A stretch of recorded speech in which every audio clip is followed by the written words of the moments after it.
to do what you want to say, baby. When you're alone in the darkest night, maybe you can't keep your radio blind. Open your heart and show your eyes that your destiny. Just say yourself and grow your love, baby. The future is waiting for you. And show your eyes that your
destiny.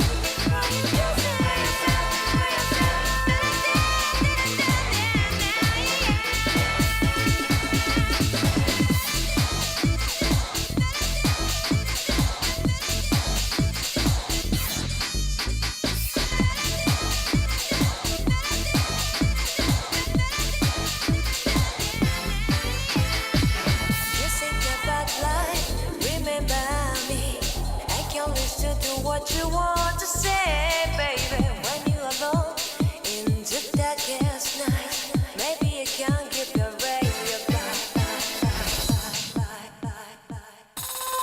Open your heart.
what you want to say, baby, when you alone in the darkest night. Maybe you can give your ray your open your heart and show your eyes. Your destiny, and grow your love, baby. The future is waiting for you.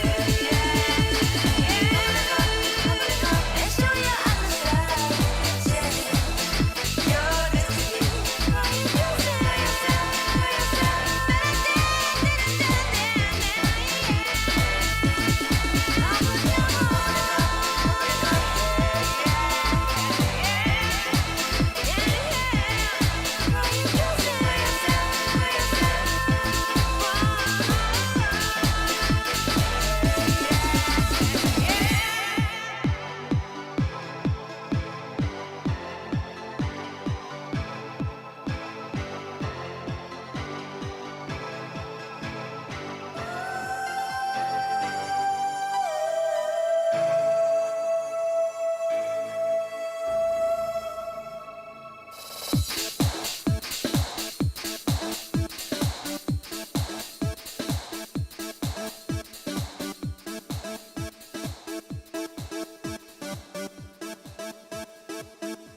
to do what you want to say, baby. When you're alone in the darkest night, maybe you can keep your radio open your heart and show your understanding. Your destiny, and grow your love, baby. The future is waiting for you. And show your understanding. Your destiny,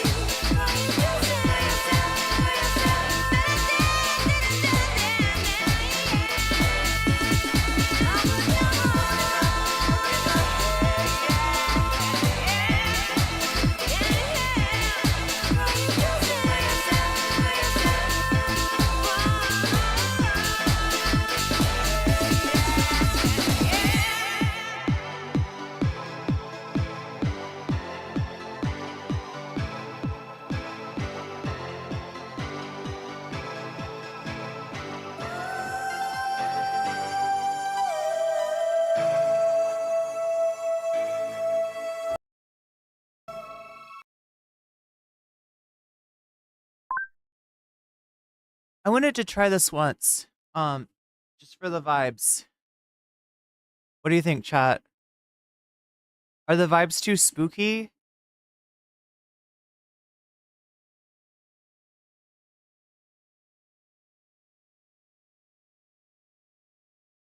Aren't there some kind of streamer awards going on?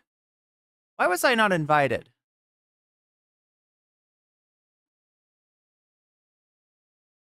You love it? Is it good? For real? It's not too spooky? It's fab? It's all about the vibes, chat. I like the dark vibes. Dark Irene Rising. Yeah, I guess so. I'm gonna have to bust out a persona here pretty soon. What would my archetype be? What do you think, chat? What's my arcana? Embrace the darkness. Hmm.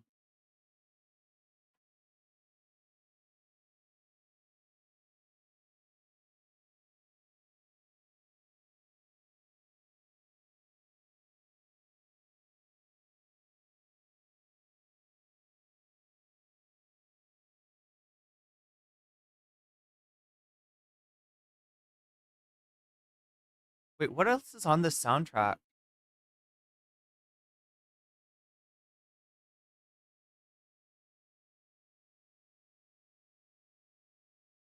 Oh, wow. I just found the album that the opening theme song comes from, and like most of it is actually it's like a fan um it's like um it's like a radio play from the cast of the video game, right? Like the characters. Yeah, most of it's not even music. Okay, so there's that.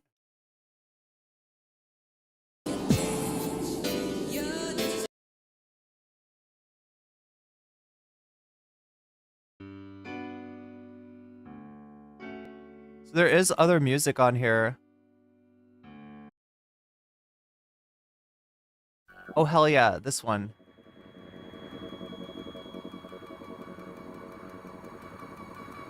Wait, some of the vocals are by the cast to the video game. Yo, this is so 90s.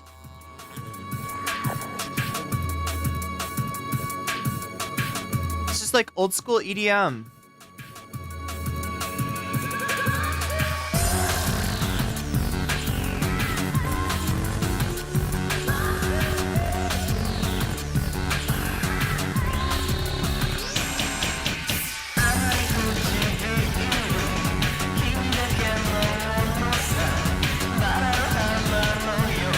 Why are you trapped in a crystal chamber? I don't know.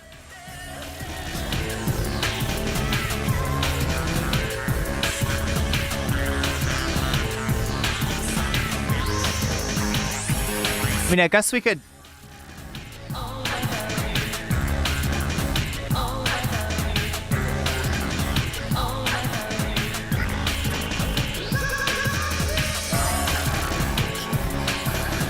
Ooh, that's pretty sick.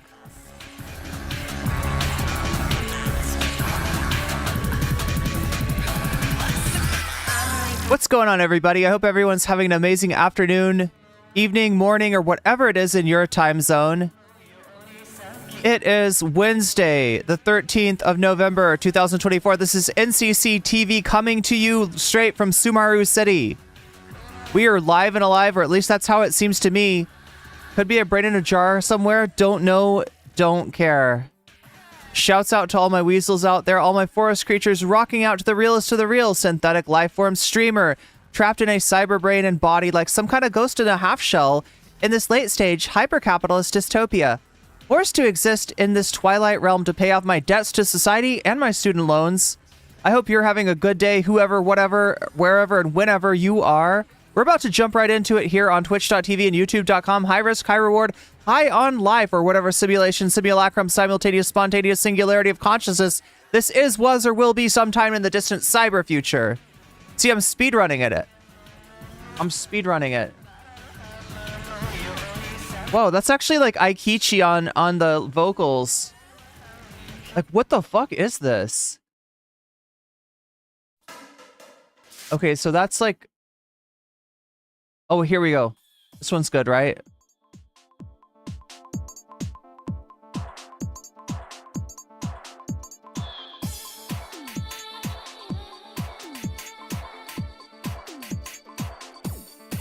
But yeah, I thought I'd start off the stream a little bit differently tonight. 'Cause I'm too lazy to jump up and hit the button. I'm curious what else is here. Kurosu-jun. Oh my god.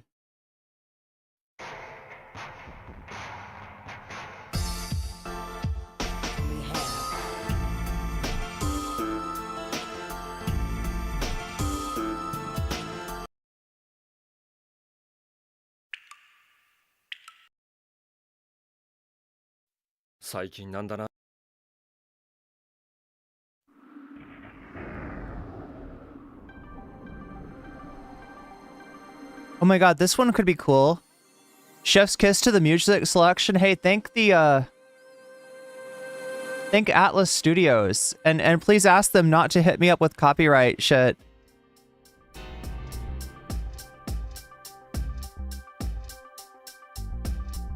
Hey, Patriotic Dookie, tell me more about this Patriotic Dookie, Miskatonic.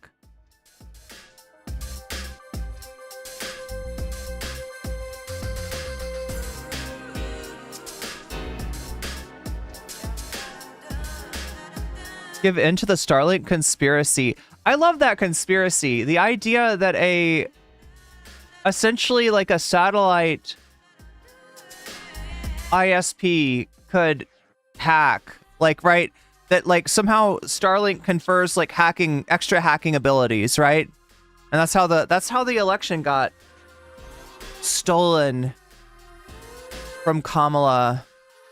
Was the magical hacking abilities of the fucking satellite, Elon satellite bullshit. I don't know, Chad. I'm trying not to be too despondent, but yeah, I'm feeling the heat. I'm feeling the heat like real strong right now. I'm feeling the fear. The fear is starting to get to me. But I don't know where to run to. Moving to the pink side. Fight it, Irene. Wait, is the pink side bad?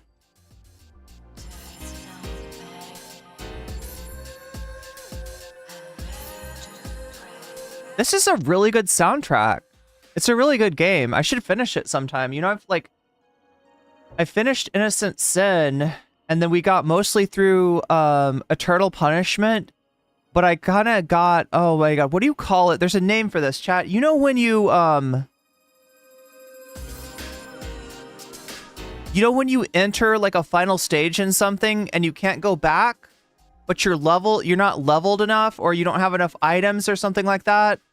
Like, I got into that situation where I was gonna have to just like grind out levels in order to beat the game because I got to like a boss that like, I didn't realize how much grinding these old school 90s RPGs had. It's a serious amount of grinding. Or as they would have said in the 90s, I believe they call it grindage. Is chat familiar with grindage? Yeah, I think they call it grindage. You have to wheeze the juice in order to... And when you go to the store, they'll say, stop wheezing the juice. No more wheezing the juice. And you're like, no, I want to wheeze the juice. I think the election had stolen its valor from a more important election. A lawyer in chat. Did I miss that?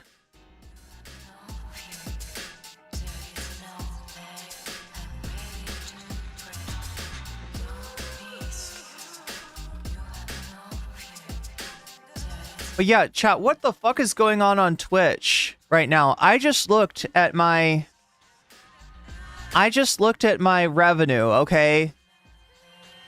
Because I think I was relying on the fact that people told me, oh my gosh, speaking of, wait, what's it gonna go to next? The terrifying Velvet Room? Watashi wa Igor. La Velvet Room des. Sorry, I gotta stop. Ooh. Wait, is this that one song, but like in a new form?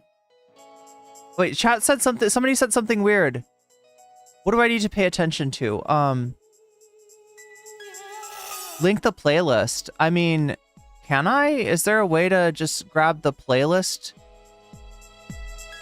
link? What do you like, right click it or save playlist to library? Well, what about just save the link or copy the link of the playlist?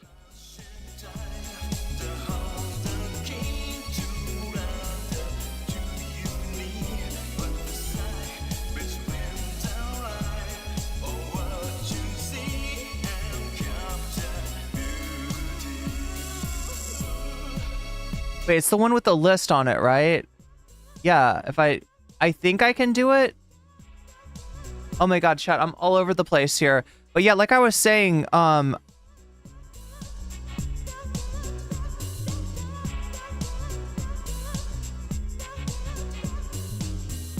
thank you, Omega Star, for gifting to my passport fund. Hope this helps. Don't give up hope. We all love you. Thank you. Thank you. Yeah, I mean, I'm serious about this. Like, as much as I would love to not disrupt my life and to stay where I am and to like hope that like the worst things don't actually happen, it doesn't feel like that. It feels like one of those times where you're gonna be glad if you made a rash decision.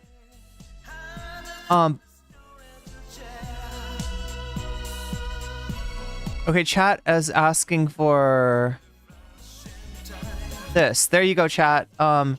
I think that's your playlist. Somebody check that. See if that works for you.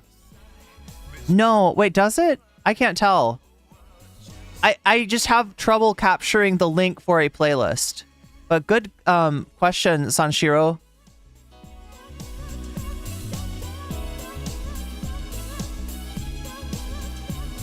But yeah, like I said, I was looking on Twitch and I was looking at my revenue. And I noticed that the revenue that I make from ads is basically non-existent now. Now the exception, the caveat to that is when I play video games, when I'm not talking about politics. Because there's like, I don't know, like what could we do, chat? Like have segments where I talk about food, have segments where I talk about video games, have you know what I mean? Like, if I'm talking about politics, I'm not earning ad revenue on Twitch now. And I'm a little bit pissed about that. Because what it means is that you my viewers are getting ads. We still have ad breaks. That's correct. And if you're not subbed up, you still get ads. Right? Because I agree. I cooperate with Twitch and I allow them to run 3-minute ad breaks once every hour in exchange to get them to not run any pre-roll ads.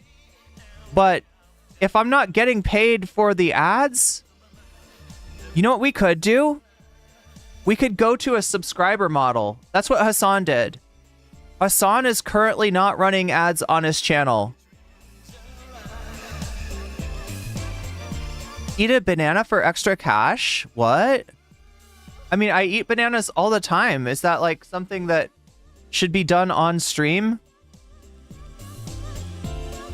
You would hate it though, the way that I eat bananas, because I like dip them into it's super weird. I dip bananas into either tahini, which is really good, or into flaxseed, ground flaxseed. And it's super weird. I'm the only one I know that does that. I don't like eating just a banana. I like to have some kind of fatty substance with it. That's gonna get clipped, the fatty substance or the eating the banana. But yeah, I probably do need to try to earn oh my god, it's wait, do they have a mascot in fucking Persona 2?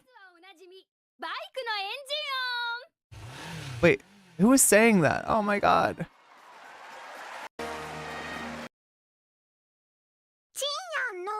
Oh, it's Lisa. That's Lisa's voice? Jesus Christ. Okay.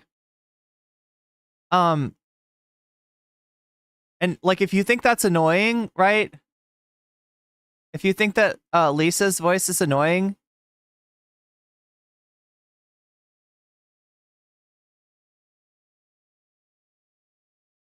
check this out.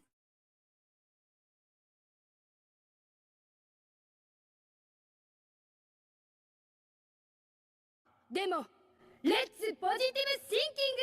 Demo, let's positive thinking. Demo, let's positive thinking. Demo, let's positive. Yes, she is saying let's positive thinking. That's the Japanese version. In the English dub, I think it's let's think positive. Let's think on the bright side or something like that. They translate it. It's less cursed that way, but yeah, that is Maya's catchphrase. Let's positive thinking. What am I doing? Okay, so thanking Omega Star for donating to my throne. Yeah, I've got something set up on the throne to it's like a it's a passport fund. That's probably the first thing that I need to do. I need to get a passport. It takes a while to get a passport, I found out. And so that's the thing that needs to be done first. The second thing I need to do is figure out where the fuck I would go. I've been thinking about different places to escape the wrath of the Trump, but it's just not like he's going to fuck the whole world up. Right? And I don't know exactly how and where he's going to fuck the whole world up, but I'm pretty sure like almost everywhere, right? There's gonna like I've been looking at the recent cabinet selections and it's just like worse than I even thought, right? On one hand, like you got the fucked up MAGA QAnon weirdos, right? And they're bad enough, but you assume that those assholes are at least, they're not neocons, they're not hawks, they're protectionistic and anti-interventionistic, so they don't want the United States involved in any kind of military conflict. But that's not who Trump's picking. He is picking just as many neocons as he is MAGA QAnon weirdos, right? It's like the worst of both worlds. So like the idea of Trump starting a conflict with China, Trump starting a conflict with Iran, hell, Trump starting a conflict with Russia, it's entirely possible. Okay, so I'm sorry, I got distracted. So what I was talking about, Twitch, all right, was the possibility of turning off ads on you, all right? This doesn't affect YouTube at all.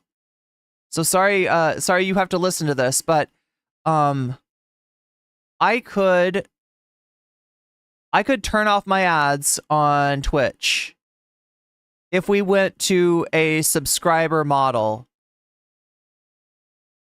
So I don't know where I find this, but somewhere on my channel, let's see, channel. Somewhere on my channel, there's a, well, that's me.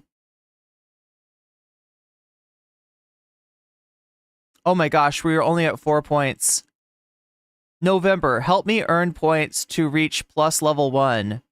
All right, so we're 96 points away from that. I thought we were way closer. Oh my god, I need to revamp.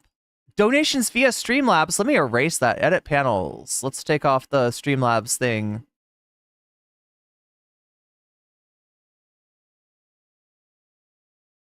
How about...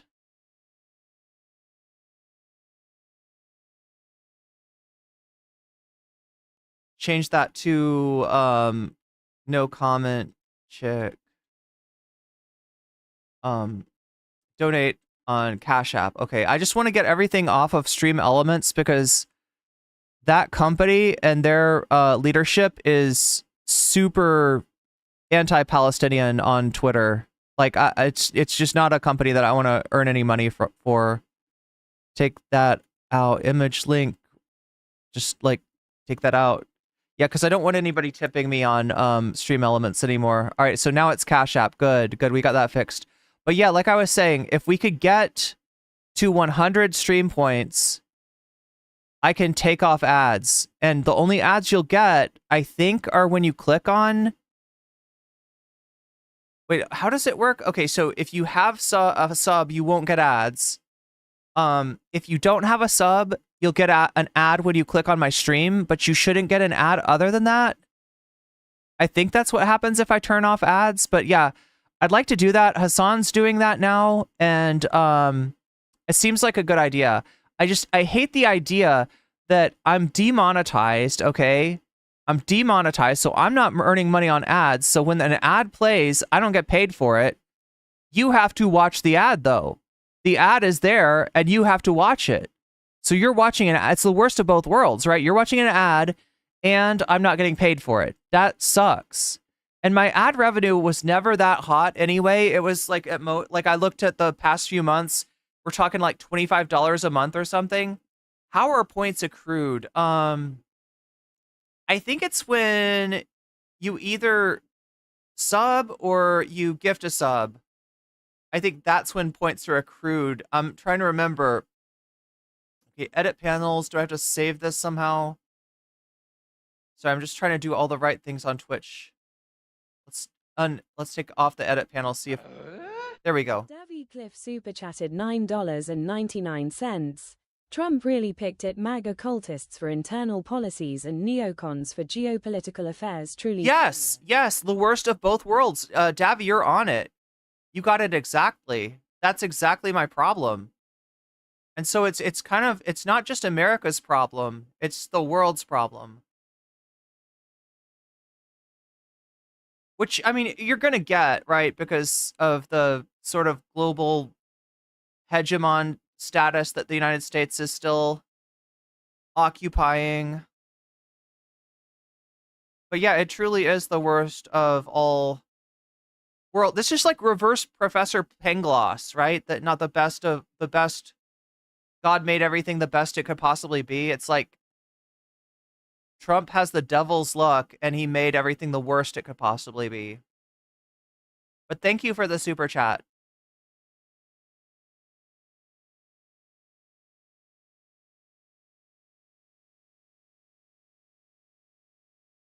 Oh, wait, if somebody just signed up for the Discord, let's see.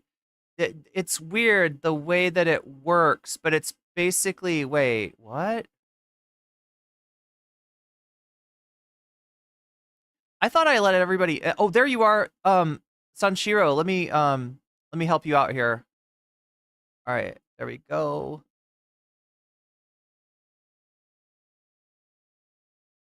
Yeah, I just I'm glad you said something. Yeah.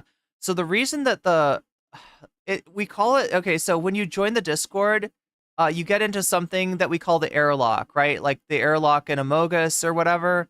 And so like the idea is that like we're trying to make sure that nothing bad gets through. And by nothing bad, I mean like no like horrible Nazis or whatever join the Discord and try to fuck things up for everybody. Because we got some bad shit the other day. Like I had somebody that I don't know where I must have hurt them.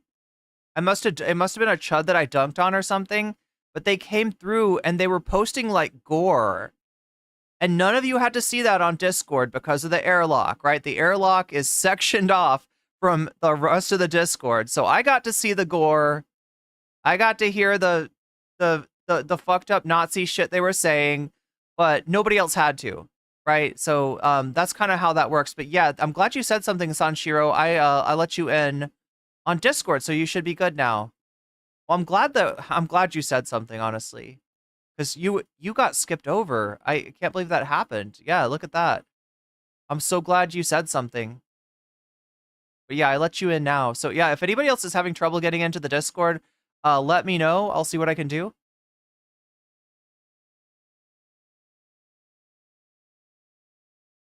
Do I have a headache? Why am I in the dark? No, it's just a new, I just wanted to try something new. Passports take like a few months, unfortunately. Better to start now rather than later. Jeez. I thought it was like 6 weeks. And then you can maybe get them like expedited or something.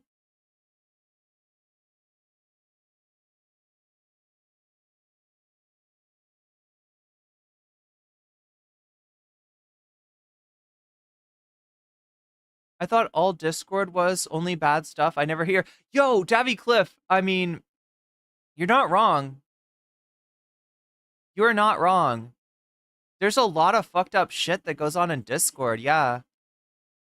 I mean, it's a great app. I use it all the time. I enjoy it, but there's a lot of bad shit, I guess. I don't know how to here you can pay to expedite them. Wait, like is that in the US or is that only in Canada?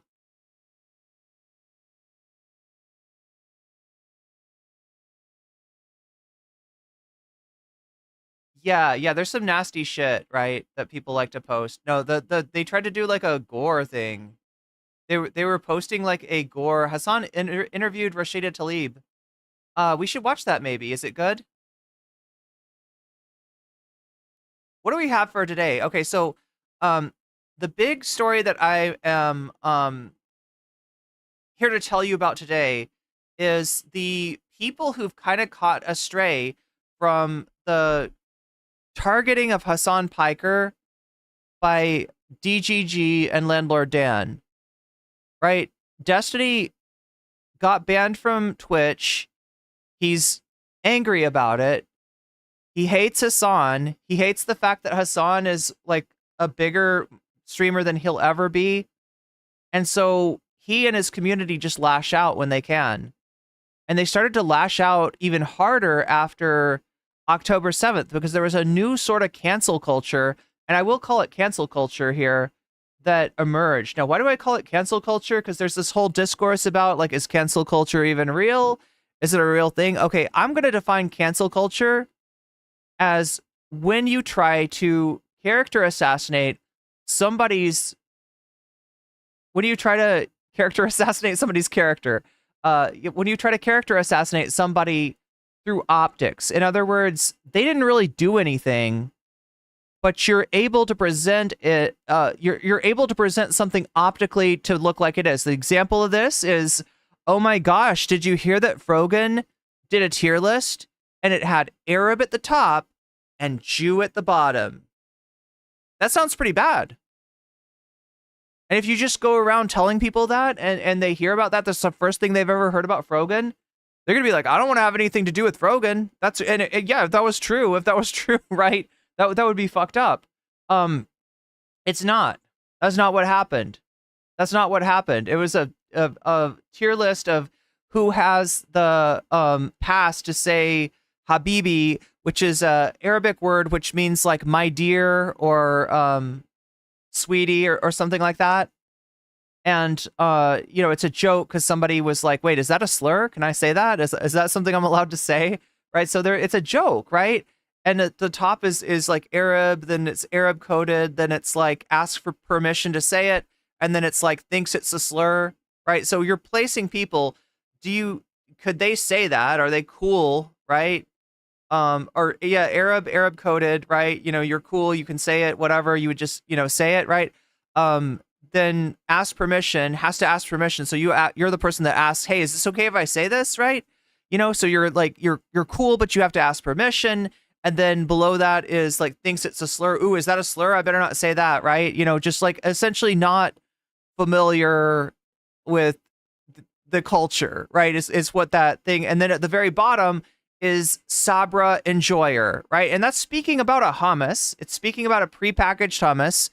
And a lot of people, myself included, agree that this is not a very good hummus. So if your idea of if the closest you get to the culture is eating prepackaged shitty hummus, then that's the bottom of the tier list. Now, unfortunately, Sabra also has another meaning, a colloquial meaning, and it's sometimes used to mean like a Jewish person born in Israel, right? And so Disingenuous Dan has taken that and said that is definitely 100% what Frogan meant, right? So the tier list, Arab, Jewish person born in Israel, right? That's how he's presenting it. It's not the truth of the matter. But oh my God, did you hear how long it took me to explain to you what the actual truth of the matter was? So if you present a bastardized version of this scenario devoid of context, you're doing cancel culture. You're doing cancel culture. And Landlord Dan, is the fucking king of cancel culture. These are the same assholes who bitch about cancel culture, who think it's unfair. Oh my gosh, just because Destiny wanted to say the N-word, you're going to cancel him. Just because Destiny suggested trans people are subhuman, you're going to cancel him. Just because Destiny said that he wanted rednecks to mow down protesters in the street, you're going to cancel him? The same assholes that bitch about cancel culture, they are fucking doing it. They are doing cancel culture. And they are such unbelievable hypocrites. So, can't believe the Voltaire tried to cancel King Frederick of Prussia for being gay. I haven't read that in a long time. Wait, are we talking about Candide? We're talking about Candide, right? It's because I said Pangloss earlier.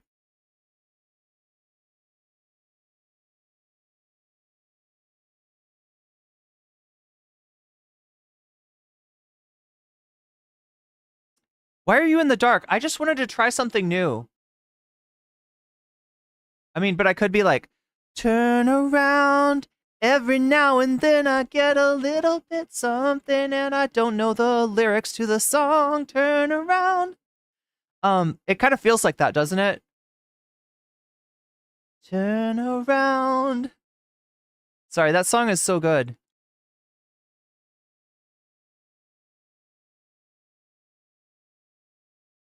I'm worried about for all the people in bad condition whose conditions are going to worsen, like people on benefits that can only afford food. Yeah, they're going to cut. They're going to take off. They're going to destroy SNAP. They're not only also when you destroy SNAP, you're not only hurting, people on SNAP. You're also hurting farmers. And Trump has really fucked with farmers a lot. Like his tariffs hurt farmers. Oh my God, his ag department is going to be a fucking hellhole.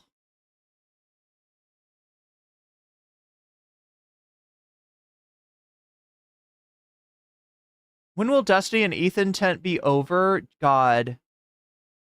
When they fucking get bored, I guess. That's a good question. Maybe I should ask Hasan. Expedited is 2 to 3 weeks, I think. Yo, not including mailing times. But you can get the mailing time expedited too. Omega Star says you can pay to expedite them in the US. I have been thinking for a long time of doing a stream where I do like some research on that, both because I need to do the research and I am like, yeah, seriously thinking about getting out of my lease, getting out of the country, and but I don't know where I'd go, right? Like there's places like Vietnam and Thailand. There's a large like American expatriate population there. Unfortunately, there's some really creepy people there too. There's some people that go to places like that to, sort of use their I don't even want to say, but like for Americans have a very bad reputation in Southeast Asia for a very good reason, right? And I can't imagine going to a place where, people A have to kiss my ass because I'm the ugly American that's earning money on YouTube, getting paid an American wage for that, and then spending money in like Thailand, where the cost of living is much less, but at the same time kind of doing like I've looked into it and I feel like you can't help but doing like some gentrifying. Like your presence kind of hurts the material conditions of people there, and I don't know how to get around that.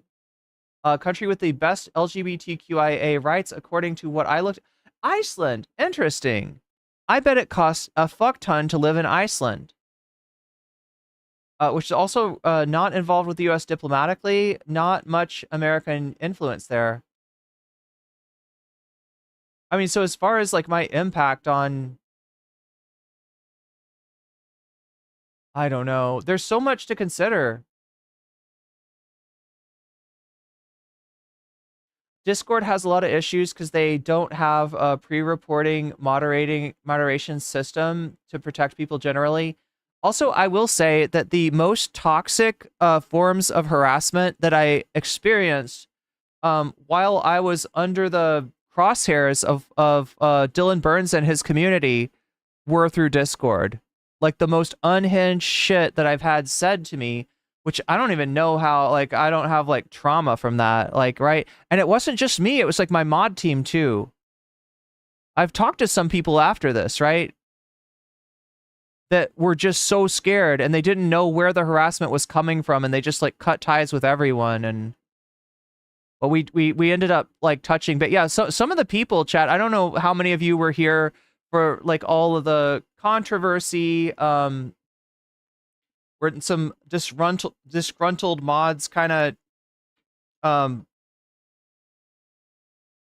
became obsessed with me for a period of time. But I have actually touched base with some of those mods now, and they've apologized to me. So I mean, water under the bridge, I guess. So that stuff hurt more than anything else. But I'm glad to see now that they're in a better place. And I was really careful not to sort of publicly highlight them due to the effect of I don't know. It's messy. It's messy because you sort of got to defend yourself. You got to defend your reputation, but at the same time, people usually can be reached, even if you think they can't. Even if somebody's big mad at you, there is usually over time a way to, mend the bridge. And these are people I really cared about. They're some of my earliest mods, right? Just could not handle getting demodded, and that's a sad thing because, like, in my mind, it's like this. Okay, I mod people somewhat based on just happenstance, right? You happen to be there. I happen to have seen you. I happen to have seen enough of your chats, and I feel good about like giving you that responsibility. You seem like, a good person. You seem responsible. You seem trustworthy, and you get the wrench. But if it ever happened that, you couldn't be there for my streams anymore, you would lose the wrench, but it wouldn't be because I hate you or you let me down or like getting the wrench, getting mod is not a sign that I like you better than other chatters. I like all of the chatters. I like all of the community. And there's people, that I feel really warmly about in the community that do not have mod because just like the circumstance hasn't arisen. And I just hate this idea that like there is there's like a pattern of people getting mod and then losing it and taking that as some kind of a rebuff. I never want it to be like that, right? One of the requirements that I have for mod, one of the things that I'm looking for is people that would understand. Like let's say that you got mod, all right, and then I move to like Southeast Asia or something, right? So now my sleep schedule is going to be completely backwards, right? Well, so now maybe I'm streaming in the middle of the night for you and you're never there. And yeah, you would lose mod then. But it wouldn't be that you like are not like I don't like you or anything like that. But yeah, I just wish it didn't have to be like that. And it mostly it isn't, right? I feel like most of my mods like understand. Like if anything, it's like it's a responsibility that getting relieved of that responsibility is just not. It's not a. I don't know. I just wish that shit wasn't this complicated. Weren't the Discord CEOs having online freak-offs? Wait, what? Davy Cliff, I don't know about the freak-offs. The freak-off, right? That's the Puff Daddy thing, right?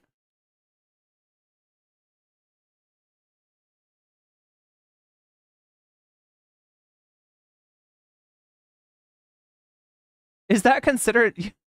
You're really... are you brigading the poll all by yourself? Truth has been revealed? That's kind of epic. I don't know. I feel like I just have to give you props for that. That's a lot of work. Disengaged from running Discords, mostly setting up RSCs for community communication only, modding a bunch of servers. Yeah, and the other thing is it was all tied up in Discord too. Like, right, the way that I used to run the mod team was, I think it felt too much like a VIP lounge or something, like an entourage. Like the mods were like my entourage, and some people seem to be wanting to be mods to get like access to me because I would I would talk to the mod team a lot, and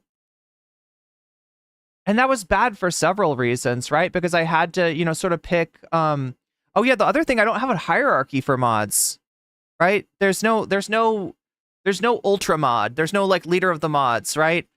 And I did that because before there was some jealousy. And now I'm feeling like maybe there does need to be, like a general managing mod or something like that. Maybe I do need to do something like that. But yeah, there was, jealousy based on the mod hierarchy.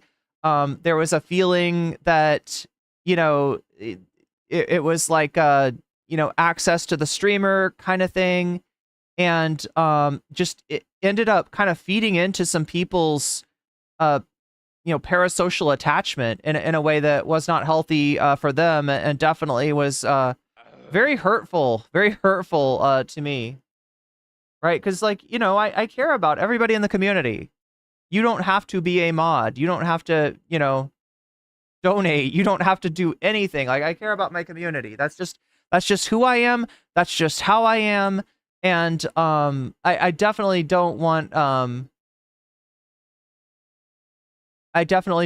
like, look, most of the issues with mods are in the distant past, all right? There were, a couple of individuals that, just really couldn't handle it and got disgruntled and went on sort of like a crusade against me, kind of like the crusade that Landlord Dan is doing against Hasan Piker right now. Kind of similar, right?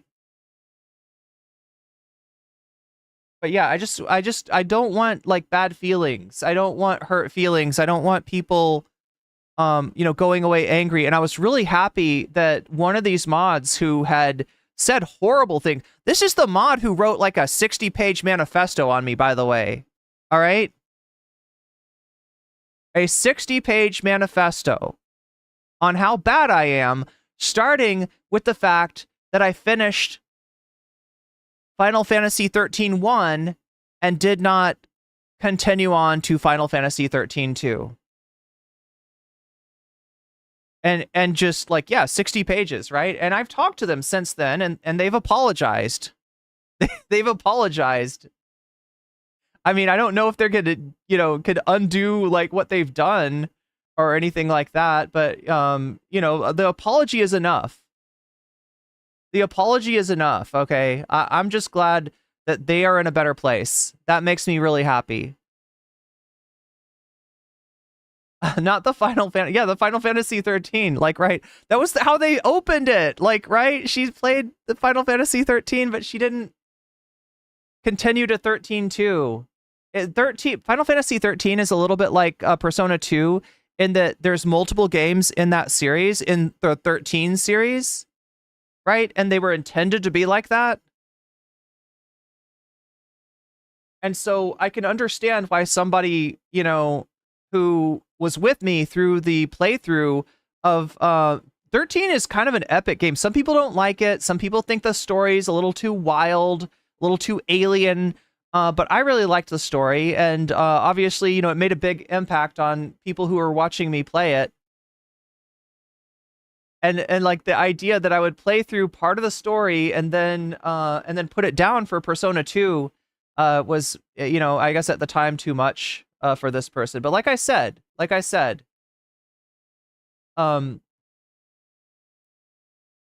we reconnected, they apologized, and I've got the screenshots if it ever comes to that, if I ever need that, if it's ever a question. Wait, 13-2 sucks? Did I make the right move by not playing it? So wait, 13-2 suck? What about 13-3? Davy Cliff super chatted $9.99. Do not dare compare the genius of Persona 2 to FF13. See what I mean? Chat's got my back, all right? Anybody in the future, anybody in the future with a temptation to get disgruntled and write a 60-page manifesto on NCC bad, right? Understand that you're not just going up against me, you're going up against my stans who agree with me that Persona 2 is one of the best games ever made. I will not hold it against you until you play Final Fantasy 4, 5, and 6 on SNES, just because I am passionate. Do they have to be played in order, I wonder, general public? But yeah, I didn't talk about this stuff for a really long time because I knew that there were people that were still mad at me, and that the more that somebody like that, gets, engagement, right? The longer that those kind of, angry feelings tend to last, right? There's something called the Greystone method. Is that right? I think it's the Greystone method. And the idea is that, if you're being harassed, your best bet sometimes is to just not respond, just not engage, just not give the other person anything that they can grasp onto. And so it's Greystone and they can't climb up, so they slip off, and then we should chip in and buy an island to live at. We could call it Weasel Cord Reef. Yeah, that's the other thing. The new Discord, which is right now kind of like it's a Patreon only Discord, but that sounds weird. That sounds like I'm trying to make it Patreon. No, I want to. Gray Rocking. Thank you, Moeno. Yeah, it's Gray Rocking. I think you're right. But Waluigi.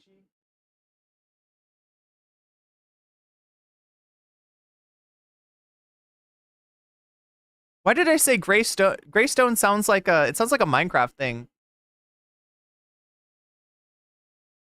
How do I put photos into chat? Oh my god. The best way you could do that is to put photos in the Discord, and I think we have an art section, April Lawyer. We actually, oh my gosh, I can't get Waluigi to just stay there. What the fuck was I talking about? Oh my god, come on. There's gotta be a way that Waluigi can just, like, chill. Can you chill, dude? Can you chill? That's all I've ever wanted. It's just for people to chill. Waluigi's the star of the show, yes. Oh yeah, buying an island. Yeah, Weasel Cord. Okay, yeah. So yeah, I need to add Twitch subs, right? And YouTube memberships to that, right? And then it'll be like sort of a premium Discord.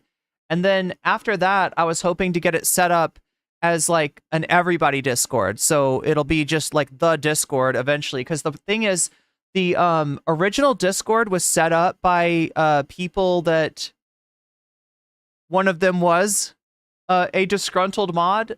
And so they set up the Discord and then kind of, just became enemies of the VOD for a really long time. And so I couldn't really get them to help me and figure out how to, like, their permission structure, the architecture of the Discord itself. Like, everything was complicated. Everything was set up in a way that I didn't really understand. So I thought it would make more sense to set up a Discord from the ground up. And hopefully, because, like, I've noticed one thing on the Discord that we have now is there's too many channels. There's too many channels. There's too much going on. It's too complicated. So I wanted to simplify it too. But yeah, I changed the name. I changed the name of the Discord. It was called Weasel Ranch after the famous Cuffles. The Cuffles Discord, which is called Catboy Ranch. So I called mine Weasel Ranch. But I decided to just call it Weasel Cord instead. So yeah, we got Patreons, we got mods, and we need to add YouTube members and Twitch subs.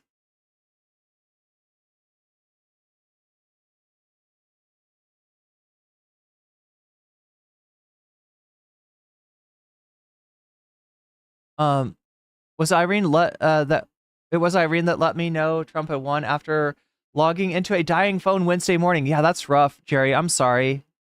That's a tough way to find out about it. I just tried to be as matter-of-fact as I could on that stream.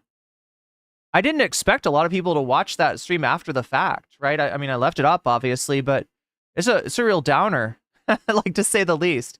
Don't buy an island, only creeps do. Yeah, you think I could afford an island? That would be a lot of like, crowdfunding to afford an island. Look, I'll be glad, chat. I'll be glad if I can somehow. I was talking about Weasel Cord. Yeah, thank you, Moina. I'll be glad if I can somehow just afford to get the fuck out of Doge before Trump and Elon and Ramaswamy and Matt Gaetz. That's the newest edition. That's the newest edition. SMT2. Okay. Is that the good one to start on? I also want to try out Persona 1 sometime. It's Irene in the dark. I don't know. I just wanted to try it out. We can change it, chat. Peaked at 10-2. Oh, fuck yeah, Schmegley. I love that one. What's the chick's name? The evil chick that ends up being your friend? And she laughs like, oh, ha, ha, ha, ha, ha, ha, ha, ha. La something. SMT3 is good. Like, if I was an evil anime villainess, I would be one of those evil anime villainesses that laughs like, oh, ha, ha, ha, ha, ha, ha, ha.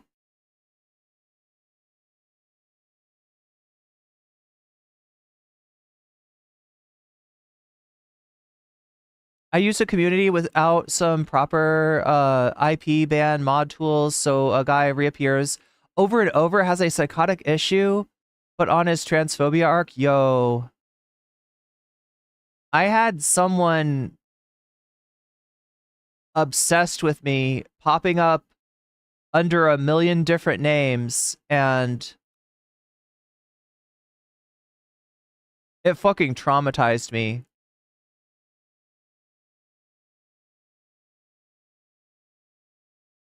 You don't have to play them in that order. I just love those 3 games. Oh yeah, that's right. Final Fantasy is like that. Yeah. I forgot about that. General public, right? Final Fantasy It's always a self-contained story. Kind of like Persona is too. Like, right, most game, like the way that they handle that is like if it's not a self-contained story, it'll be like 13-1, 13-2, 13-3, or you know, Persona 2 Innocent Sin, Persona 2 Eternal Punishment. They're gonna eventually remake Persona 2, by the way. I'm pretty sure about it. I think it's a classic. I think that eventually Atlas will do that. Irene and Waluigi Nights.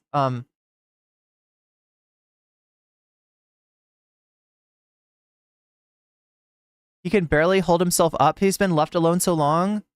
Well, he just has a very heavy head, and so it makes him like it makes him have tech neck, I guess.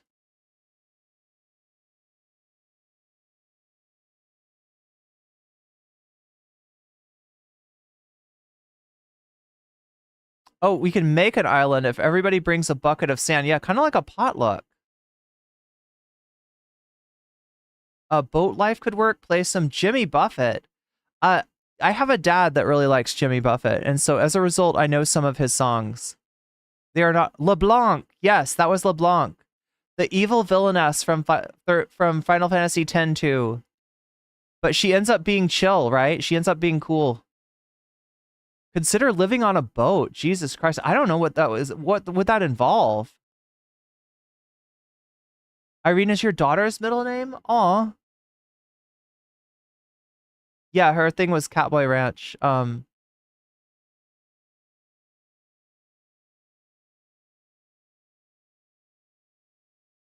What about the Shin Megami Tensei games? Or even the original Megaton games that came before? Yeah, no, I haven't. I've heard they're like kind of dark. Oh my god, I still have a twink in every pot. A twink, you say? Real American Rescue Plan, the Queer New Deal, Affordable Queen Act. Yes. I had to ditch my old YouTube because of that. Some fash dude. Hope that guy took his leave. But yeah, I mean, like a lot of the most fucked up shit I dealt with was during the lockdown, and I kind of attribute some of it to that, right? So some people that I would have thought better of that just became pretty deranged and toxic cyber stalkers during that time, and I wonder if that would have happened to them, had it not been for all the trauma of what was going on at the time. If you want to be a villain, be like Jessie from Pokemon. Oh, she does that laugh too, doesn't she? Yeah, I think she does that laugh.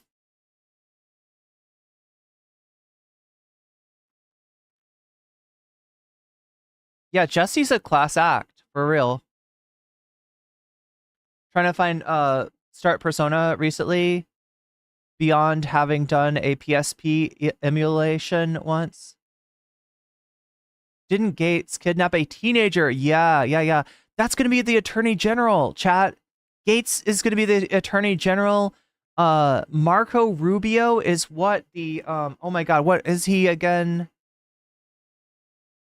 Is he the head of the State Department?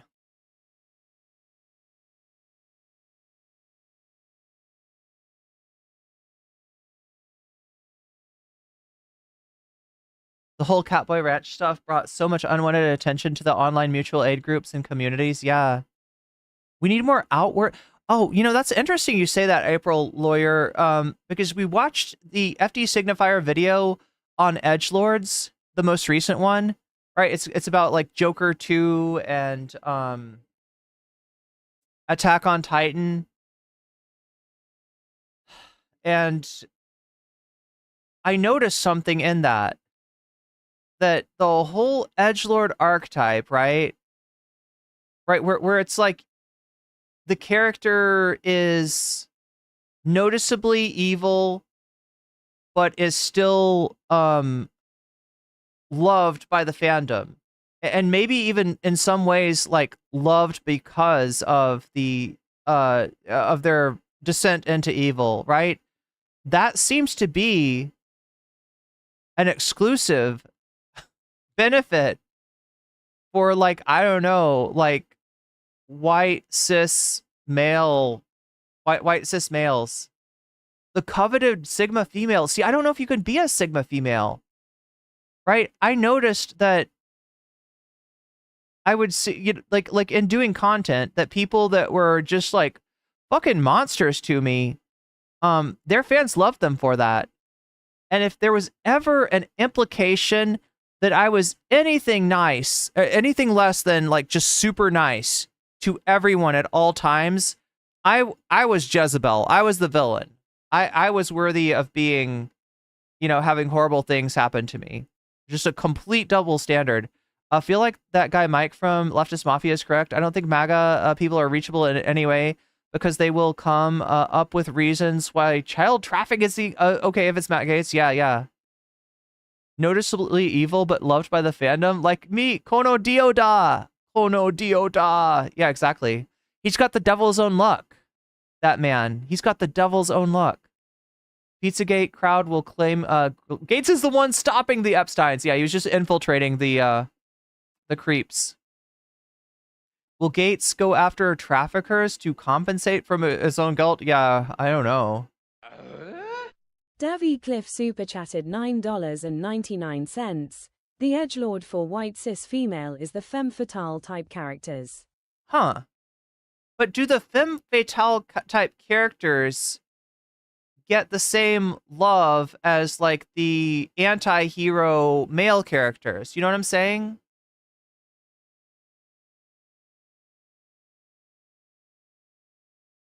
Like, does the femme fatale always just resolve into dark mother, spider, monster, xenomorph? You know what I'm saying?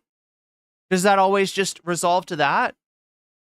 Whereas with like a Joker or another like dark like masculine character, they could just be Sigma as fuck or something, and they end up being just goals for these guys. Ken Paxton was the one of the names being floated around for Trump's AG. Well, I think he's decided on Matt Gaetz now. I think Trump, he's at least said so. Attorney General Matt Gaetz. Yeah, I know, right? Kono Dioda. It was me, Dio.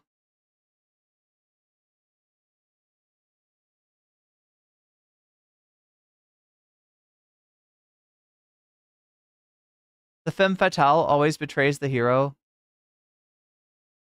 Harley Quinn. Oh, Harley Quinn. Yeah. She always serves a man, is usually depicted as very sexy. And does she have like unquestioning like loyalty to Mr. J too? Is that part of it? Is that part of why she's loved? Because they can like trust her? Like, you never think that Harley Quinn is going to go into business for herself and be like, oh, Mr. J, I'm going to steal all of your shit and murder you and dump you into this acid vat where your body will be dissolved. You know, it's never like that. It's always like undying devotion. Makato Kusanagi is the female. Wait, are you talking Makoto from Ghost in the Shell? Why do so many lady villains have to be villainous through sexuality? You know, chat, I half feel like the content sphere wants me to be an evil femme fatale chick, right? Motoko. Yeah, the major.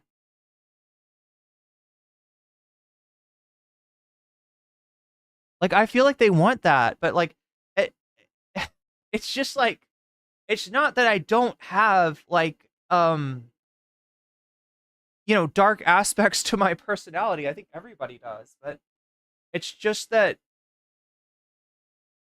like that shit has always seemed so frantic and out of control. Like, whereas like dudes can like harness and use that, yeah, use the shadow. Why are you in the shadow? Because I'm shadow NCC. I'm the yellow-eyed version of myself. I'm the wari wa nanshi wa wari. Depends on specific depictions, but a lot of them she is dedicated to the Joker. Yeah, basically. Motoko Kusanagi, I mostly know from Ghost in the Shell. Oh, Standalone Complex. Yeah, that's a good series. Beyond any social hierarchy, the true Sigma. The true Sigma female.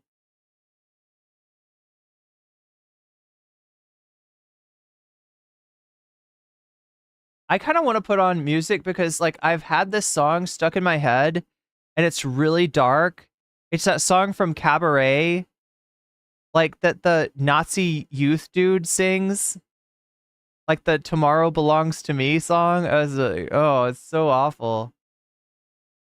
I just like literally need anything other than that. There we go. That's better. Anything to disrupt that melody and harmony.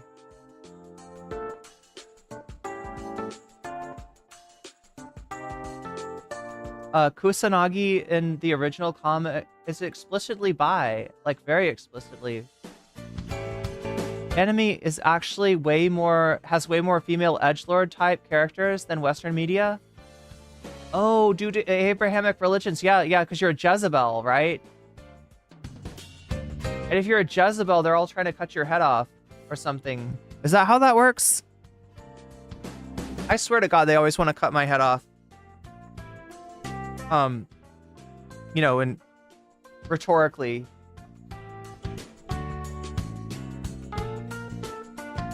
I was gonna suggest Lacrimosa. Wait, H3 Podcast uses this? They have something similar. But they're able to actually afford to license music. Like some of their music is licensed, right? It's copyrighted music, but they pay for the license, so they can use it. Should GoFundMe to do your program from skip forward for your ship cruise? Wait, what?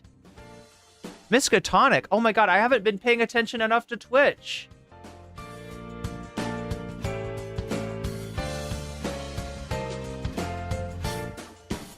There's an episode of Batman the Animated Series where Harley tries to shoot the Joker in the head. Damn. Wait, where did this get? 4 years on board a cruise ship would be wild. I've never done a cruise. I would dig it. Give it internet access and a steady gig. What would my gig be? Would I have to play music for people? Here comes the ads. Oh my God, I didn't even warn you about the ads. So YouTube or Twitch, this is my deal, okay? This is my deal. If we can get to 100 points on Twitch, right? Now I think they do this by the month. And right now it looks like we're at 5. We're at 5. I've got 5 out of 100 points to get to plus level 1. Then I'll turn ads off, all right? Because I would love to be a non-ad streamer, especially if Twitch is gonna fuck us over like this. Oh yeah, so what I was getting at, chat, is that like a lot of people have gotten hit from this, right?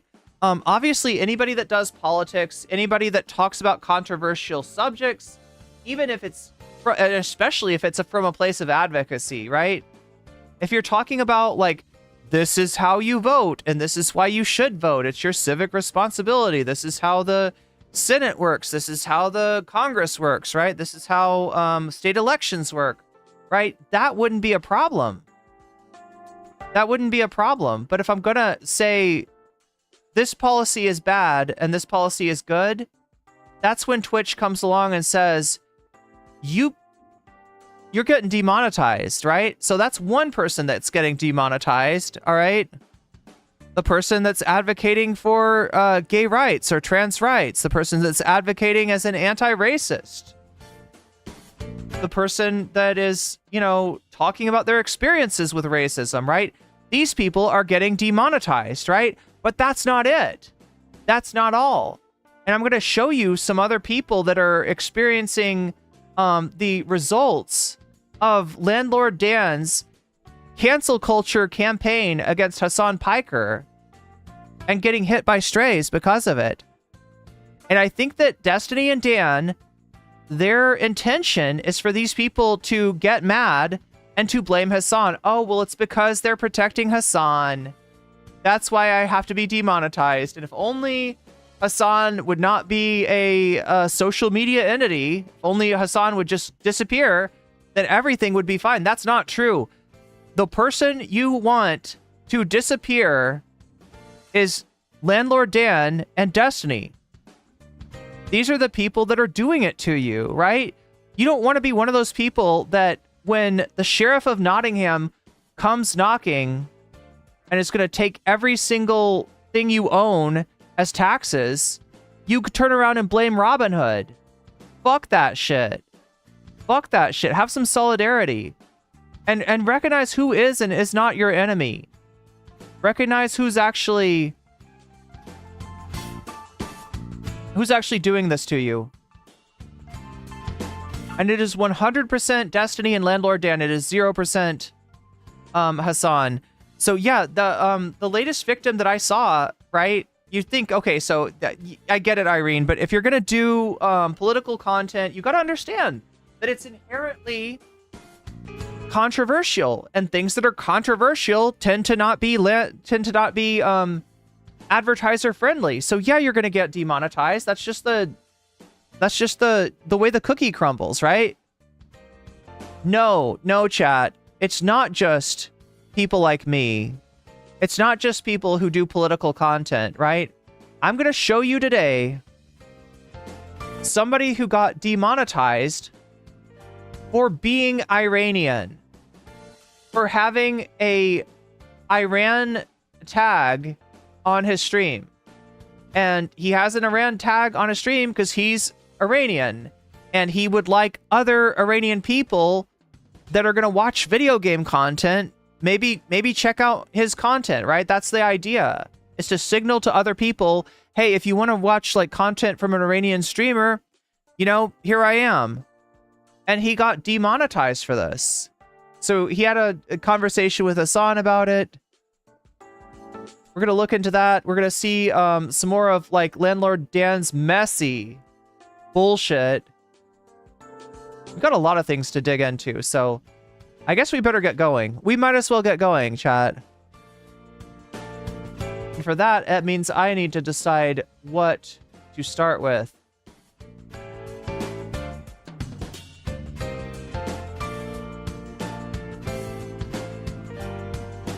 We're going to take it one topic at a time, just like we were one topic at a time. Even though I'm not one topic at a time, I'm NCC. Haha. Haha.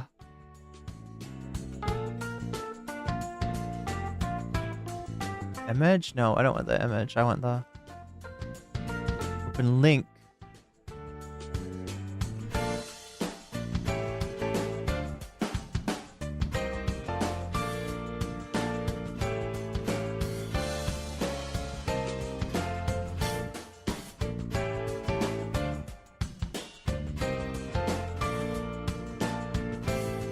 Oh god, what's going on? There's a debate between Cenk Uygur and a pro-Israeli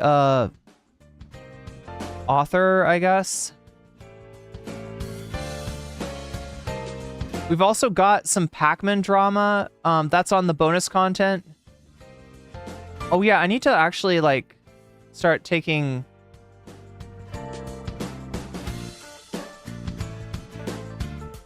Let's count up the super chats really quick. Thomas Jerome Newton, I somehow missed your super chat here. Thomas Jerome Newton says, going to execute James Bond with that background? Oh, because it looks like I'm an evil villain? Well, I'd be like a villainess. I'd be like Octopussy, right? That would be the idea. So yeah, looks like we're at 32% of the dono goal right now. We get to 100% by the end of the stream. Oh no, not even that. Not even that. Wait. Let me get this right.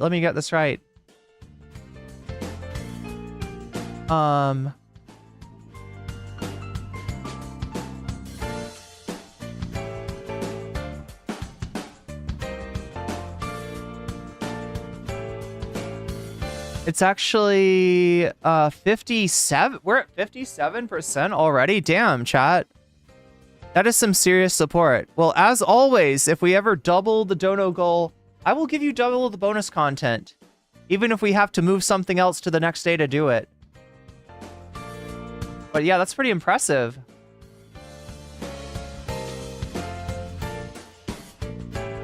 But yeah, I know. I hope nobody minds me just sitting here and shooting the shit with chat for a bit.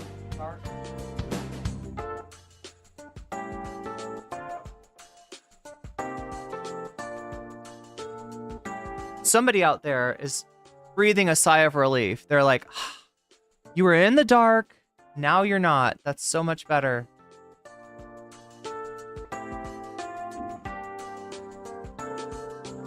Who's this? Where are you calling from? It's Sam Cedar. Hello, is this me?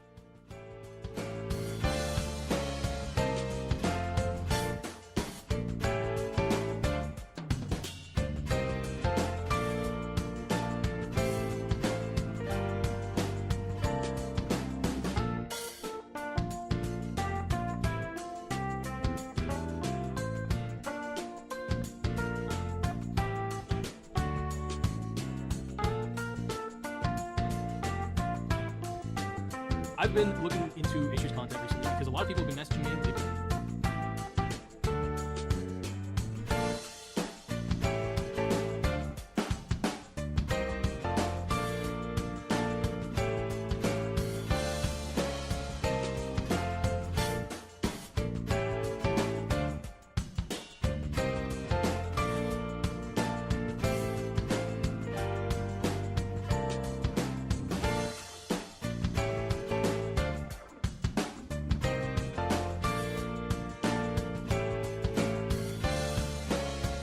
What is this? There is a video that I've been meaning to watch. Why I can't support Ethan Klein. There we go.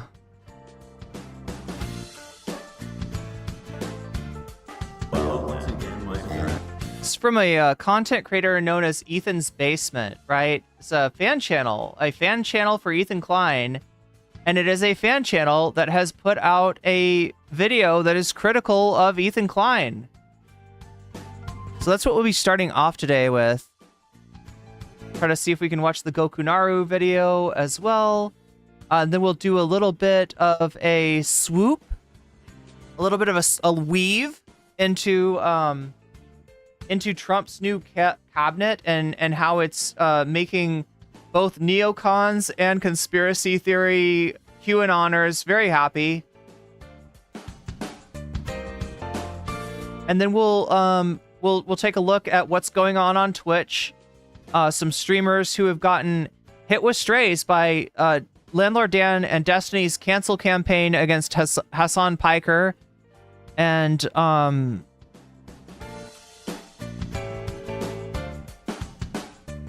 wait, there's one more. Why can't I find this? Oh yeah, Destiny trying to get Hasan banned.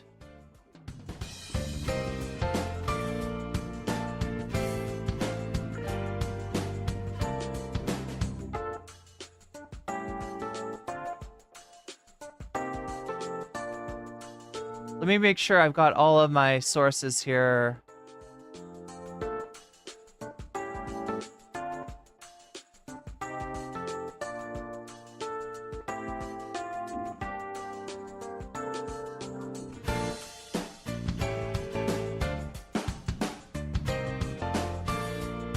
Okay, I think we're ready to go. Let me take a look at the poll and see what's going on that. All right, so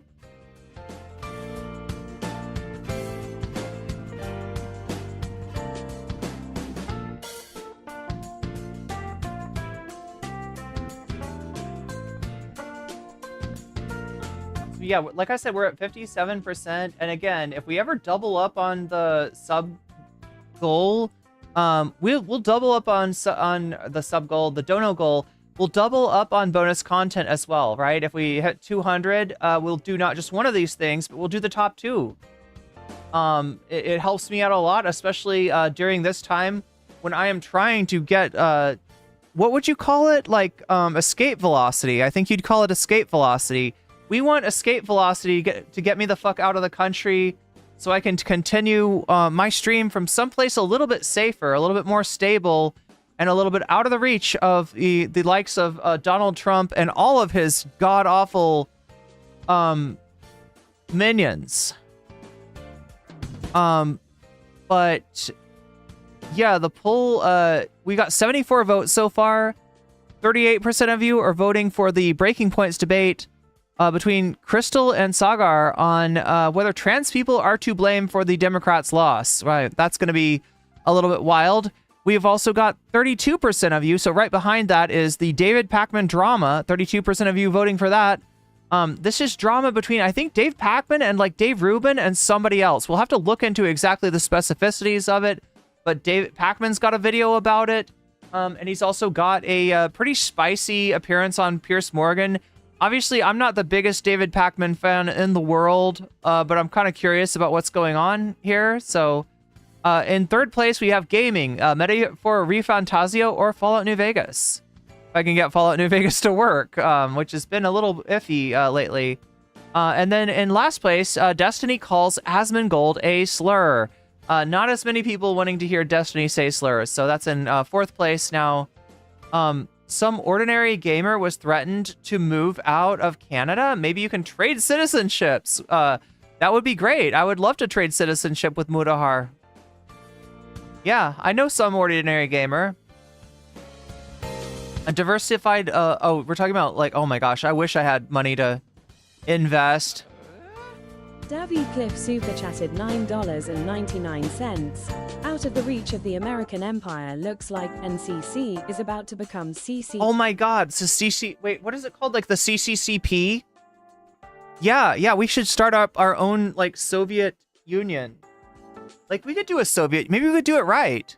We could learn from the mistakes of the previous Soviet Union and make our union more Soviet than the last one, right?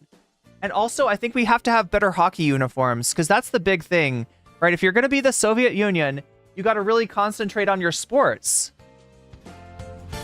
No more evil boxers. No more hockey teams with...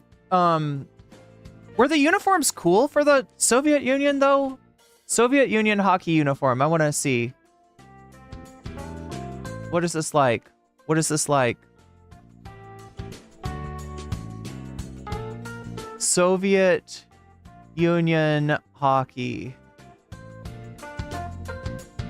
Yo, that's the uniform. Okay, that's a pretty good uniform. That's what their uniform looks like? I don't know. I guess no notes on the uniform. That's pretty cool.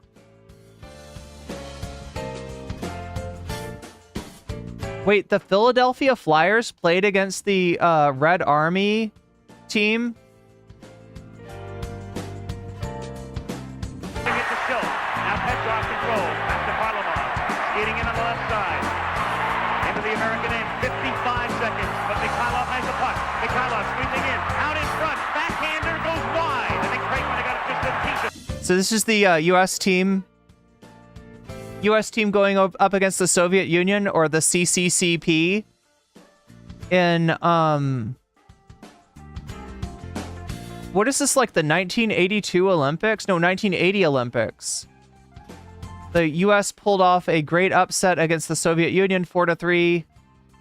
I guess American hockey was not like that, was not thought of as being that great, but there we go. Oh yeah, and we also got this whole thing about Elon. He stayed the night at Trump's house. Elon was like, I really want to stay at your house, and I hope it all works out. But yeah, he's pissing off Trump. Apparently, Trump's getting annoyed. Trump's getting a little bit annoyed.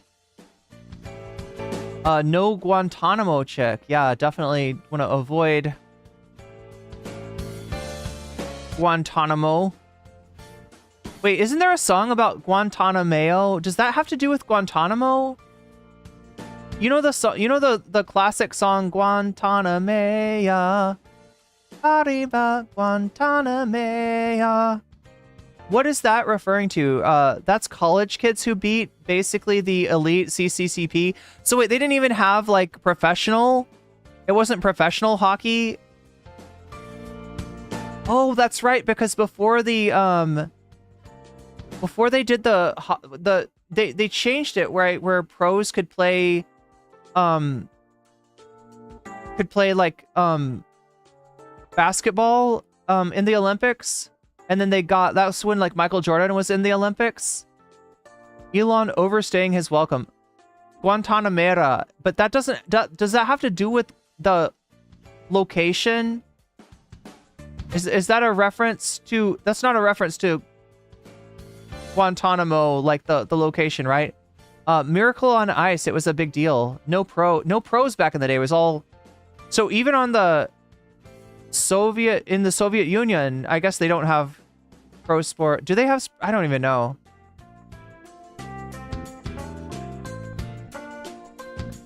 Thank God Trump is still Trump and he will literally fire all the people that work for him within a month. Let's hope. It's about farm workers. Okay, so the original song is about farm workers in Guantanamo. That's a good song. Watch documentaries on it. If we can find one that's not copyright.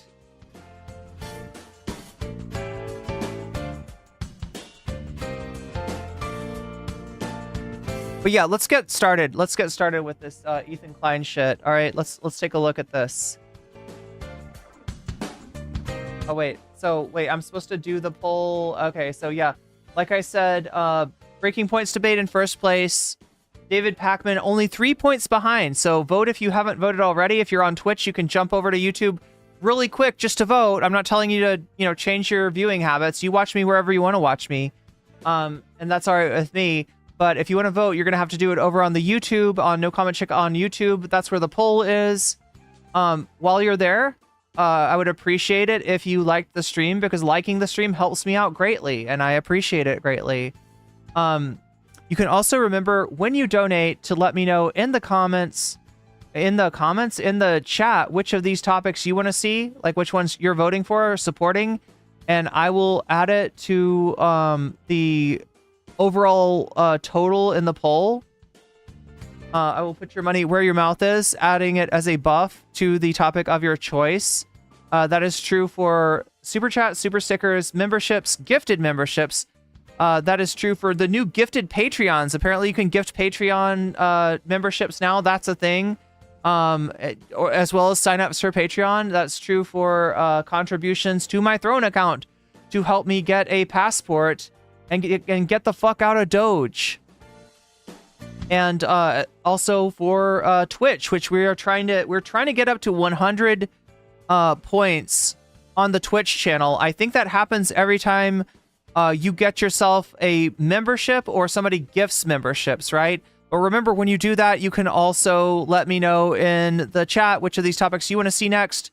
And since that also counts as a donation, I will also put your money where your mouth is. So that's how the bonus poll works. Again, if we get to 100% by the end of the stream, we'll unlock a bonus topic. If we get to 200 somehow, we will unlock 2 bonus topics. So that's how it works. That's how we're doing. Now we got to get into this Ethan Klein video for real. I have edged you for long enough, I believe. Here we go. Well, once again, my hey, it's been a while since I saw my face. I haven't been doing so great, so I took a little break. A lot of people are saying some things about me that aren't quite true. Doesn't matter if it's true, though. As long as it's... Wait, what is it? It doesn't matter if it's true or not, just as long as it's entertaining to you? Yeah. God, I need to like... I have a guitar... Oh, chat. Look at this. 9-volt batteries. I finally got these. I should have just put it on Throne or something, but yeah, I finally got 9-volt batteries.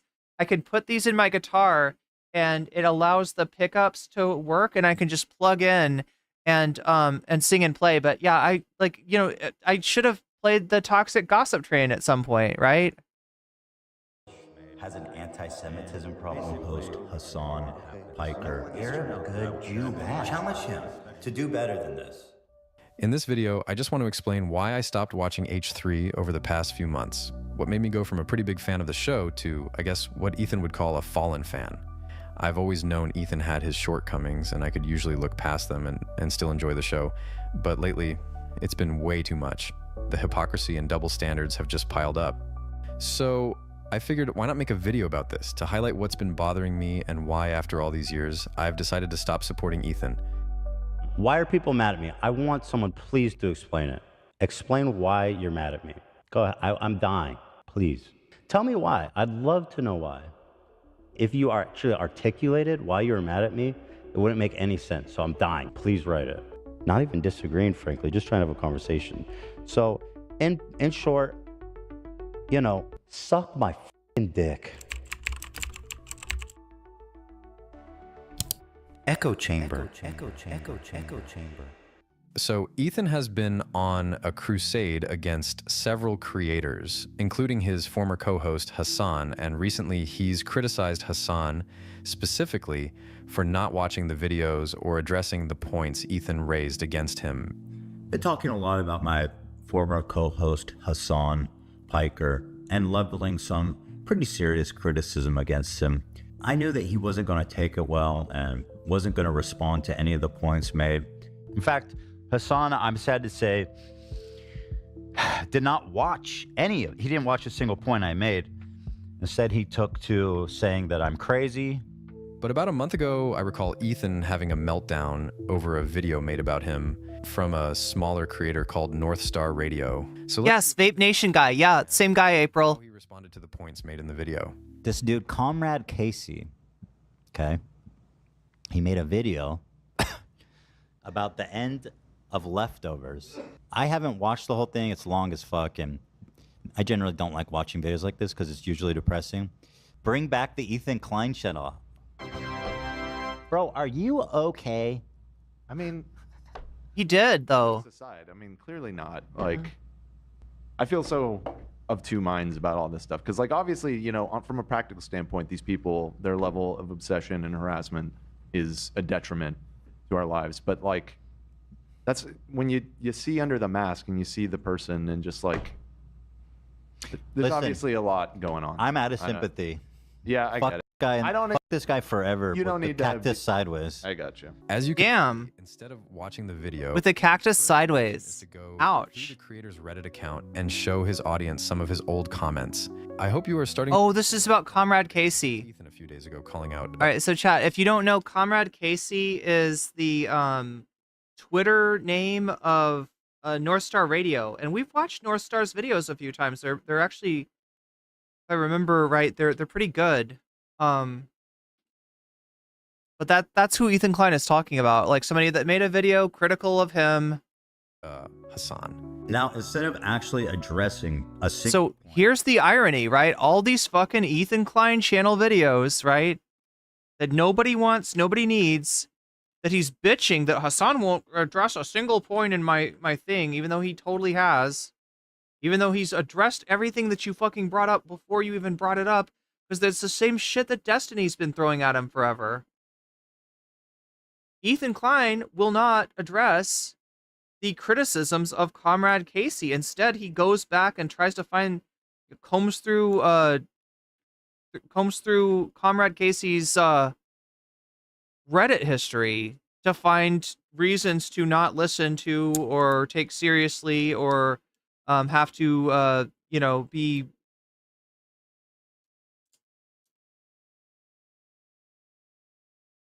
responsive in any way to Comrade Casey's critique. So it's some pretty major hypocrisy. This isn't Comrade Casey's channel, though. This is Ethan's basement, right?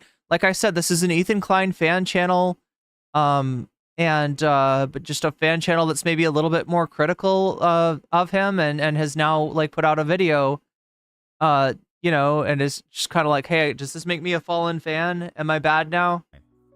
Am I bad, Ethan? stops it before he gets there. The video needs to be turned up. Let's see. Can I? Let's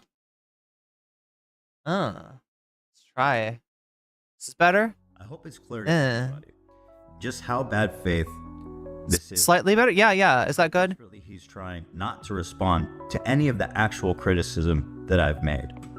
But let's see, maybe Ethan will give this video one more chance. After all, he's the one that brought it up during the podcast. Well, Twitch streamer on the platform was blown. Oh, hey guys, what's up? I'm North Star Commie Radio, and Ethan's a Zionist pig. It's like Ethan hates me now. It's like Charlie, but like Kid Not Ken's channel. Look, the only thing that's gone down, I've never really interacted with Kid Not Ken. I did see a debate of Kid Not Ken's recently that was kind of impressive. That was the debate with Landlord Dan. I've also seen some stuff that makes Kid Not Ken look, really similar to like Vosh's politics or Destiny's politics. Kind of somebody that's like ostensibly on the left, but that has a lot of smoke for the left and is always kind of punching left.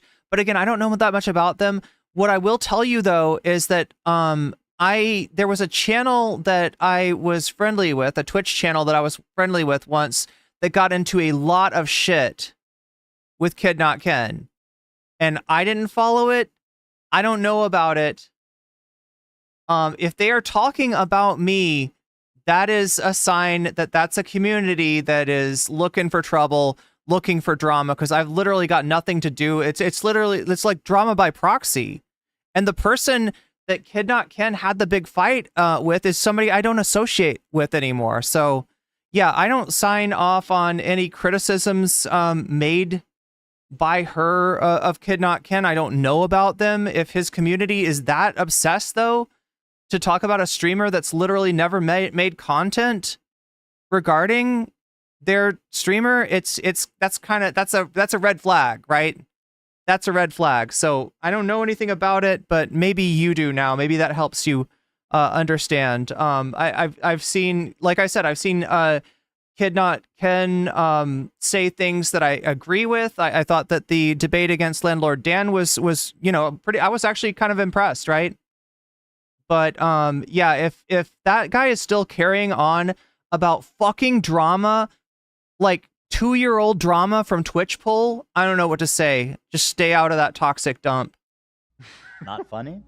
So yeah, 12 seconds in, and Ethan stops it to make a personal attack, and that's it. He won't show anything else from the video, and instead will go back to Reddit to comb through his comment history. So anyway, this guy who made this video that's like super weird and biased towards Hasan and is like mega commie, tanky.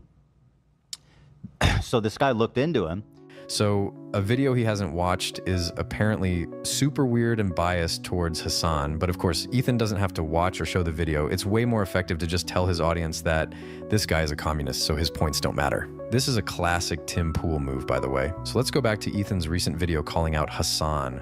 You can see there's layers and layers and layers of character assassination, propaganda, logical fallacies, and not one response to any of the points that I've actually made.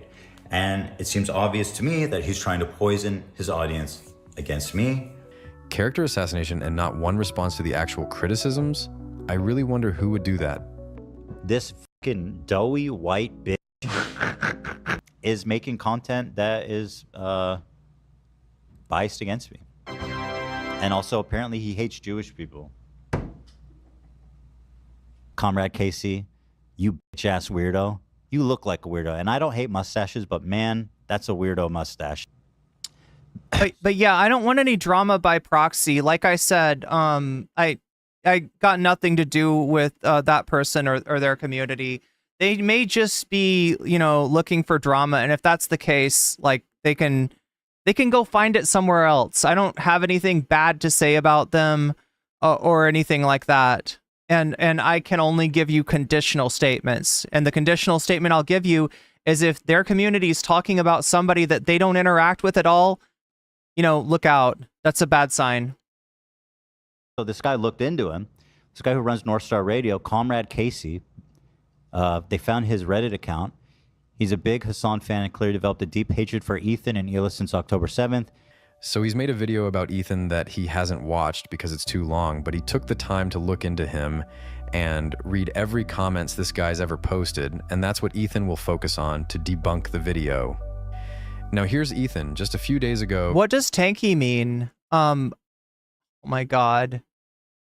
It's a word that originally meant people that supported the Soviet Union, even after their crackdown in Eastern European countries. And now it means, depending on who you ask, some people will usually to just say anybody who's left of capitalism, right? It actually doesn't mean anything because people have used it to refer to too many people, right? I mean, it could mean, like, hypothetically, somebody who is, lacks a critical eye for, oh my God, I gotta pull this out of here. Like, lacks a critical eye, for, governments that are, communist, that like looks at that without, any sort of critical view, but, because it's just been, like, sort of robbed of meaning so much. Why can't I get this battery to fucking work? I'm sorry, I'm so pissed off. What is going on with this thing?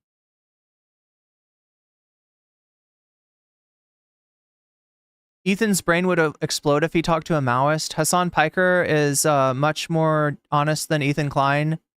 God, chat, I've got to just, like, read chat. I got to read chat. I'm sorry, I was trying to plug in my battery, but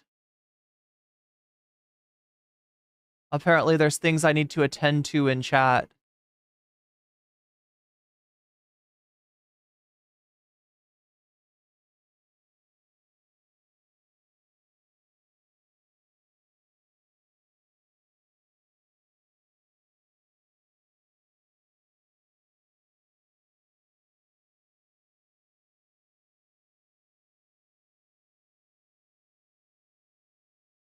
Please don't come to Canada. Fix your own country.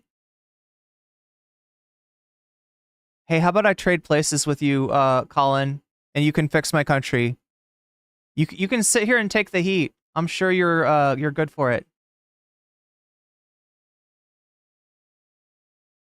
Oh my God, yeah. Like, look, Colin will fix the U.S. right up, right? You can tell a Destiny fan.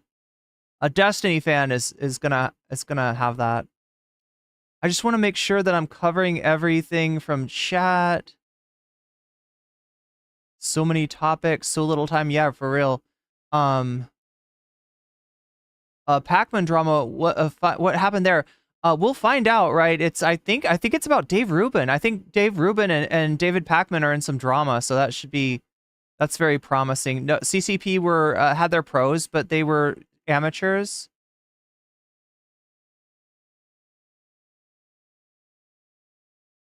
Wait, where did I read about? What's up, Rainbow Silk? Broadly speaking, it means authoritarian. I mean,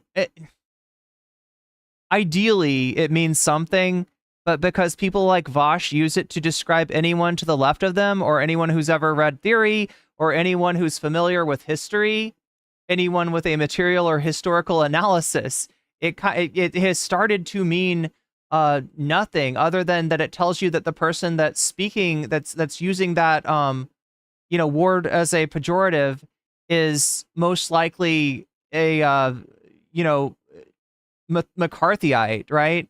It's just become a red flag, not for the person it's being applied to, but for the person that's using it as that person being anti anything to the left of liberal. I feel like I'm missing out on, oh my God, chat. There's interesting stuff somewhere in chat and I can't find it.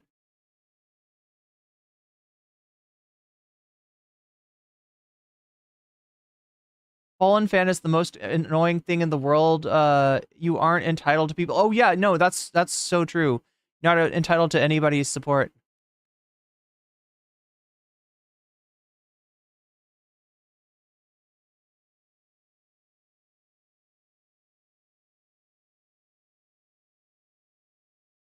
We'll give you Colin Reed's citizenship. Hell yeah. Will you trade Colin Reed for me? We're gonna do a trade, Colin. I hope you don't mind. You can fix my country for me. It'd be great. Okay, there we go. Oh, saw Sunday in his chat and them talking, wondering if anything weird has gone down with them.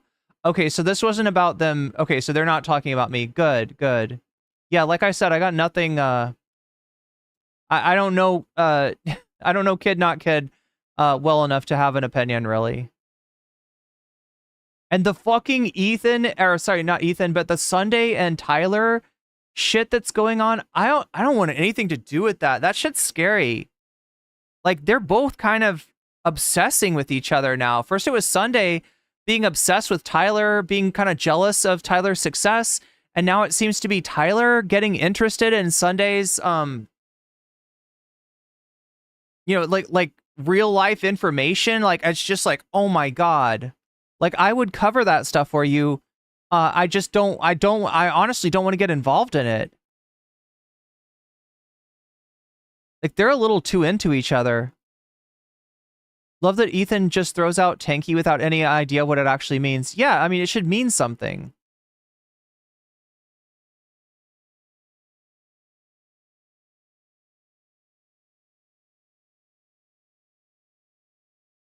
Like, ideally, somebody that thinks that a country applying the terminology and the language of like, Marxism and socialism to its national project puts it beyond criticism, right? That's what that should mean. Unfortunately, it's gotten overused, and it's gotten used by people who have no idea like what the original meaning was. Hasan Piker is so much more honest than Ethan Klein. Okay. Saying someone is a commie or a tanky as a way of dismissing them, that's a logic. Oh yeah, that's exactly what Ethan was doing. But yeah, good to know that we're not dealing with weirdos talking shit about us in Twitch pull. What's a Destiny fan? Colin Reed is a Destiny fan. Ethan is stale and boring. He's just doing the same song and dance about a guy that barely responds. Kind of reminds me of a certain president. Yeah. I don't know. Like I said, I don't want anything to do with that Sunday. And probably if Sunday's talking to Kid Not Ken, it's probably better to stay away from them too. Nothing personal. Like I said, I don't know anything about this creator, but in general, the Sunday Tyler stuff is just like, it's just gotten too toxic. I don't want to get involved. There were a lot of Fallen fans because Ethan went woke. Yeah. That's the original Fallen fan. Were people that were like edgelords. Ethan, quote unquote, went woke, and they became Fallen fans. They were like, why isn't Ethan edgy anymore? Why doesn't he say the N-word and the F-slur and all this shit, right? And then now Fallen fan generally means somebody that cares about Palestine and thinks that Ethan's being dismissive of those concerns.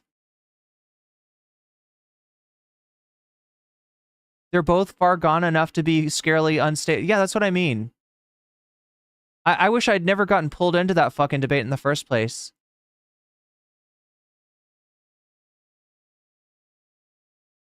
It's funny that people always refer to Tiananmen Square when the student uprising in the 80s, like most of the violence actually happened outside of Tiananmen Square. It's just weird that Tiananmen Square has gotten tagged as the as that infamous location.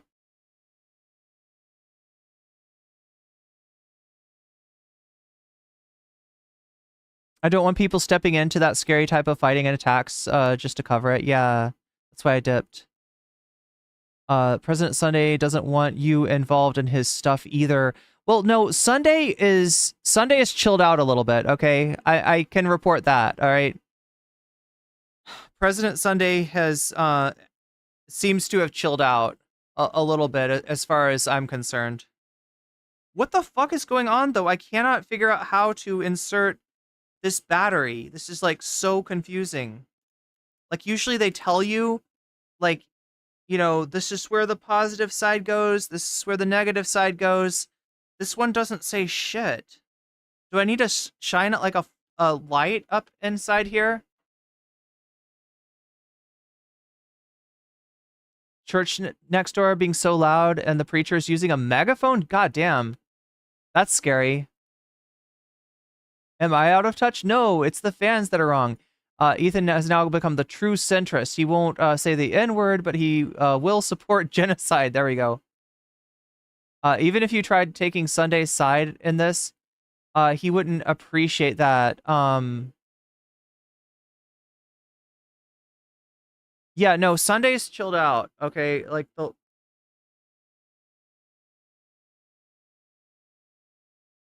at least as far as me, like, right, unless somebody wants to tell me something different, like, I don't think he's talking about me anymore. So we got a détente with the cathedral. Complaining and as long as they don't do anything fucked up, that détente will stay. Hasan should watch the videos he made about him instead of relying on his chat to tell him what was said in these videos. He didn't watch any of it.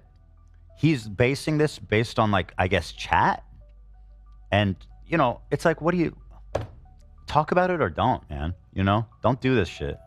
Let's see if Ethan would rely on other people to watch the videos for him, because I have a big problem with this next clip. He made a video. I haven't watched the whole thing. It's long as fuck. And I think everybody noticed as they were watching through it, even Hasan, I think, commented on it, that this video is a little fucking weird. Yeah. You mentioned you had watched it. Yeah, I saw the whole thing. It is biased towards Hasan. Even Hasan was getting like frustrated watching it, and he was confused, and he was like, "This is fucking weird." Yeah, Hasan didn't like the video at all, from what I recall. He thought it was weird, and the more it went on, the more he kind of like disliked it. I was so disappointed by the crew when I saw that.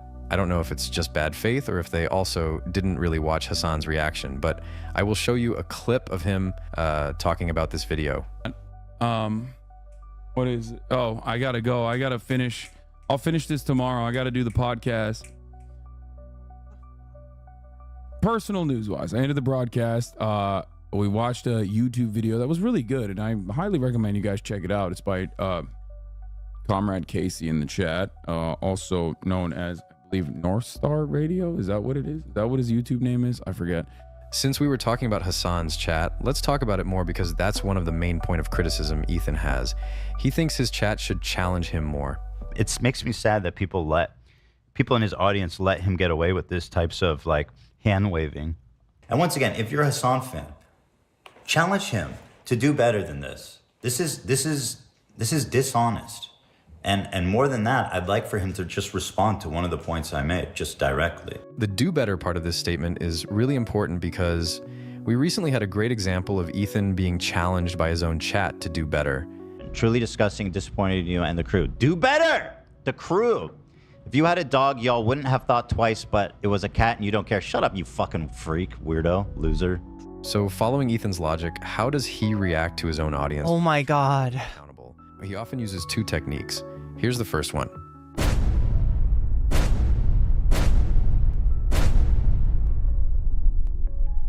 Also, here's a clip I found interesting from just a few days before they turned off comments on all their recent videos. It's just too good. He also started turning off replies. Yeah. Ooh, that's cringy. Yeah. Logan did?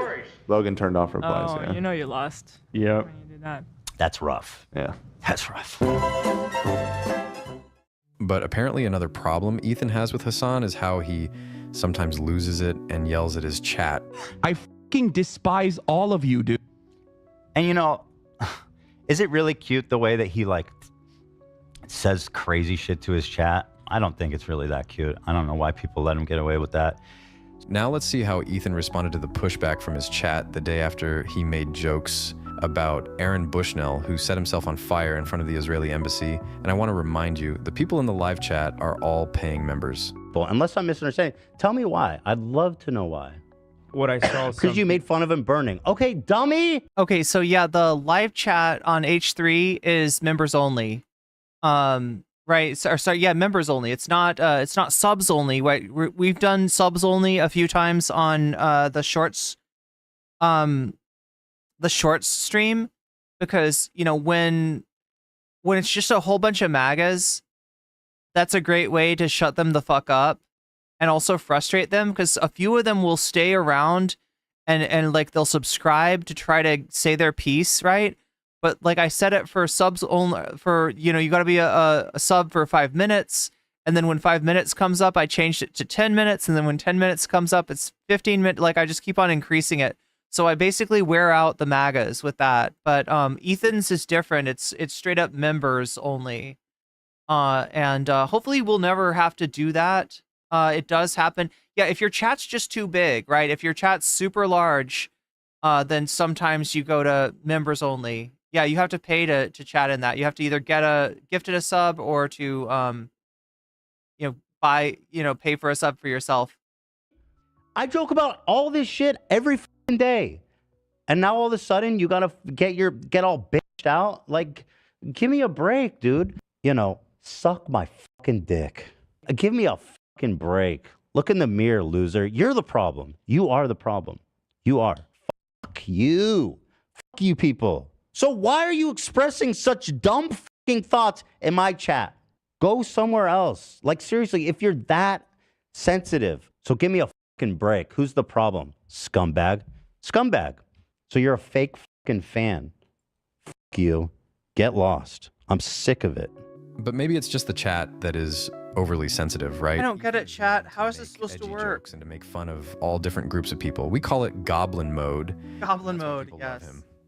Go somewhere else. Like, seriously, if you're that sensitive, then you need to go the fuck away and go to a community that is going to just tell you everything you want to hear all the time and never make you feel uncomfy. There's plenty of them out there. Go. It's really annoying that, like, people they stand by, like, just waiting for any reason to call me. And by the way, why? Because I made one stupid, insensitive joke.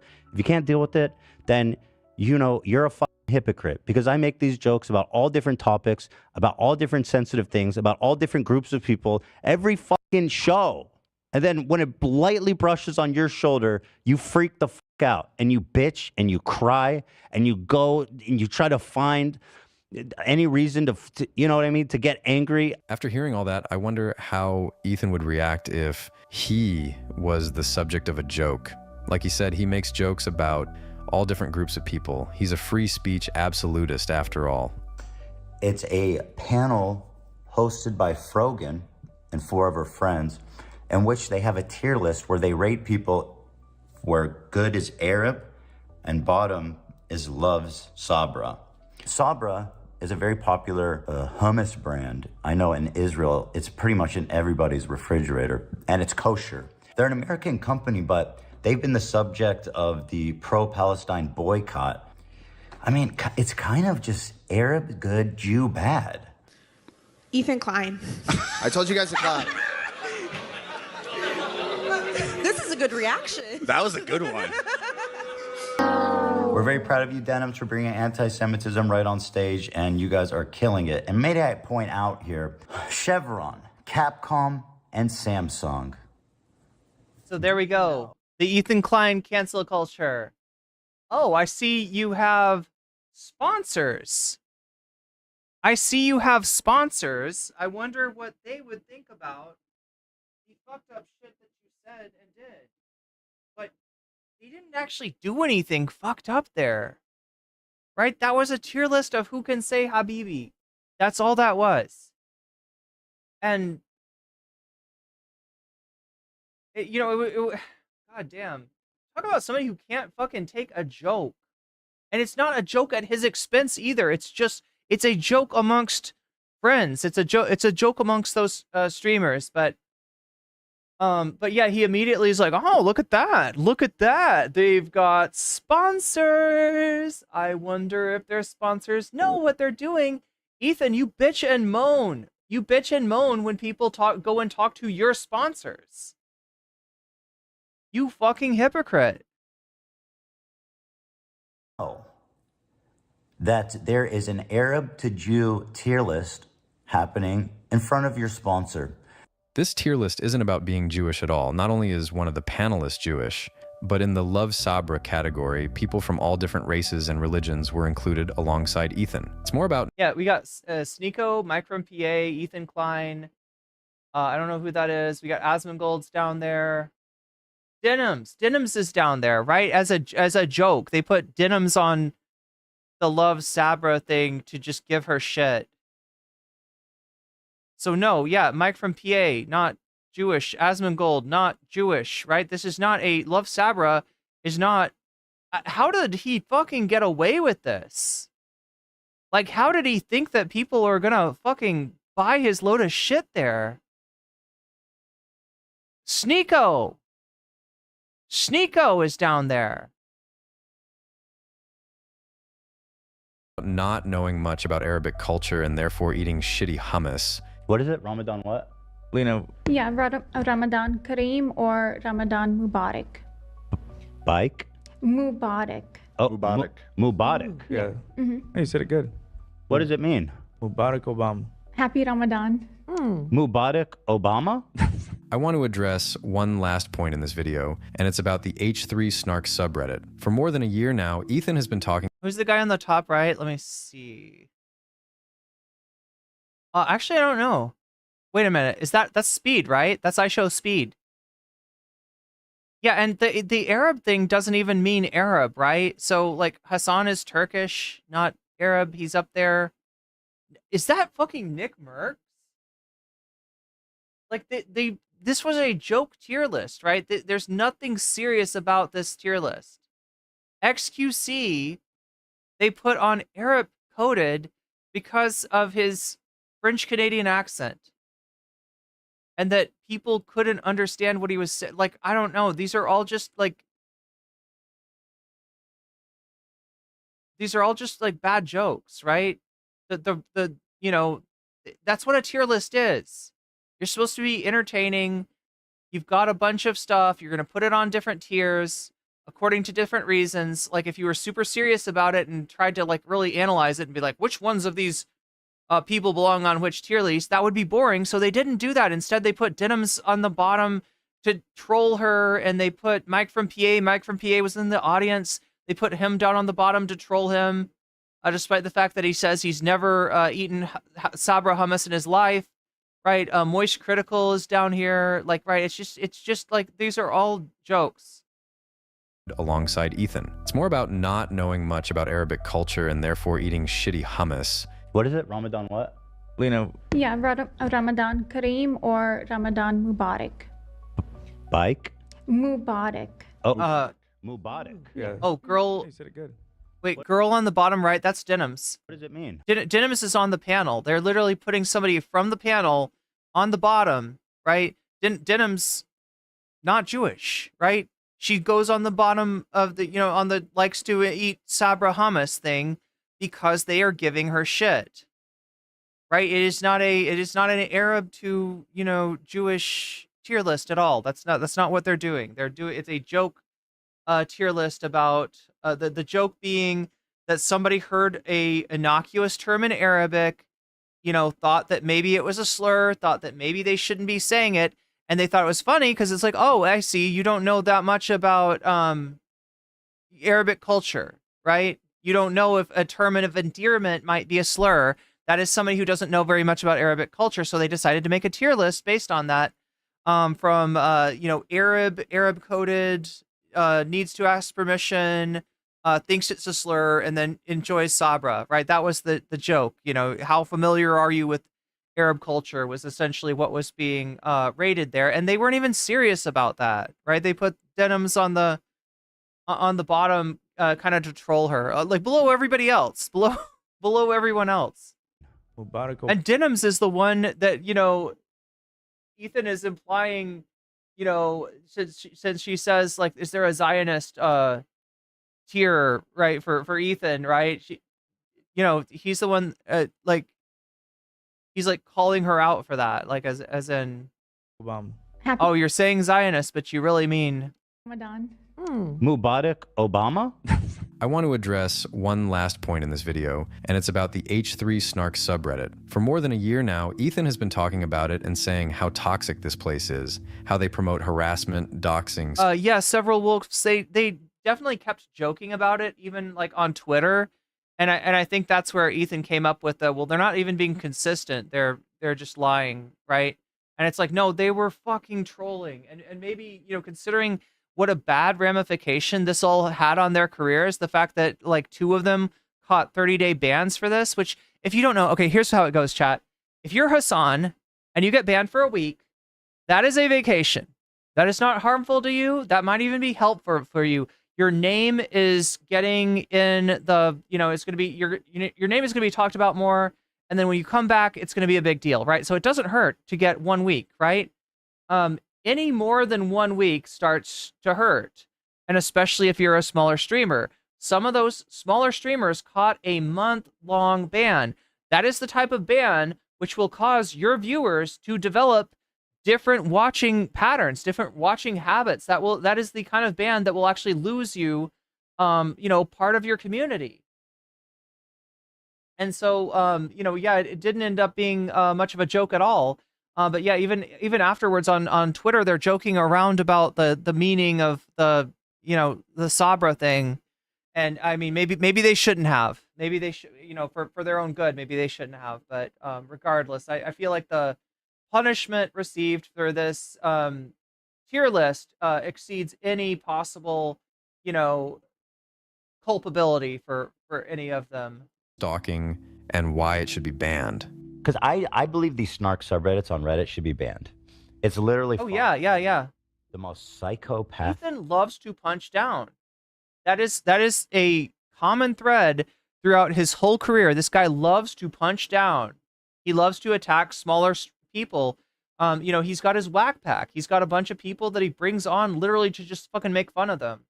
He's a mean guy. It encourages harassment, doxing, stalking. This is like, it's not as bad as jailbait, but it's like giving I have a feeling it's going to be banned, and then everyone will be like, that was insane. Why the fuck was that allowed on the website for so long? These people are literally fucking, it's cult behavior. Is she banned from YouTube? I don't think so. I don't think they're allowed to straight up brigade, so they're doing a very loud dog whistle, being like, hey, let's put a compilation of Ethan. The whole snark phenomenon is so pathetic that Reddit allows this shit to continue, because it feels like every snark subreddit leans into straight up psychopathy in terms of the harassment and the intention to try to ruin somebody's life. And one last time, let's go back to Ethan's reaction of the North Star radio video and how he uses his own subreddit when he faces criticism, even from a way smaller creator. First of all, shout out to whoever did the ops on this. Lovely Kaisto. Whoever did the ops on this. Okay, so this is H3 Productions, right? This is their actual, this is the fan subreddit. He thanked whoever did the ops on this, right? Implying that they're doing the, Splinter Discord kind of harassment, like Destiny shit, Destiny community shit, basically. Kalisto. Thank you. I made an Imager album of his H3 snark posts in chronological order and sprinkled in a few of his cringy main subreddit posts too, along with it. So here's this fucking guy. Let's look at some of his greatest hits. He's also making fan covers and asking Ethan to bring back his personal channel. Grimace Shake and Fortnite. It would have been so funny if that, if whoever did that was actually an anti-fan, and they had something like TOS in the Imgur. And Ethan pops it up and he catches a fucking... He doesn't have his button anymore, does he? His button is broken. Full cover. How dare you, dude? Well, guess what, bitch? I know who the fuck you are, and I'm gonna have a conversation about it.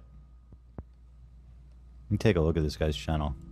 Shouting out his fans for screenshotting every comment and collecting every information on this guy. Ethan, you're also letting people like me know, exactly how to troll you, exactly how to farm you, exactly how to use you. I shouldn't say people like me because I'm not an asshole like that, right? But when you react like that to a smaller channel, you're saying that all somebody's got to do is make a critical video essay on you, and they will get free pro. You gave Comrade Casey free promo. You probably sent some harassment his way too, but I'm guessing the promo. We should talk to. I think I've talked to Comrade Casey before. We should find out how it worked out for him. And showing everything live. How is this different from what Ethan says the snark sub is doing? I mean, it might be even worse because of the power of a channel as big as Ethan's. Here's a post. I don't know. Was this the same investigator By the way, I mentioned this guy, and he's like Yeah, David, that's basically what he's implying. That's basically what he's implying. deleting his shit. And you should be scared, you fucking scumbag. Yes, he should be scared, because Ethan knows by doing that, he's sending his audience to harass this guy. Him and his crew know what their audience is capable of, even if Ethan plays dumb sometimes. Well, I hope people don't hold us to the standard of what our community does. Right. What does our community do? What has our community ever done? Like, I get the feeling from Dan's reactions, they've had meetings about this, they've talked about this, they've dealt with this. I mean, you say that, but what do they do? Our community is fantastic. It's all Okay. love. Yeah, no, that's true. Our Name community is one great. thing. They've never It's peace and love. Papa bless. caused us any trouble by. I don't even want to go there. Well, tell me and I can button it. Even if they did something silly, because I don't know what you're talking about, but I'm sure it was silly and harmless. If Yes, definitely silly and harmless. That's what I'm referring to. But it's not sending like fucking hate and death wishes to supposed friends. Davi, you talking about r/Chapo? Anyway. Ethan is a snarker. In fact, he's the ultimate snarker, weaponizing his audience to send massive hate waves and his crew to find intel on his enemies. By yelling at his chat when he gets any pushback, turning off comments, paying mods to heavily restrict what can be posted on his own subreddit, he's not letting any other place to have a nuanced conversation about his show or to present any criticism. He's been trying to portray the people who participate in this sub as stalker lunatics, but in reality, most of them are former big fans who are now disappointed in Ethan and were banned when they tried to express any pushback over the past year. Oh, Comrade Casey just messaged me and said I'd appreciate not being talked about on the show. Shut up, bitch! Talk about these nuts, motherfucker. You appreciate me not talking about you? I just Suck my responded, dick, bruh. bitch. He said I'd appreciate not being talked about on the show, and I responded, bruh. I bet Bruh. you, motherfucker. Bruh. Sucks to be outed as a piece of shit, doesn't it? Yeah. Fuck you. Bruh. How's that feel, Casey? I'm talking to you right now. Comrade Casey, we're not comrades anymore. Oh no. With all that being said, I know I won't change anyone's mind with this video, but if you felt the same way I did, just know you're not alone. In the past few weeks, all the other H3 fan channels I was in contact with for years, people who were as big of fans as I was, have told me they've also unsubscribed because of Ethan's hateful actions. That's it for this video. Take care and free Palestine. There we go. So that is Ethan's Basement. If you want to support them, I'm going to go ahead and copy their channel link for you. And I will post it to you both in Twitch and in YouTube. We didn't end up watching this when it first came out, because we had other things to worry about. Did you just whine about this Reddit being the source of doxing, allegedly? Yeah, I think I've heard about him talk about it before as well. Is it Chapo? Was it called R Grey Wolf, or was it called R/Chapo?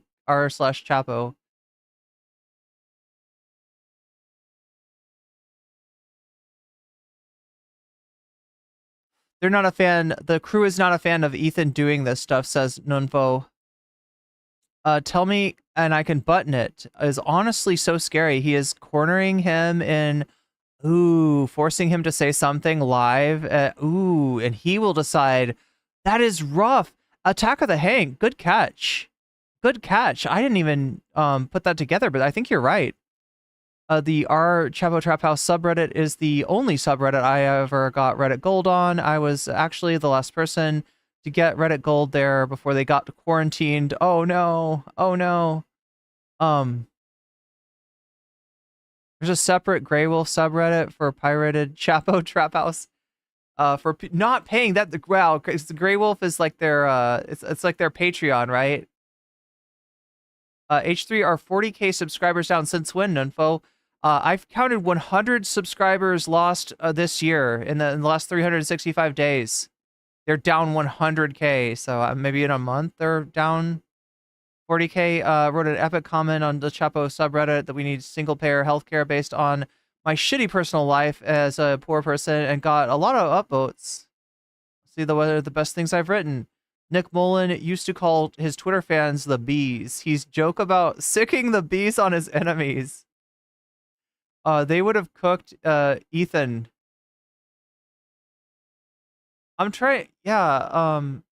The only thing I know about that is like Adam Friedland's got a story about sharing an Uber with somebody which like, how can you do like that? Like, I need to like, how do you share an Uber with somebody? Like, that's a great way to get costs down, right? I need to do that, but maybe you can't do it anymore. I don't know. But yeah, Uber, God, any kind of ride sharing shit is like so expensive. I haven't used it in forever. But yeah, so like the story is that Adam Friedland gets in and they just talk, they start talking, right? Him and the person he's sharing the Uber with, you know, hey, what do you do? What are you here for? Right? Oh, I do a podcast. And oh, you really? That's what you're here in LA for? Yeah, I'm going to do a recording for yada yada yada, right? And you know, oh, are you a big time podcaster? Well, no, not really, but some of my friends have got a fairly well known podcast, right?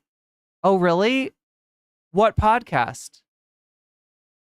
I believe they call it Chapo Trap House. And this woman is like, those motherfuckers sent harassment after my friend. How dare you be friends with Chapo? How dare you? Oh my God, apparently it just turned really toxic.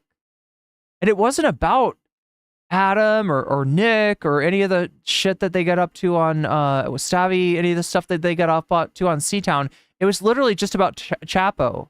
It was literally from being associated with Chapo. So that's what he stopped talking about. That stuff, I guess. Oh, the channel Do Not Worry from Lebanon. Yeah, that's this one, right? That's this one over here.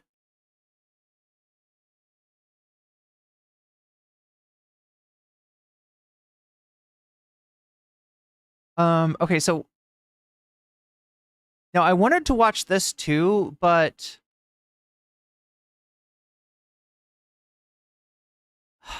how do I put this? All right. I'm not the chat Gokunaru, if you're out there, maybe get some more mods for your I'm not trying to tell you what to do, bro, but I can't show this chat on my screen on my stream. I'm going to have to show this part. All right, so this is Gokunaru. He has done maybe the definitive video on Ethan Klein, also the definitive video on Sneeko, and he's being asked about the Hasan Ethan situation. Now, you might expect him, given who he's friends with, given where he hangs out, given the kind of YouTube culture he's into, you might expect him to just be just like any other commentary bro out there. I'd be like, oh yeah, like Hasan's fucked up. He's endorsing terrorism, and Ethan is based for coming after him. However, it goes a little bit differently. Leaving comments basically saying, yo, you should take a look. H3 versus Hasan. H3's base now, all this stuff. And I was like, okay, what is going on? Why is this the sentiment? And I was looking into it, and I'm not going to lie. I'm not really as enthusiastically on H3's wave as I think I've seen a lot of other commentators. Now, the purpose of this little rant I'm going to go on is not really to say H3 bad, whatever the hell. It is basically just to provide a little warning, I guess, or a bit of an aside for commentators or anybody who basically thinks like, dude, H3's cool now, okay? I have not had a problem with H3, and I don't, at the moment, really care enough to have a problem with H3 at all, all right? But what I will say is that it seems like there is a lot of people who are almost solely siding or, backing H3 right now because he is providing antagonism. He is providing a counter voice to Hasanabi. This drama is basically on the back end, of a fucking global conflict that is way out of almost every single one of our leagues, you know what I mean, in terms of discussion, especially fucking H3. Now, of course, the natural response is like, hey, but fucking, it's out of Hasan's depth as well. Yeah, okay, fair enough. But if it's out of Hasan's depth, right, like, you need to realize that H3 brought Hasan. I gotta say though, like, as far as it being out of Hasan's depth, because it's out of Nicholas Diorio's depth, like, I don't know how much understanding there is of the fact that, sorry. Oh no, I bumped the camera. Let's see if I messed it up. I'm looking for a guitar chord. I'm looking for a 1/4 inch chord here. But like, so I mean, Hasan is a bro on the internet. True. But unlike the rest of y'all, he actually does follow this shit. He actually does know what he's talking about. Did he know what he was talking about when he said that Russia wouldn't invade Ukraine? Obviously not. But he wasn't the only one who got that wrong. And the point of his fucking broadcast is not to predict world events. All right? Like, that's not like a fact that Hasan misstated. That's not an obvious conclusion that Hasan fucked up on. That was the, you know, that was like a fact of the, you know, crying wolf thing. Like the number of times people have been like, oh, you got troops on the border here. Something's about to happen. And nothing happens, right? That's how it goes down a lot. And this time, yeah, something did happen. This time it was not, the troops were not just there for exercises or whatever, right? But yeah, like taking that miss that Hasan had, and projecting it to say that the bro knows nothing about, like, you know, geopolitics. I mean, look, if Hasan doesn't know about geopolitics, none of us do, because the dude like lives and breathes it. Okay. I don't know. Onto his fucking podcast as like the political expert. Okay. So that should give you a kind of an understanding of H3's position when it comes to fucking politics. So yeah, this is what Gokunar is saying, is that, hey, if Hasan doesn't know, if Hasan's out of his depth, if Hasan doesn't know what he's talking about, then what do you got to say about Ethan, right? Because Ethan knows even less, right? Ethan brought on Hasan as like, I want to do a politics show. This will be my politics guy. We'll ask politics guy about politics, and it'll be interesting, right? That was the idea of Leftovers. So yeah, if you've got an issue with Hasan's knowledge of world events and geopolitics, etc., then you got to really question Ethan's. Keep in mind, I've just seen that H3, okay, posted on Instagram that he was not aware of Hasan's politics. Keep that in mind, all right? That H3 would either, there's two options really, that he would lie so fucking blatantly about the fact that because I mean, look, I don't think that he really is not even trying to hide that. And Ethan kind of makes it seem like Hasan tries to hide his politics. I'm pretty sure that every fucking person who knows Hasan, including his fans, his enemies, etc., knows that he's a communist, right? So it's either that H3 is lying about that, right? That he didn't know Hasan's politics, or he's fucking stupid. He's a dumb fuck, and he should not be listened to in this domain. Does that make sense? And again, this is not a shot at H3. It's just me trying to understand how the fuck could you start a podcast with a man whose politics you did not know, where he is like the lead political commentator? How the fuck is that possible? And so, I mean, yes, it's either basically he brought Hasan on because he was popular, because it was like this new wave, and the audience was really like resonating well with Ethan, okay? Like, it was basically, the vibe I get is that it was opportunistic, okay? It was convenient. It worked and meshed well with the direction that H3 had. Yo, most of this chat is just talking about like different proteins for post-workout, but there's just like a been going, right? Of course, it's natural, I guess, that H3 was like, whoa, okay, so we have Hasan who's popping the fuck off. like, it's not, I don't want to give you the idea that everybody in his chat is just saying like unhinged shit. It's just one person, really. Clear, like Hasan was doing extremely well, all right? And he had just, dropped Trisha Paytas, okay? And so here we have Hasan, who's certainly a very different character from Trisha, right? And H3 kind of let him jump on board, okay? And it was working well. And of course, the tragic fucking events of October 7th completely derailed this entire working relationship that these two had, okay? But when it comes to the actual conflict, okay, which is, in my opinion, what should be fucking focused on, right? Not these interpersonal dramas. I understand, of course, there's a time and a place to cover these things, and Hasan should be held accountable for whatever the fuck he's done wrong. I totally understand that. But I would be careful about raising up H3 as this, figure in this setting, because it's just strange, right? It's strange in the sense that what I am basically seeing from H3 is a fucking cancellation campaign, right? Is it not? Am I confused? You can tell me. No, Gokunaru. No, Gokunaru. You are actually based. You are actually based here. Right? And the rest of the commentary community, what the fuck is wrong with you? What the fuck is... This is the only motherfucker out here that's real. This is the only motherfucker out here that's not just stuck with a fucking hate boner for Hasan. I mean, I don't get the feeling he loves Hasan either, or agrees with Hasan. I don't know exactly what his politics are, but he is the only one that does not have, like, it's not seeing red from his hatred of Hasan, is able to analyze this situation in a logical manner. And it blows my mind. It blows my mind. If I'm confused, but I think I'm seeing clearly, and what I'm seeing is The whole rest of the commentary community is just on Hasan's nuts constantly. basically, obviously, H3H3 is not an advocate for whatever you say, freedom of speech, sure. But more than that, he is clearly advocating for fucking platforming. Hasan, in this case, right? The thing that confuses me, right, is again seeing it. God damn, they're like talking about food. His chat is talking about food, and it's making me hungry. Commentators who have been so vehemently against deplatforming in the past, suddenly when it's being levied toward Hasan, it's permissible. I'm not going to say it's endorsable because I'm not like claiming that I've seen all these commentators endorsing Hasan getting deplatformed, but it's like very clearly there is a heavy fucking lack of sympathy or even like lip service, really, in terms of like, you know, defending Hasan against being deplatformed. And it is ironic, I would say, that there are, you know, people who are endorsing H3H3 so vehemently. Yeah, and the other thing that the commentary dudes are always on about is that they're like anti-deplatforming, they're pro-free speech, and so many of them are like, no, Hasan is a terrorist. He is doing terrorist recruitment. He is recruiting for terrorist organizations on his stream.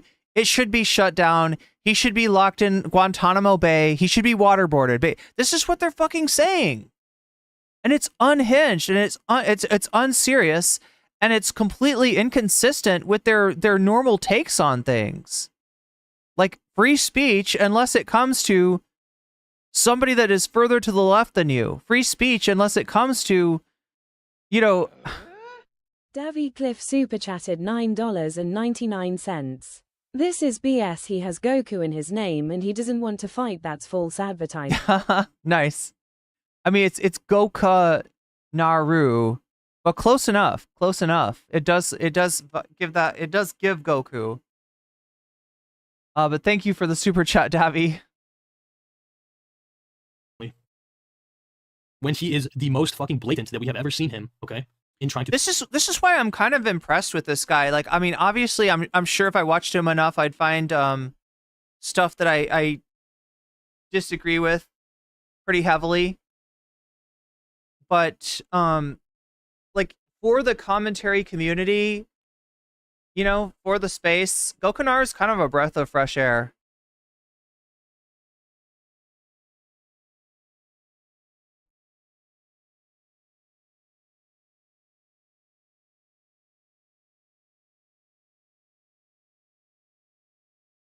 Like, it almost makes it hard to believe that he is like one of them, one of the commentary bros. But he is. He is.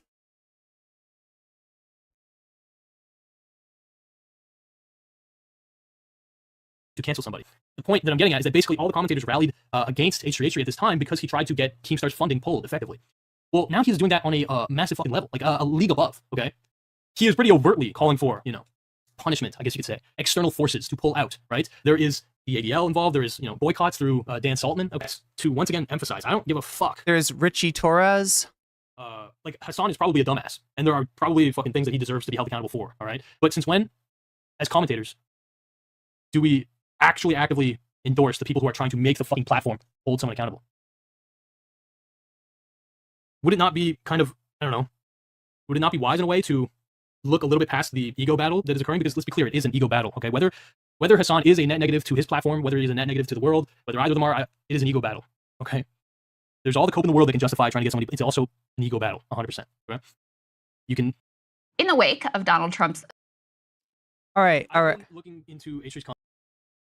So there we go. That is Gokunaru's commentary on this, right? And kind of surprising, right? Because like I said, he's not somebody that obviously is a big fan of Hasan. He's not somebody who would agree with Hasan, but he's like the only commentary bro out there that's seeing this with clear eyes and seeing that, like, Dan Saltman's behavior here, Ethan Klein's behavior here is a lot more problematic than anything you want to get mad at Hasan for.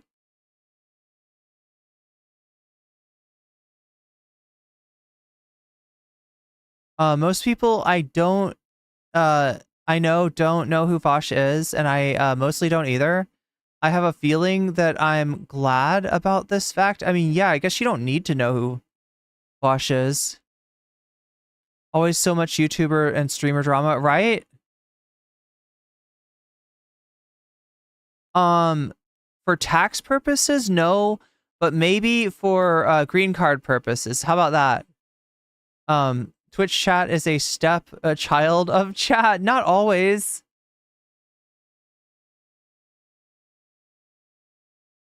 Oh my gosh, I do realize that I have neglected. Well, yeah, oh my god, I'm like, I didn't realize how much, see, this is the thing. Twitch chat, you're quiet, and then I turn my back on you, and I pay attention to YouTube chat, or I pay attention to the video, or I pay attention to Waluigi or something, or I try to put a battery in my guitar so that the pickup will work. Because it's one of those acoustic pickups. I'm sure you know the type. And then I turn around and Twitch chat is actually popping. Twitch chat is actually fucking popping. The memer in me appreciates the reference to the terror warning levels chart. Wait, on the tier list?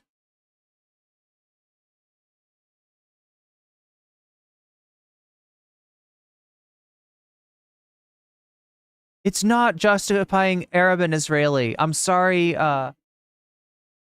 Idane, I'm sorry, Idane, that you have been led to believe that, but that is absolutely not what that. Like, I've watched the whole thing through. I've taken a look at it. All right. It is not juxtaposing Arab and Israeli culture. That is not what it's doing. That is just simply not true. See what you've done. Okay, so imagine this, right? You could go out, you could get a meal, you could eat it with a fork and knife, with chopsticks, with your hands, right? And you could digest it and turn it into fuel for your body. Or if you're a baby bird, you could have mommy go out there and eat a big worm, digest it, and then barf it back into your mouth. And that's where you get your nutrients, because you're not mature enough to go and get your own food. Now, in this case, you're not chewing up barfed up worm, but you are chewing up a barfed up narrative, barfed up by Dan Saltman, which is kind of great. Can you imagine that? Like, hey, Dane, I need you to picture, all right? You know who Dan Saltman is, right? I mean, you must, because you got his narrative in your mouth. Imagine him just like coming at you and just like, you know, putting his lips over your lip and just like, you know what I mean? Barfing, like just yakking it all up. And you're just like, delicious. Thank you, Dan. You wouldn't do that, would you? You wouldn't let him barf in your mouth for real. So why are you letting him barf his narrative? Because that's what you got. You got a pre-digested narrative. Go out and look at it for yourself. Like, seriously, look again and tell me that you think that they are juxtaposing Arab and Israeli cultures, because that's absolutely not what's going on. Sabra is on there because it is a store-bought hummus and not a particularly good one. It is not on there to represent anything Israeli. And the people on the bottom tier, on the Sabra tier, are not even like Jewish for the most part. I think that Ethan's like the only one that's on that area that's Jewish. The people up on the Arab thing are not all Arab. It is a joke. You are letting Dan Saltman fucking binge you out of shape over a joke. And it sucks. I'm really not trying to have a go at you. I'm really not trying to make you look bad or force you to imagine Dan Saltman giving you mouth-to-mouth like food, you know, puking food into your esophagus, but that's the equivalent. That's the rhetorical equivalent of what you've done here. All right, and I think that maybe the more kind thing is to make you aware of that rather than have you go back for a second helping. All right? You're not going to get anything good from Dan Saltman. He's a salty man. He is a salty old man. Somebody hurt him, and this is why he is this way.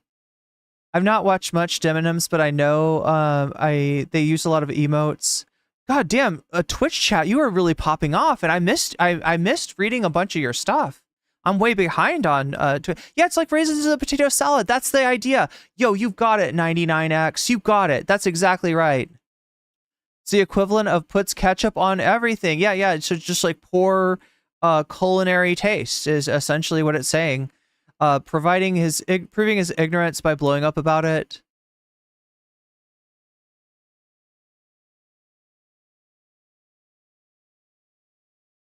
They said themselves they were putting some people in that category as a joke and some in a discriminatory way. No, they didn't. No, they didn't.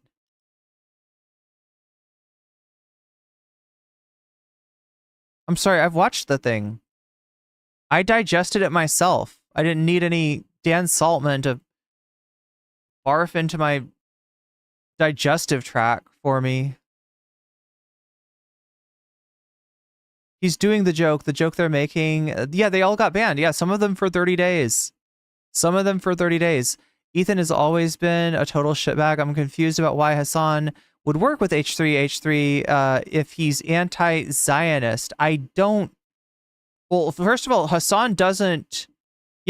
Hasan's not the type of person that's like, I will only work with someone who is ideologically... believes in what I believe, right? He's not like that at all. He's the opposite of that. And second of all, the subject probably had not come up as acutely as it did after January 6th. After October 7th is what I was trying to say.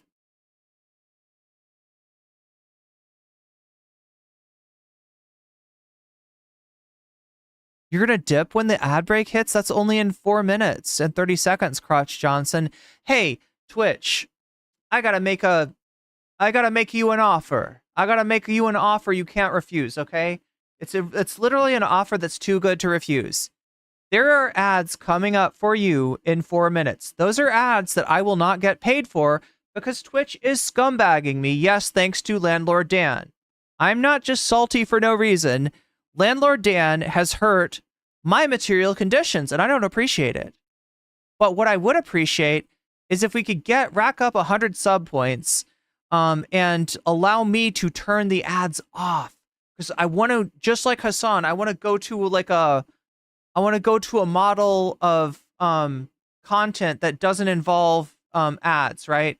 Where the only ads you see, I guess, are pre-roll ads. We're going to minimize the ads. If I can get to 100 sub points, I'll cut those fuckers off and I'll be so glad because check it out. You have to watch those ads. Twitch doesn't pay me for the ads. That sucks for both of us. So if you want to make this deal for me, you can get yourself a sub for $6. Right? I wish I could say that this Twitch Primes worked for that, but apparently they don't. Apparently it's only the full price subs. Also, if you donate subs to other people, that also raises the sub point. So if you dream of a day where the ads get turned off and there is no top of the hour ad break, we can make it happen. But I am at 5 right now. All right, I've got 5 like sub points. I need to get 100 to get to that +1 level where Twitch starts to treat me like a human being. Anyway, that's the deal. You got ads coming in 2 minutes and 30 seconds, and you know how to get out of them. And if enough of you get out of them, and I get to 100 sub points, I'll turn those fucking ads off, and we'll leave the ads off. We'll leave that in the dust. Anyway.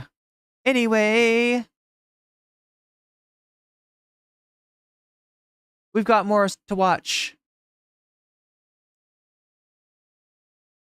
I believe.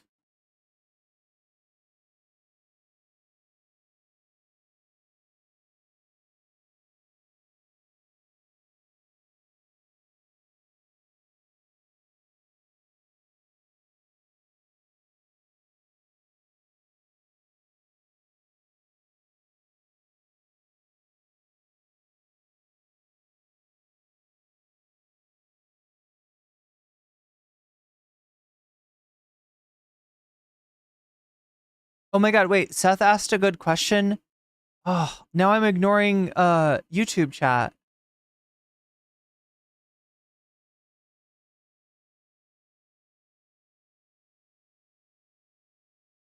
Tacoma wept tears of joy as V's reign of terror has come to an end. Sort of, I'm sort of surprised actually that I run into so many people that are like, what's wrong with Vosh? What's wrong with Vosh? She seems pretty good to me. And I'm just like,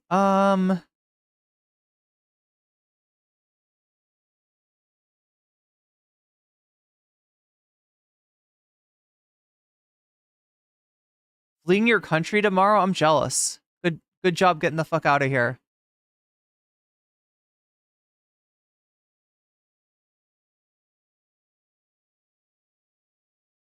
Oh no, you're going to Hungary with Viktor Orban?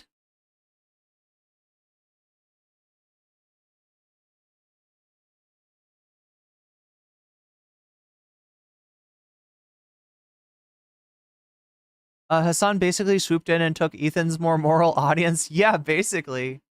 Kind of worked out. Kind of worked out.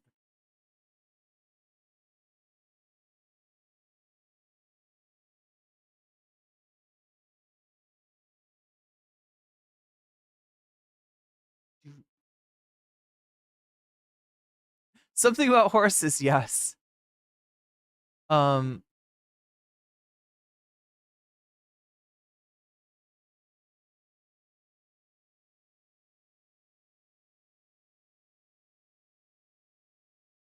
Gokunaru was your last holdout.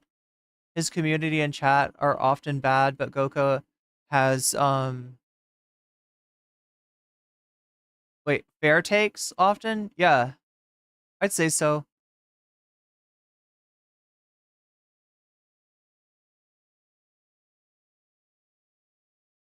I'm just looking at chat.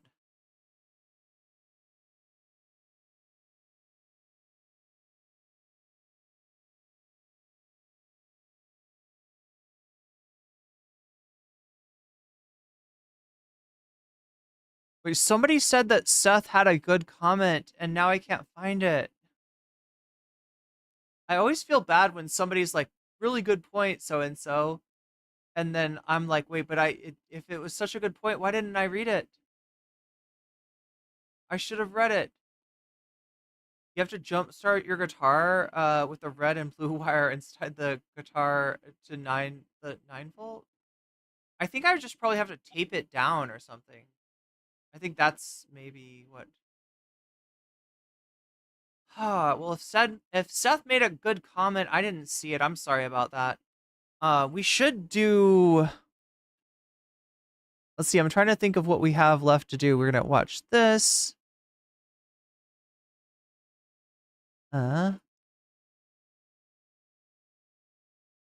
Miracle on Ice.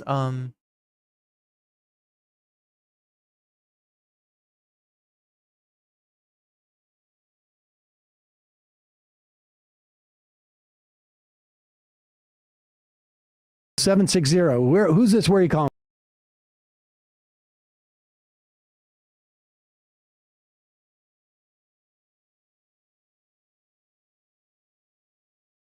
Just gotta make sure I keep my eyes on the rest of the content for tonight. All right, there's that thing. Oh yeah, that's the one. That's the interview that he has with the dude from Iran. Destiny trying to get me banned. We've watched that. Oh God. Yeah, I guess it's time. I guess it's time. We gotta watch some Landlord Dan. Are you ready for this, chat? We're gonna watch a little bit of Landlord Dan, and then we're gonna get into the.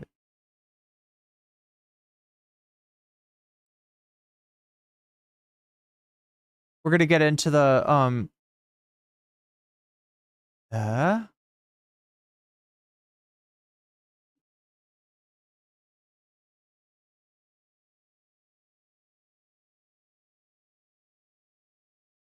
We're gonna get into the Hasan stuff after that. All right, so I mean, I guess this is kind of about a while back. Okay, so here's Landlord Dan, our good friend. Let's expand his window since he doesn't have chat saying unhinged shit. And again, chat, it was just one chatter. It was just one chatter in there in Gokunaru's chat that was saying out of pocket shit. I'm making a quick update video, and unfortunately, it's not really good news. It's actually very. I can't wait to hear Dan Saltman sing the Toxic Gossip Train. I'm looking forward to that. I'm looking forward to this motherfucker choking on his own cancel campaign. choking on his own fucking cancel culture bullshit. Expected and sad news, but a while back I had reported that Twitch had previously hired someone who was formerly resigned from Ofcom due to they were under an investigation for anti-Israel or anti-Semitism or something, and they resigned when the Anti-Israel, anti-Semitism. What's the difference, I guess?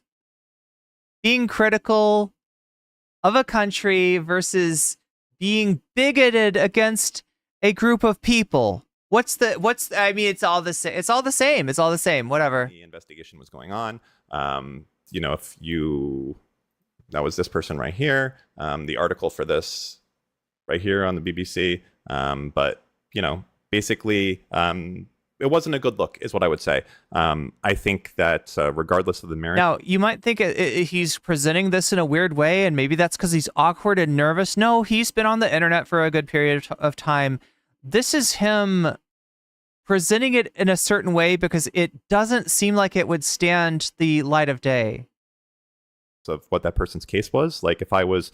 So I don't know the details of this person's case and stuff, but there was something anti-Israel or anti-Semitic or... Running a daycare, I don't think that I would go and hire someone to oversee that daycare. So I don't know if this person is innocent or guilty or anything like that, but if I was hiring for a daycare and there was somebody that had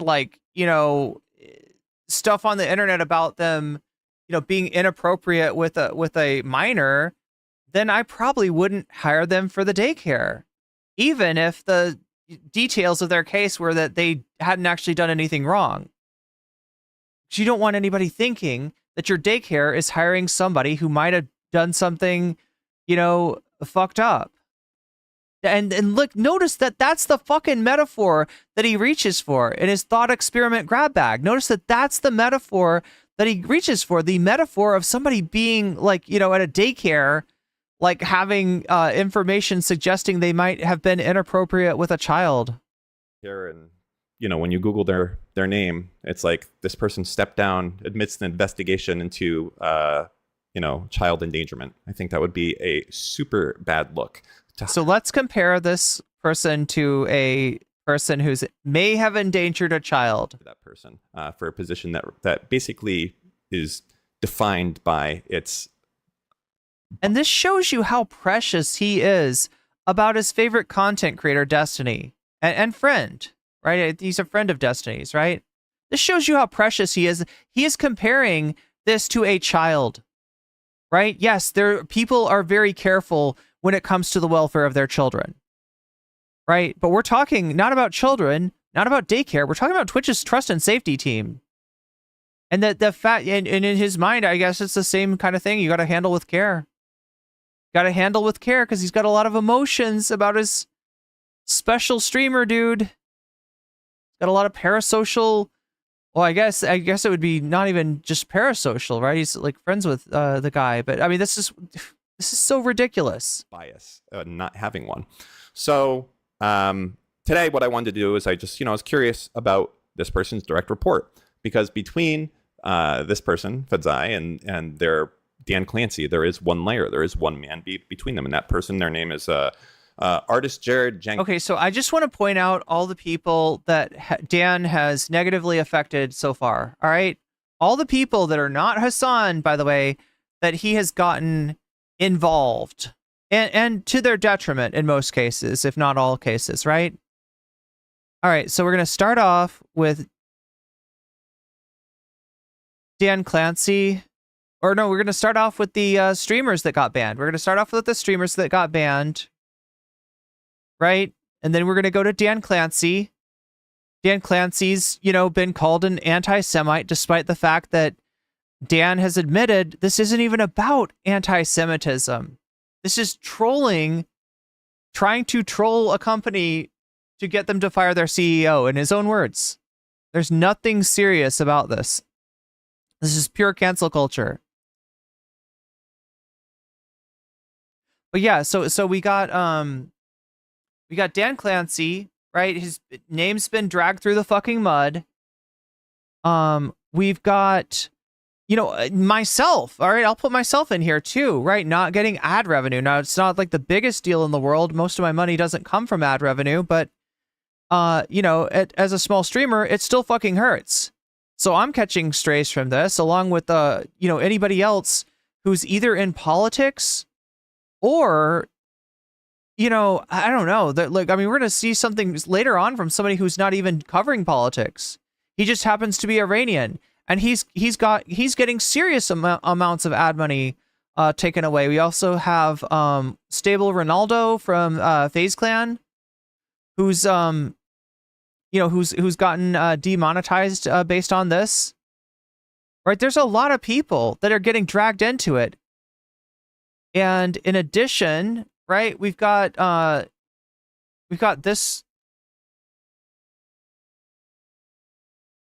Let's see if I can. Yeah, we've got her, right? The Ofcom director, who I guess now works at Twitch's safety and what is it? Safety and integrity? I can't remember, but whatever it is, right? So now we're dragging her name through the mud. Not because she did anything wrong, but because she might have done something wrong. And the way that he's talking about it makes me think that he looked into it and there was nothing there. He's not talking about the actual case. He's very careful to avoid talking about her actual case. And he's just like, it doesn't even matter if she's actually done anything wrong. Just the fact that there's the hint, the smell of something wrong going on makes it ridiculous that Twitch would choose somebody like that to head up the safety team. So yeah, we got her, and now we're adding Jared Jenkins. We're gonna go after somebody else. So we got Dan Clancy, we got the Ofcom director, we got Jared Jenkins. All these people having their lives potentially ruined by Landlord Dan because they are in the way of him either getting revenge for his favorite streamer or getting his favorite streamer reinstated on Twitch. Because I swear to God, he would probably stop if they they could probably just bring back Destiny and he would stop. I don't know.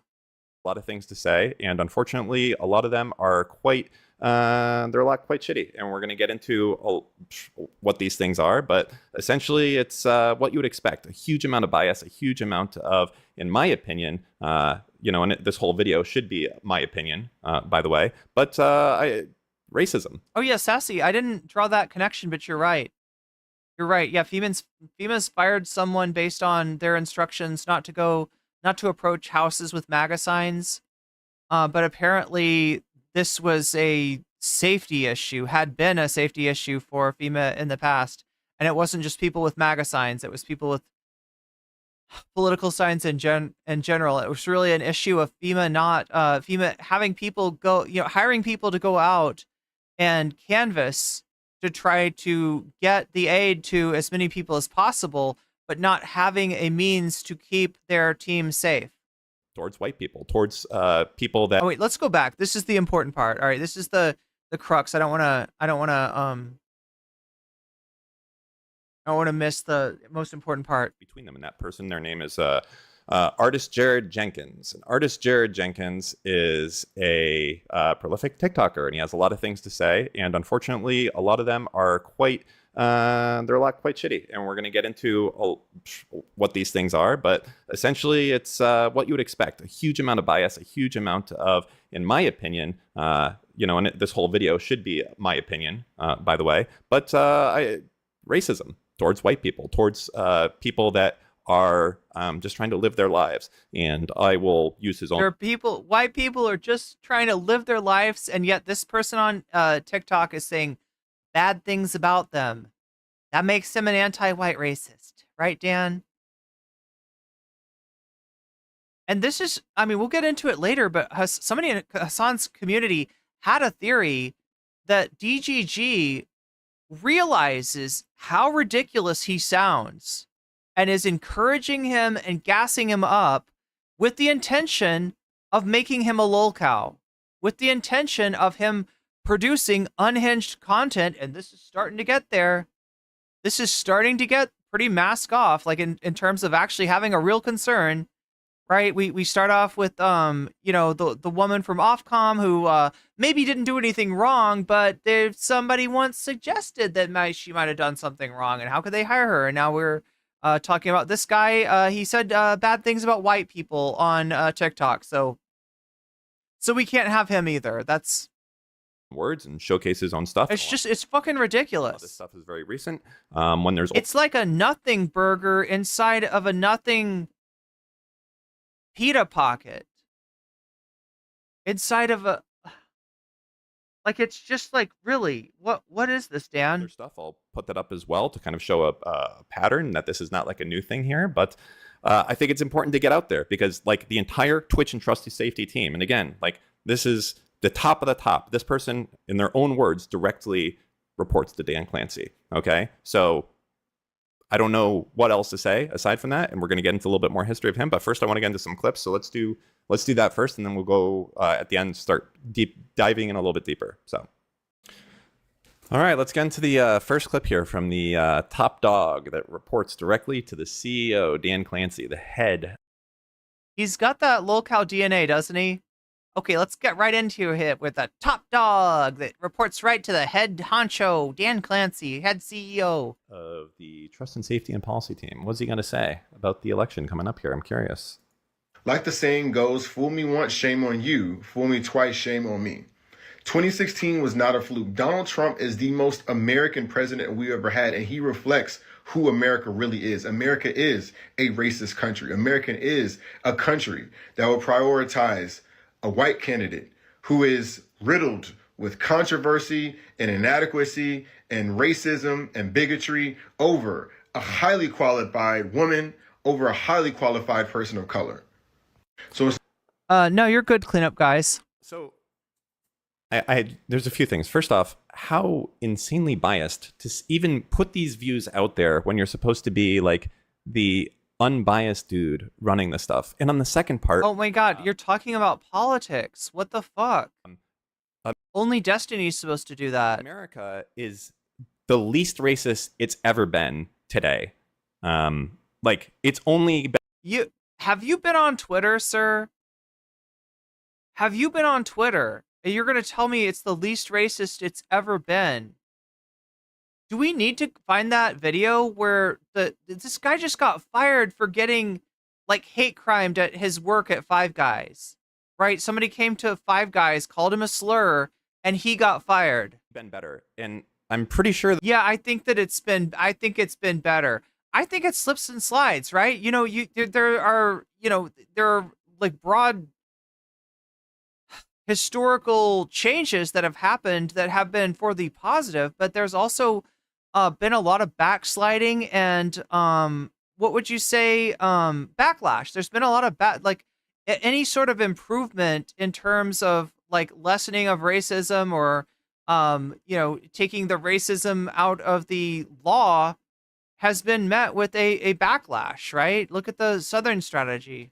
That Obama was president for 2 years if you were not full of shit, Dan, then the Southern strategy would not be a thing that has worked for Republicans in the past and still works for Republicans now. Terms against Mitt Romney, who is a rich white billionaire, and against McCain, who was... Oh my gosh, we've had a black president? Oh my gosh, I didn't know that. I'm sorry, Dan. I guess I'm full of shit. Yeah, there's no racism here in America. Everything is Gucci. A fucking white war hero. Like, to say that we're, the reason that Kamala didn't win is because we're racist is just out of touch. I think that there's other things to it besides the fact. So you disagree with him on his political take. Great. The fact that we're racist. I mean, like, just quick stats. This isn't going to be like a huge debunking here, but like interracial marriage approval is at an all-time high. Black unemployment is at an all-time low. Like, it's just not true what he's saying, and it's just really disappointing to see from someone who is supposed to be unbiased, someone who's gonna what a jackass. Apply the rules evenly, who just basically thinks that if you voted for Trump, you're racist. I don't know what to say there. Like, I know a lot of people that voted for Trump, and they're not racists. They just want tax cuts. Yeah. They had different reasons for doing it. Like, Some of them are Jewish people that voted for him because they're genuinely scared and they didn't feel like Kamala was going to go far enough. I'm not saying I agree with that or I disagree with that. I'm just saying that not all these people are just racist because they voted for Trump. And it's so fucked up that the Twitch trust and safety manager is just coming out here and right? This is just unhinged. saying, oh yeah, that's the reason you're a racist. All right, one more. Let's do it. Am I the only one who's been seeing these bots on political content? So the other day I did a post just talking about what Kamala Harris had on the debate. That was it. Nothing about policies or anything like that. And yet the vast majority of the comments are just from bots. So yeah, Hasan Piker, too far to the left, supports socialism, is broadly critical of the American foreign policy and military actions, right? But also this guy, he's too much of a liberal. He likes Kamala Harris too much and hates Trump too much. How can you possibly have him? He has a political opinion. He can't be allowed to have a job. Kamala Harris sanctions diligence, hope Oh my God, bots on a social media platform? Say it ain't so. and progress are awake with Kamala Harris. Clearly, these are real people. I don't need to click on the profile to see that this is just someone who has no pictures. They're just kind of following a bunch of people. These people are clearly bots. They're not people. They're just bots. I know a lot about this because I work in online trust and safety. I am the head of policy at Twitch, and I was at Facebook during the 2020 election, and I joined in 2017 shortly after the 2016 election with the IRA, aka the Russians. Now, aka the Hasan. You would think TikTok would like try to button up for this election, given that this is probably the last election that they'll see, because as of today, they're still being banned by the end of the year. So you would think that they'd be like, hey, like, let's not screw up this election like other companies have done. But you'd be wrong. It's so stupid. Twitch, like, who famously can't even consistently do bans, can't even stop view bots, is gonna like the fact that you're commenting on anyone else's social media platform. See, this whole can't even consistently do bans is just fucking such cope, right? What he means is that they ban people that he likes and they don't ban some people that he dislikes. That's what he's saying. Because the choice of like who to ban, when to ban them, and for what to ban them, and for how long is going to be inherently inherently a subjective thing. So you're always going to piss some people off and make some people happy. That's just inherent in any sort of, as long as it's humans that are moderating, as long as there is a trust and safety team making decisions at the end of the day, and it's not just some kind of like, TikTok's moderation system is pretty heavily AI from what I understand, right? But if you're having humans make the decisions, then yeah, it's going to be subjective. It's pretty And the unsubjective version, right? The TikTok's moderation, I would say is markedly worse than Twitch's. I would much rather have a person looking at my account to decide whether I'm going to be banned or not than just having some kind of AI be like, well, 5 Matt Walsh fans complained about her. I guess she must be doing hate speech. fucking hysterical, honestly. This is like Twitch is the least technically competent company I think that I know of. It's just a fact. All right, this is a quick one. I'm just gonna do the first thing because it's like the start of this video, and the guy like is just dishonest from like day one to sell this fucking narrative, and it's so fucking stupid. Maybe you think it's fine that Rope with an A peaked during the 4 years that Donald Trump was first in office. Okay, so Trump was in office from 16 to 20. Okay, so that's here to here. So yeah, that's higher. Seems like it was going up before. Is there anything that was going on there? Can we take a look? Well, first off, this doesn't look so hot for the times before Trump. Like, what's going on here? Why does it go up so much? Oh, is it because the FBI completely changed its definition of rape and that this stat is fucking meaningless? And that Wait, but when did the definition get changed? It's like right here, isn't it? Is it 2012 when that happened? So yeah, that's higher. Seems like it was going up before. Is there anything that was going on there? Can we take? Yeah, you can see there's a jump. Right, so the definition changes. There's the jump. But I don't know why he's questioning the rest of the data based on that. Take a look. Also, what a weird point to try to debunk. Well, first off, this doesn't look so hot for the times before Trump. Like, what's going on here? Why does it go up so much? Oh, is it because... All right, what do we got? 2014. Finally changed its Okay, so when did this change go? Because the FBI completely changed its definition of rape, in that this stat is fucking meaningless. Okay, so 2014 is right there. Yeah, there it is. There it is. No, you know what? Okay, so it's not that any of the stats are meaningless. It's that you can't compare like 2014 to 2012. You can't compare 2014 to 2006. You can't compare 2016 to 2004. That's what that means. The definition changed here. You can compare, you can see that in 2010 to 2012 it went down. You can see that it went down from 2008 to 2010, right? You can see that it went up from 2017 to 2018 pretty significantly. But you can't. So you can compare these numbers to these numbers, and you can compare these numbers to these numbers. You just can't compare these numbers to these numbers. So if I were to make the assumption that based on that graph that there had been a gigantic rise in 2014, I would be wrong because the definition has changed and you can't compare those numbers. But that's not what is being done here. And that these numbers could have been, this right here may have been fucking 10 times higher. It's just so, like, this shit, this is Twitch culture. This is you being petty. You are an incredibly petty man. This is it. It's a sun. It's a sun and another face right here. A misleading graph, not showing key information. Did you hear what he just said? This is Hasan in another face. This is the person that we've decided with is bad. This is just like Hasan. Everyone I hate is Hasan.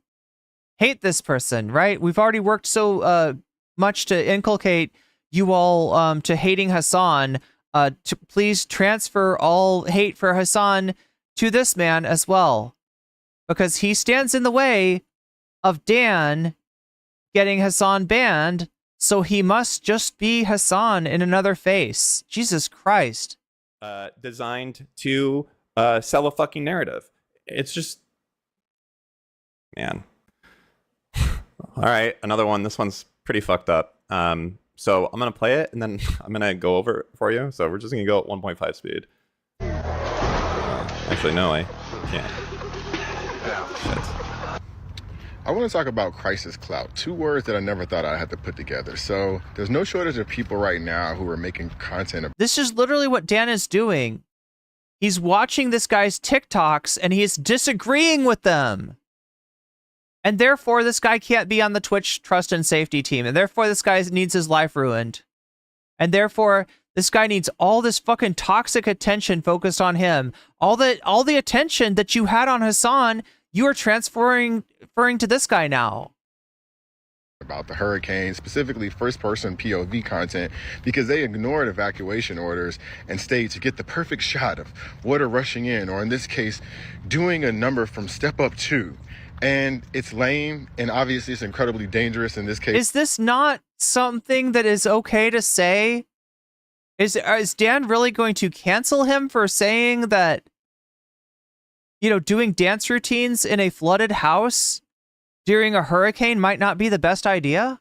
The woman has electricity on and whatnot, and I mean, arguably that's sewage water anyway, but the point is, like, where is the logical extension of this? I really feel like Charles Darwin missed the ball on this one because he was just like, survival of the fittest. I think he accidentally legitimized this person. I'm watching it and thinking, good on him for being on the committee. Yeah, right? But, like, these idiots should not have, like, survived the genetic lottery. Like, I don't know how we got here, but as somebody who's built... Oh, is that what's going to be? These idiots should not have survived the genetic lottery. That's what it is. So he's a eugenicist. Is that what we're going to say? Is that he's clearly preaching eugenics? There we go. Canceled.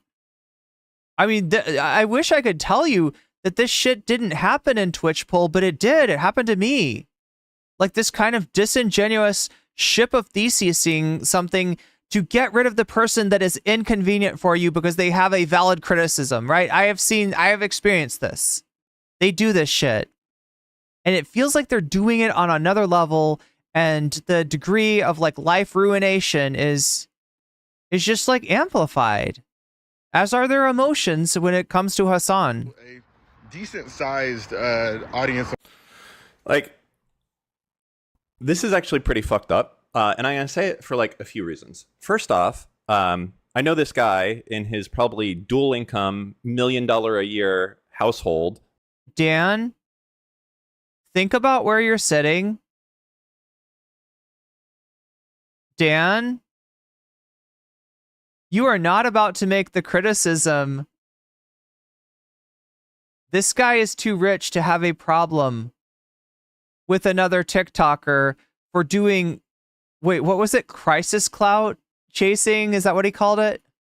Doesn't understand this, but this hit like an incredibly fucking poor area where people may not have been able to afford to leave. Wait, Voodoo? Where did Voodoo come in, Omega Star? Right? That's it. It's just sometimes it's not a fucking option for you to go anywhere. Okay. Second off, Wait, it's not an option for you to go anywhere, so you got to make a TikTok? You got to make a TikTok? Wait, I'm sorry. There's no, sometimes you're a privileged motherfucker. How dare you? How dare you say that somebody shouldn't do a TikTok in a flooded house during a hurricane? How dare you, you privileged rich asshole, as I sit here in my... it's a hurricane coming and people are telling you flooding is coming. I don't, like, I understand. I do, because I've looked into this a little bit, but not all these people are going to spend all their time on the internet and say, flooding, I'm at 3,000 feet elevation. These guys are fucking stupid. Like, yeah, no, he's the one looking down at these people. He's the one that it's not Dan doing the hog voice to describe your average Floridian. you don't understand. They may not know that, like, yeah, this can affect you. This can fuck your shit up. And to say that, like, all of these people stayed there to fucking do clout, how about that's all that they fucking can do right now? That's all they can do. That's the only way they can make money right now. God damn it. How dare you, heartless person. Like, their house is destroyed. They've lost everything. And you want to tell a bunch of... What is wrong with you? You are doing lolcow content. You are debasing yourself. This is some DSP stuff. When is he gonna fucking... Never mind. I don't want to know. No, just don't go full DSP, Dan. That's all I gotta say. I guess inbred, stupid... In other words, don't do what DSP is most famous for. White people, hey, you're not allowed to make a fucking TikTok video when you just lost everything. It's just so fucked. Oh my god! Actual fucked up. Well, I'm sorry that all these... This is the genetic lottery. This is classist anti-white racism from a rich man with a dual income. What the fuck is he saying? This is unhinged, Dan. What is wrong with you? Okay, and don't have as much money as you do in San... These guys are the worst when they pearl clutch. You know that nobody can say pearl clutch around me without me thinking of Minecraft, because there is a thing called a pearl clutch. Francisco and your dual income household couldn't leave their house, and God forbid they fucking try to make some levity of the situation that they just fucking lost everything. It's just like, it's like infuriating. This fucking shit. No, he's infuriating. This guy's infuriating, not you, of course. All right, this next one's a little bit too funny, but No, you're too funny, Dan. I'm gonna do it anyways. You're honestly too funny for your own good, and it's gonna end badly, bro. I don't know how. You're too funny and not self-aware enough. That's your problem. This all ties back to a meme, but Dan will definitely forget to turn the camera off. Yeah. This guy lives the Jesse Lee Peterson experience. So, excuse me? Excuse me? Is there a reason that we are comparing this man to Jesse Lee Peterson? So first we're going to remind you who Jesse Lee Peterson is, because Dan enjoys this kind of content, this kind of humor. This is really pleasing to Dan. To laugh at the silly man and the silly words that his brain makes him say. This is... You love black people. Sure, I love black people. Wow. Amazing. I'm telling you. Amazing! All right, so we got it in there. So that's funny. That's a classic clip of a pretty bad dude. But, well, both of them are pretty bad dudes, actually. But... I mean, facts. Here we go. A post from a long time ago, granted, 2016 here, but somehow the reality is. So this is a social media post. Where is this from? Tumblr? But I can't tell. Here we go. A post from a long time ago, granted, 2016 here, but somehow the reality is you can't really claim to love black people if you've never complained to. Oh, you can't really claim to love black people, so you're just like Jesse Lee Peterson. I got it. HR about the lack of diversity at your company. You've funded an objectively stupid app, but you don't have any black-owned companies in your portfolio. You've never brought a black person as a guest to your member-only club. You've never referred a black person for a job. You've never hired a black person for a meaningful role. You didn't invite any black people to your wedding. A black person who showed up as a +1 doesn't count. Like, this is on this dude's Medium account. This is Medium. Foregoing examples expose one's heart for people of color. It doesn't matter if you love Kamasi Washington or Killer Mike, date black people, or cried every time you saw 12 Years a Slave. Childish Gambino says it best. Okay, we can't read the rest of that. Any black people to your wedding. A black person who showed up as a +1 doesn't count. Like, this is on this dude's Medium account. You can read the whole article here. I think it's hysterical. I think you're hysterical. And I think that sooner or later, Dan, the internet is going to realize how hysterical you really are. How step right up, folks. Captured this guy is. Take a look at my friend Landlord Dan. Completely. It's the far left shit. Like, there is no bias in the Twitch trust and safety team anymore. There isn't. There isn't. It's literally just the most absolute far left people. Every single one of these people would get rid of Nick Merckx and Tim the. Are we gonna call this outfit that he's wearing right here, chat? Are we gonna call this outfit the classic? This is the classic. He's in the classic right now. And this is classic Dan. Asmongold and everything, if they could, if there's a way, and you see that because the second these guys even remotely cross the line into something, whatever it is, they're instantly banned. But then you have these other streamers that are on the other side that will make insane statements calling for people to get shot or killed, doing racial tier lists with Arabs at the top and Zionists at the bottom, or I mean, I honestly don't even know where to pick because there's so many crazy things. Hasan going on an inbred rant about Jews over and over and over and over and over again. It's something that can only happen if. Wait, you mean like what Ethan said about? You mean like when Ethan was talking about Hasidic Jews? You mean like you said something like that? Yeah, I did see Hasan, some clip of Hasan saying something, and it did like sound fucked up, but it's actually identical to something that Ethan said. So when these guys go home, it's like they must just watch Hasan because it's indistinguishable. It literally is. All right, I think this is going to be kind of the last part of here, and then I'll do my outro on this. So, wait, Ethan singled out Mizrahi Jews or something like that. Jeez.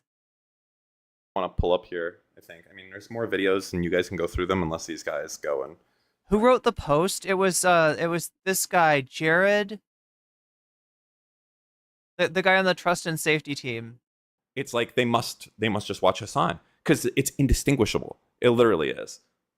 You got Hasan on the brain, bro. All right, I think this is going to be kind of the last part of here, and then I'll do. Is he gonna make a Hasan medallion to wear around his neck, maybe, or like a Destiny, like a DGG medallion? My outro on this. So the last thing I want to pull up here, I think. I mean, there's more videos, and you guys can go through them unless these guys go and private their TikToks, which they usually do, and they private all their stuff, or maybe they'll get a response for once. That would be nice. But the last thing is, this is kind of a recent thing from this guy. So maybe we'll get a response to our harassment campaign. I don't know. This is on his LinkedIn 2 months ago. You're fucking stalking this guy. What the fuck? And what I wanted to call attention to here is something that's pretty fucking crazy. So first off, blah, blah, blah. He's reporting directly to the Twitch's CEO. He's the head of policy, outreach, and education at Twitch.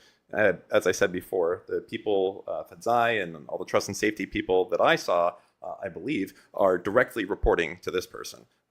So go, Landlord Dan, and debate to the extreme. What catches my eye here is two things. I have a small TikTok following, and now I have over 25,000 followers, including Joy Reid, and this is just I think a black designer, and Mia Khalifa. Okay, Joy Reid, who is pretty. I mean, this is not a good person. I mean, it's very, again, progressive Hasan politics. That's fine. But Mia fucking Khalifa? Like, Mia Khalifa is like... Wait, wait. I mean, a lot of people, like, there is, like, some hate for... Were we talking about Joyanne Reid? Like, the fucking Hitler of hating fucking Jews. It tends to be from racists, though. Like, most of the hate I've seen from... I mean, I don't know. Why would you call that person out on your... Like, oh, I'm so happy that Hitler followed me. Like, wait, is Mia Khalifa Hitler? I have not followed Mia Khalifa enough to know. By the way, tell me if this video sounds familiar to anything that recently happened on Twitch. To everybody who is not in the U.S. military, good morning to everybody who is sitting at home and not on soil that doesn't belong to them, fighting a war for a country that doesn't care about them. I hope you go over there and get your... Okay, we gotta, if there's wishing of harm, we gotta skip past it. Any other motherfucker, you're joining them. You're, oh my god, I want my fucking. Okay, we can't watch this either. This is the literally the clip that Frogan. I think the clip that Frogan got banned for. That's all I need to know, right? Like you just don't. I'm sorry, you're canceling this man on the fucking pettiest premises imaginable.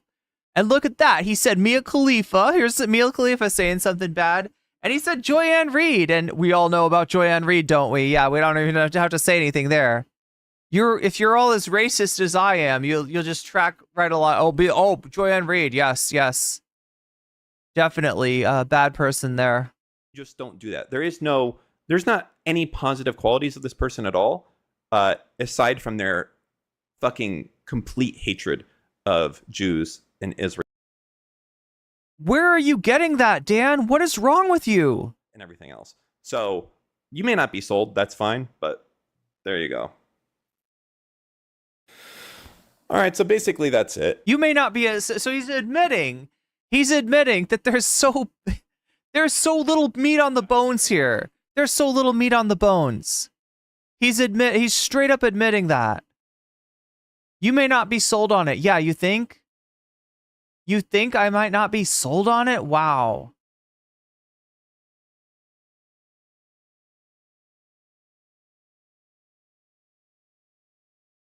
Wait, Thomas Jerome Newton says Arabian and then cigarette and then duck.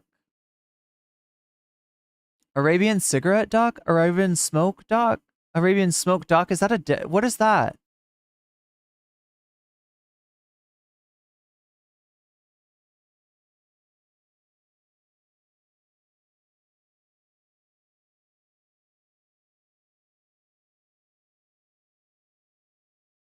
This guy, the subject of his critique is definitely cringe and lip-coded as fuck.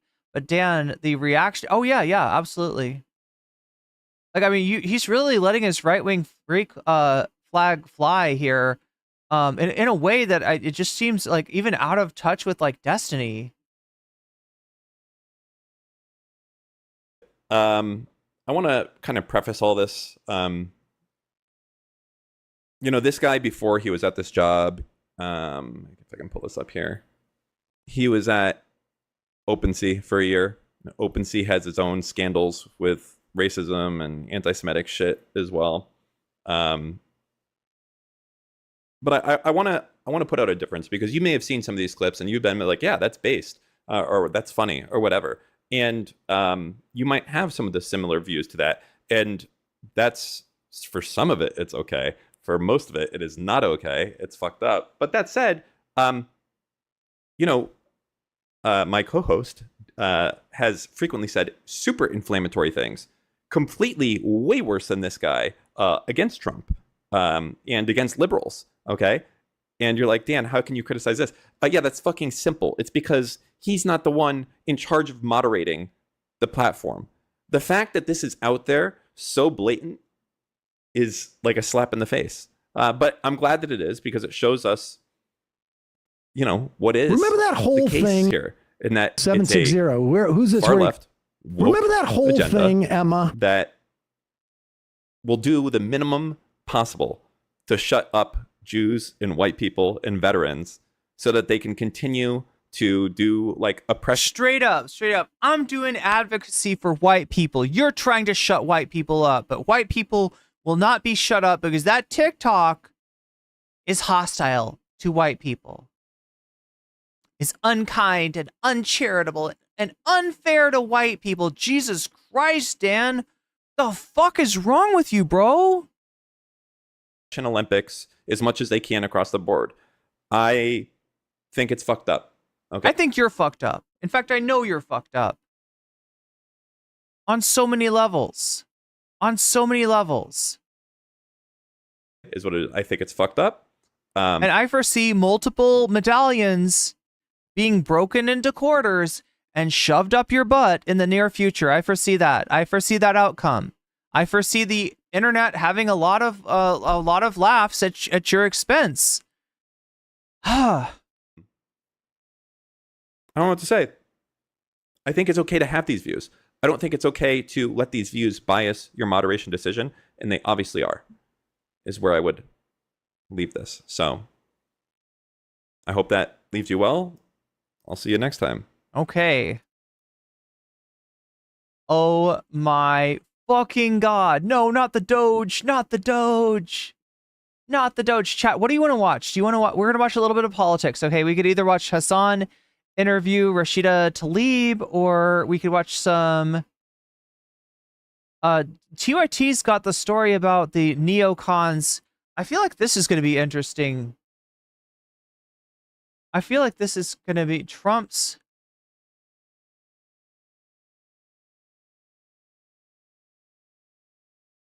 Trump fills his cabinet with neocons.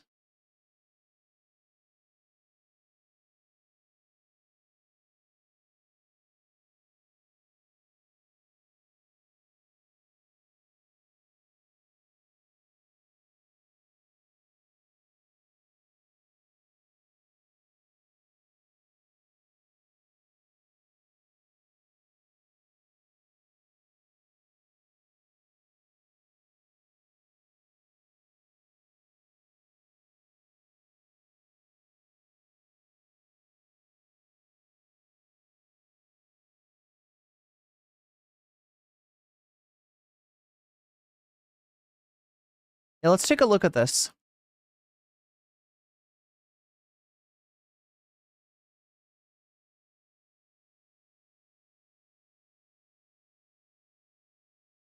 Oh God, the other thing I need to do, I always forget to do this. Let me shout out my Patreon.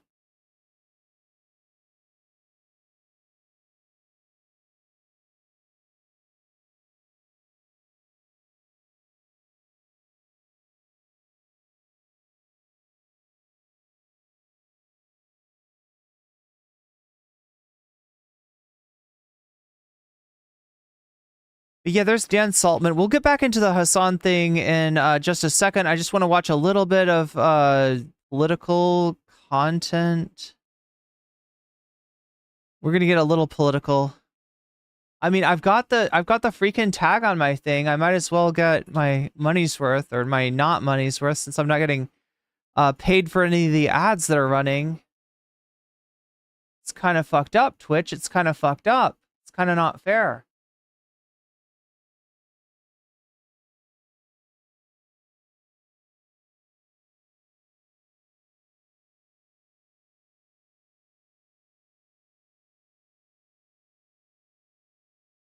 Romper Raum für das Kinder? Was ist das?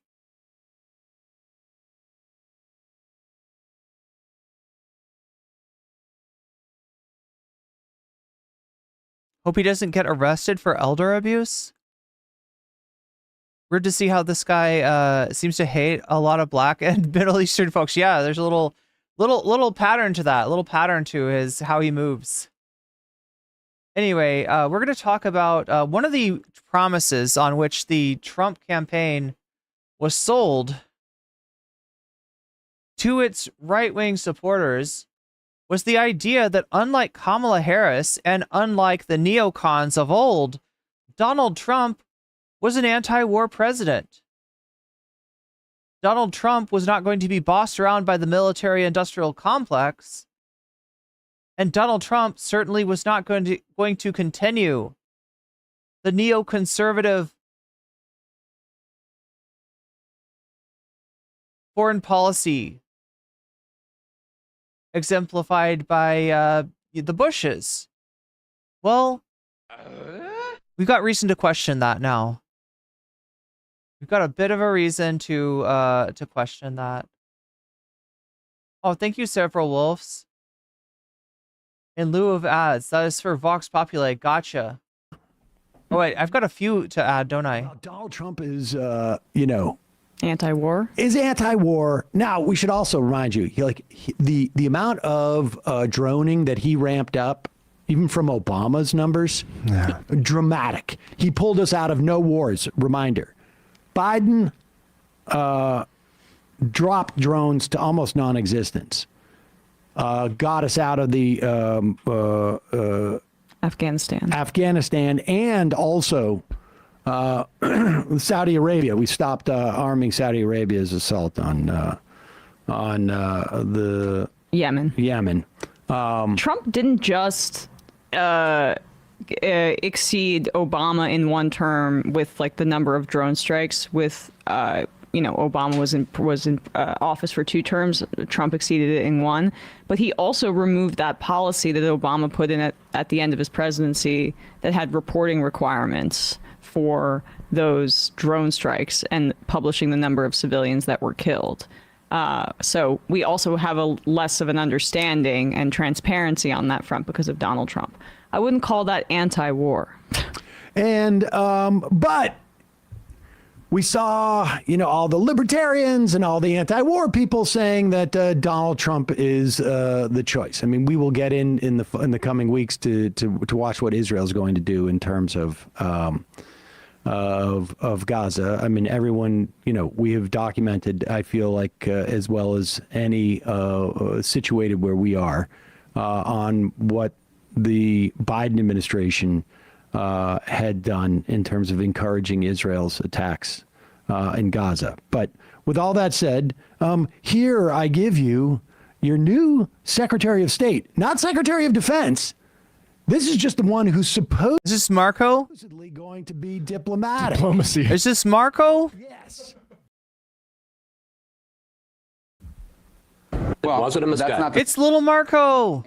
The question I was asked is what you know now. Well, based on what we know now, I think everyone agrees. Was it a mistake? Was it a mistake to go to war with Iraq? It was. I'm asking you. Yeah, I understand, but it's not the same question. But that's the question I'm asking you. Was it a mistake to go? It was not a mistake for the president to decide to go into Iraq because at the time he was told. I'm not asking you that. I'm asking you. In hindsight, yes. Well, the world is a better place because Saddam Hussein is not there. So I wouldn't characterize it.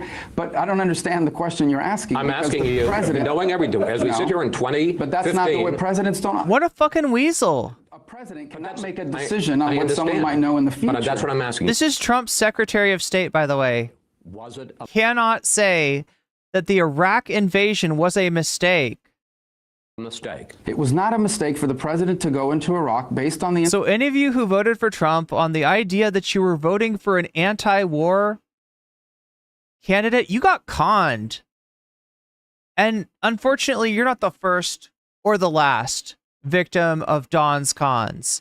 He's been doing it his whole life. His whole fucking existence has been lying to people, conning people, ripping people off, selling people garbage products, stabbing people in the back. This is what Donald Trump does.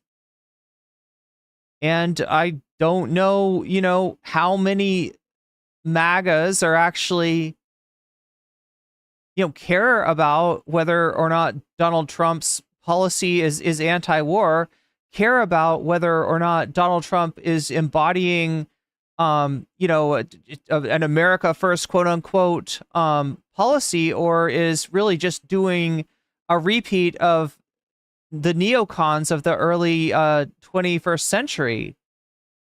But I mean, the fact that he picked this guy as Secretary of State, that's a pretty good clue right there that you've been sold a bill of goods. Information he was provided as president. Well, all right, so that's his way of saying no. Trump was called it not, a big fat mistake in the debate stage. But yeah, he was afraid of going against Trump. But, you know, like, we can, you know, that was all the way back in 2015. I'm sure he is literally, you know, he has changed his tune. In 2016, this is interesting. He uses the phrase "New American Century."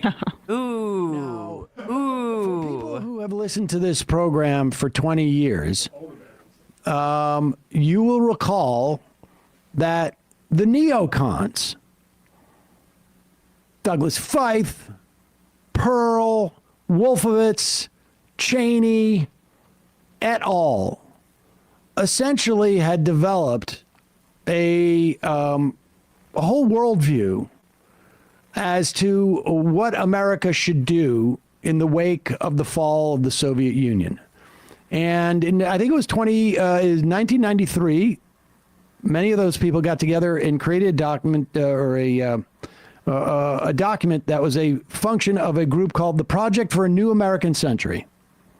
And what it called for was American hegemony to be maintained by allowing for low-grade wars all around the globe so that nothing could rise and sort of like aggregate into a force that would challenge American supremacy. Here's Marco Rubio. When he ran, he was running on, oddly enough, a new American century. Huh. Mm-hmm. I mean, now, it's possible he had not heard of Dick. Yeah, my understanding is that the reason that Trump supporters like him so much is that he's not like Marco Rubio. He's not like Jeb Bush. He's not like the neocons. Why is he picking him for his cabinet, I wonder? Or Paul Wolfowitz, or Douglas Feith, or Pearl, or any of these neocons. Also, I should probably explain when Sam, this is Sam Cedar, when Sam says Pearl, he's not talking about Pearl Davis. He's, oh my God, what is his name? Richard Pearl, is that his name? He's talking about an old neocon from the Bush administration. Small possibility. I think Jeb Bush was also involved in that. He was sort of in the Florida area. Anyways, here is Marco Rubio in 2016. So if you don't get a deal, what's the alternative? Do we have to go to war? Is it necessary to be absolutely certain they don't have a nuclear weapon or the capability to build one? And I think that the best way to have achieved that is to leave in place both the unilateral sanctions and the international sanctions. You combine. What is the meaning? I'm getting asked by chat. What is the meaning of the word that I'm using here? Neocons. So neocons is short for neoconservative. It's, I guess, a strain of Republican politics, you could call it. The Bush administration is maybe the best example of neocons. They're associated closely with the, what is it called? Like the People for the New American Century, which was a organization that met prior to the Bush administration and prior to 9/11 and said that they wanted to remake the Middle East in the image of the United States, and they needed something akin to a Pearl Harbor situation as a pretext to do that. So essentially, they're people that here, let me read you the first paragraph from Wikipedia just to give you a summary. Neoconservatism is a political movement which began in the United States during the 1960s amongst liberal hawks, who became disenchanted with the increasingly pacifist Democratic Party, along with the growing New Left. So the New Left was the anti-war, anti-Vietnam left, and the counterculture of the 1960s. So in other words, you're talking about, they're sort of tracing it back almost to like LBJ. Neoconservatives typically advocate for unilateral promotion of democracy and interventionism, a la the casus belli of the Vietnam War. Now, in reality, the United States was kind of like taking over for its allies, France, who had been colonializing Vietnam. But the theory was, the rationale was, okay, if one of these nations becomes communist, then there's going to be a domino effect, and lots of other nations are going to be communist as well, and you know, the whole world will be swept up with communism. So we got to prevent even one nation from going communist. And yeah, North Vietnam, after pushing out the French invasion, was embracing socialism. So the United States propped up a puppet government, not a popular government, but a puppet government, a government of people friendly to the United States in South Vietnam. You know, created a state out of that and set it at you know, to fight against the North Vietnamese. But anyway, yeah, liberals are sometimes, you know, pro-war as well, as was the case with LBJ. Together with a militaristic and realistic philosophy of peace through strength, that is something that Donald Trump talks about. Look at this. Peace through strength is a phrase that suggests that military power can help preserve peace. It has been used by many leaders from the Roman Empire, Hadrian, to 2nd century, to former President Ronald Reagan in the 1980s. Again, Ronald Reagan had a large, you know, arms buildup, essentially. But this is what this is Donald Trump's philosophy, peace through strength, right? But yet, like so many of his supporters will claim that he is the president of peace, right? This peace through strength is essentially saying that the United States should be the global hegemon and should practice intimidation of other nations up into, you know, acts of war to make sure its will is followed. They are espousing opposition for communism and radical populists. Okay, so major adherents of neoconservatism became politically influential during the Republican presidential administrations from the 1960s to the 2000s. So it goes from being a thing of the Democratic Party of the left, right, under LBJ. LBJ did not run for re-election because his Vietnam War policy was so unpopular. And eventually, even his chosen successor, Hubert Humphrey, you know, at the last moment disavowed, you know, and stood against the Vietnam War. So then it moves to the Republican Party. It moves to Nixon. It moves to Reagan, right? These are the neocons. And then pops up again in the presidency of George W. Bush, when they play a major role in promoting and planning the 2003 invasion of Iraq. Prominent neoconservatives in the Bush administration include Paul Wolfowitz, Elliot Abrams, Richard Pearl. There he is. That's Pearl. Richard Pearl. Paul Bremer, and Douglas Feith. Although U.S. President Dick Cheney and Secretary of State Donald Rumsfeld have not self-identified as neoconservatives, they work closely alongside neoconservative officials in designing key aspects of the Bush administration's foreign policy, especially their support for Israel, promotion of American influence in the Arab world, and launching of the War on Terror. Bush's administration's domestic and foreign policies were heavily influenced by major ideologies affiliated with neoconservatism, such as Bernard Lewis, Lulu Schwartz, Richard and Daniel Pipes, David Horowitz, and Robert Kagan.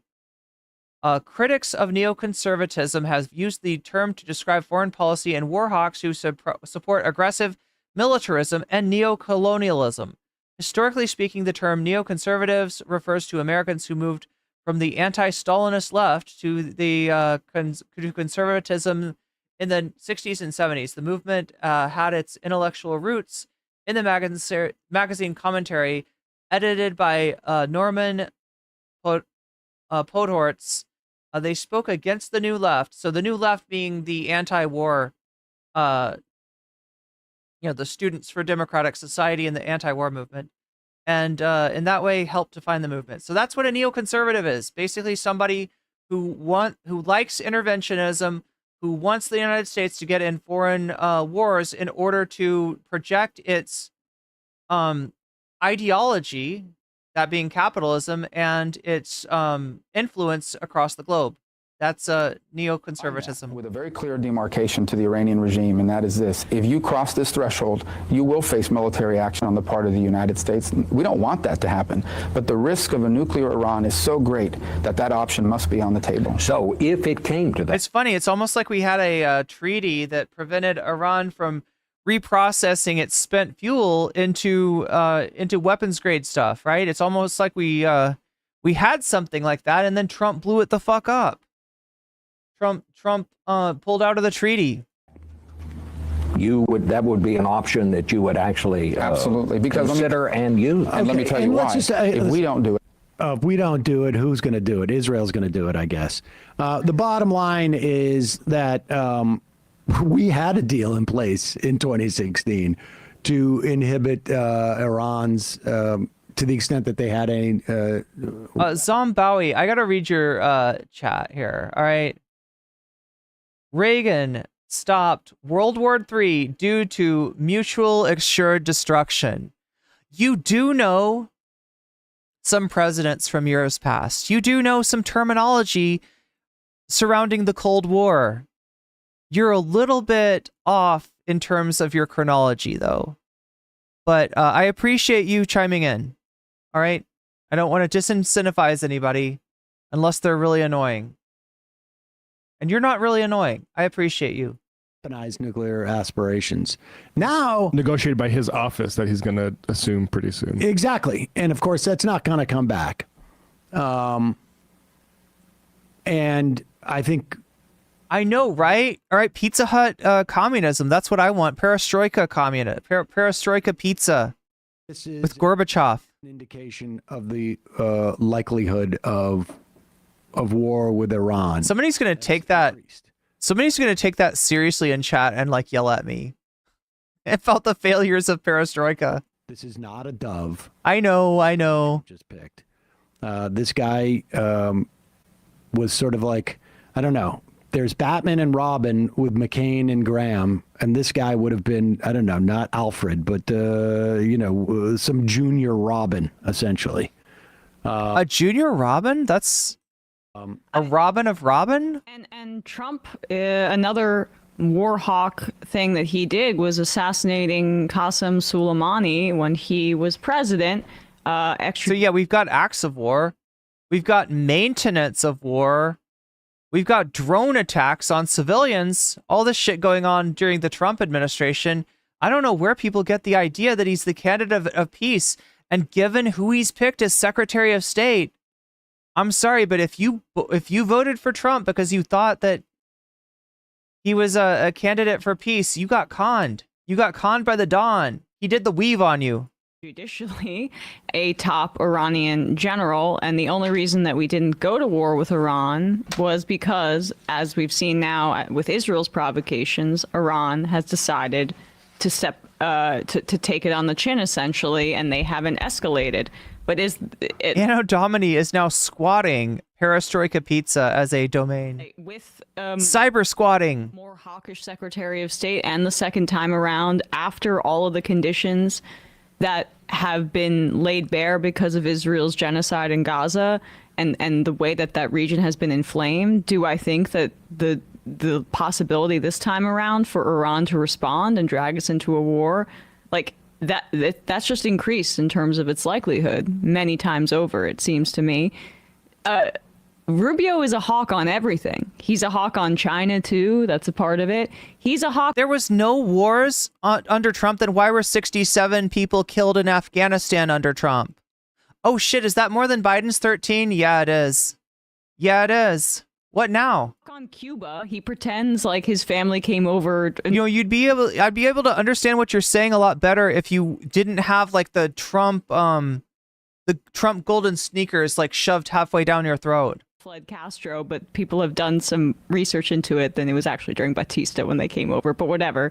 He's a hawk on Venezuela. We're going to see a return to neocon style the irony of Venezuela, right, is this is a country that Donald Trump declared sanctions on, and a country that, you know, thereafter was responsible for a lot of the immigration into the United States, which Donald Trump then demonized and used to win the presidency. His own foreign policy failures, he's somehow allowed to use as a flex? That's so fucking wild. Okay, it's not even... Again, immigration doesn't come from nowhere. People don't just like leave their homes for no reason, right? They leave because their country that they're in is fucked up. And in this case, the country was fucked up by Donald Trump. He created his own fucking immigration crisis. And you got conned into believing that he could also fix it. Return, but a retrenchment of these. Why would he fix it? He's just going to use immigration. He's just going to demagogue. He doesn't want to. Neocon style politics. He's got a good thing going. And all that anti-war stuff. Please, well, wait, don't take it from us. Don't take it from us. I want to play poker with this guy. Don't take it from us. Take it from our sponsor, Ground News. Just kidding. Here is Dave Smith. We had him on the show, I feel like years and years ago. I can't really remember. In the old backdrop days. In the old backdrop. There was an old backdrop? What was the old backdrop? Dave Smith, who basically sold out the Libertarian Party by... Didn't He basically commodified the Libertarian Party and gave it to the GOP. I mean, did he not? He supported Trump as opposed to his Libertarian candidate. Nobody knows about Chase Olivier or whatever. Oliver. Chase Oliver. I believe it's Chase Oliver. Am I right? That candidate was actually not bad. The best on the border, I think. But here is Marco Rubio. He writes, Dave Smith writes, Marco Rubio is a disaster. Might as well give Liz Cheney the State Department. Awful sign. It's not a sign. Well, no, you got to understand. You got to understand. Marco Rubio, the reason he's Secretary of State is that he's loyal. He took his lumps from Trump in the primary. He was a never Trumper for a hot second there, and then he kissed Donald Trump's ass, and Donald Trump loves having his ass kissed. It's one of his favorite things in the world.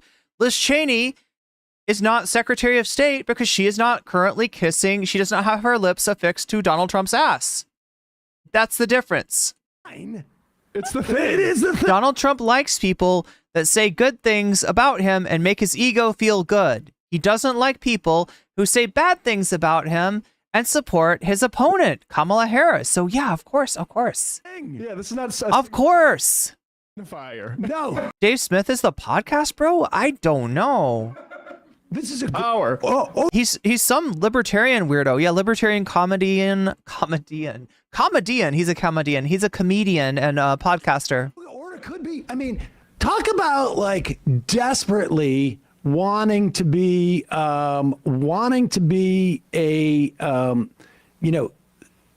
plausible deniability in Snowed. I mean, this guy's such a mark. It's not a sign. Like, what do you think that like, this is what we're going to do. Yeah. We're going to appoint little Marco the Secretary. I love the names, right? My one favorite thing, if I had to pick out a good thing about Donald Trump, because I know some of you in Shorts chat want to know what my favorite thing about Donald Trump is. It's the nicknames. The nicknames are fucking epic. All right? Lion Ted, Little Marco. Oh God, I bet he had one for Vance. We just don't know about it, right? Because Vance wasn't as big, we didn't hear about it, right? But Vance used to be critical. Vance compared Trump to an American Hitler at one point, right? I wonder what Donald Trump said about Vance when he heard that. Because again, this is how this man operates. You say good things about him. He's your best friend. He's eating out of the palm of your hand, which is a disgusting image that you probably didn't need in your mind. But there you go. There you go anyway. Trump eating out of your hand. Imagine that. And you can have him eating out of your hand if you just say good things about him. Like Marco Rubio has been doing. That's why he's Secretary of State.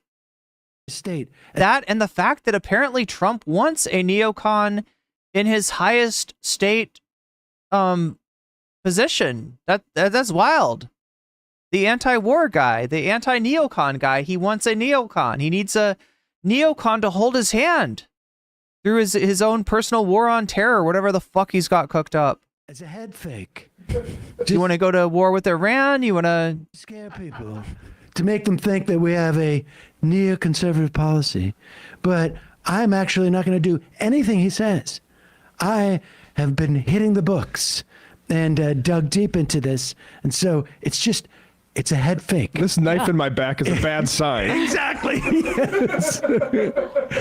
Here is Dave Smith sending out the word, sending out the bat signal to Donald Trump Jr. Just let me just see. Can I just check my watch here? Do we have a calendar up? This was, I know, 1 day ago, where Donald Trump Jr. said, Dave Smith was like, the Stop Pompeo movement is great. They were really feeling themselves for 2 days when Pompeo and Nikki Haley, two people that personally offended Trump. Yes, exactly.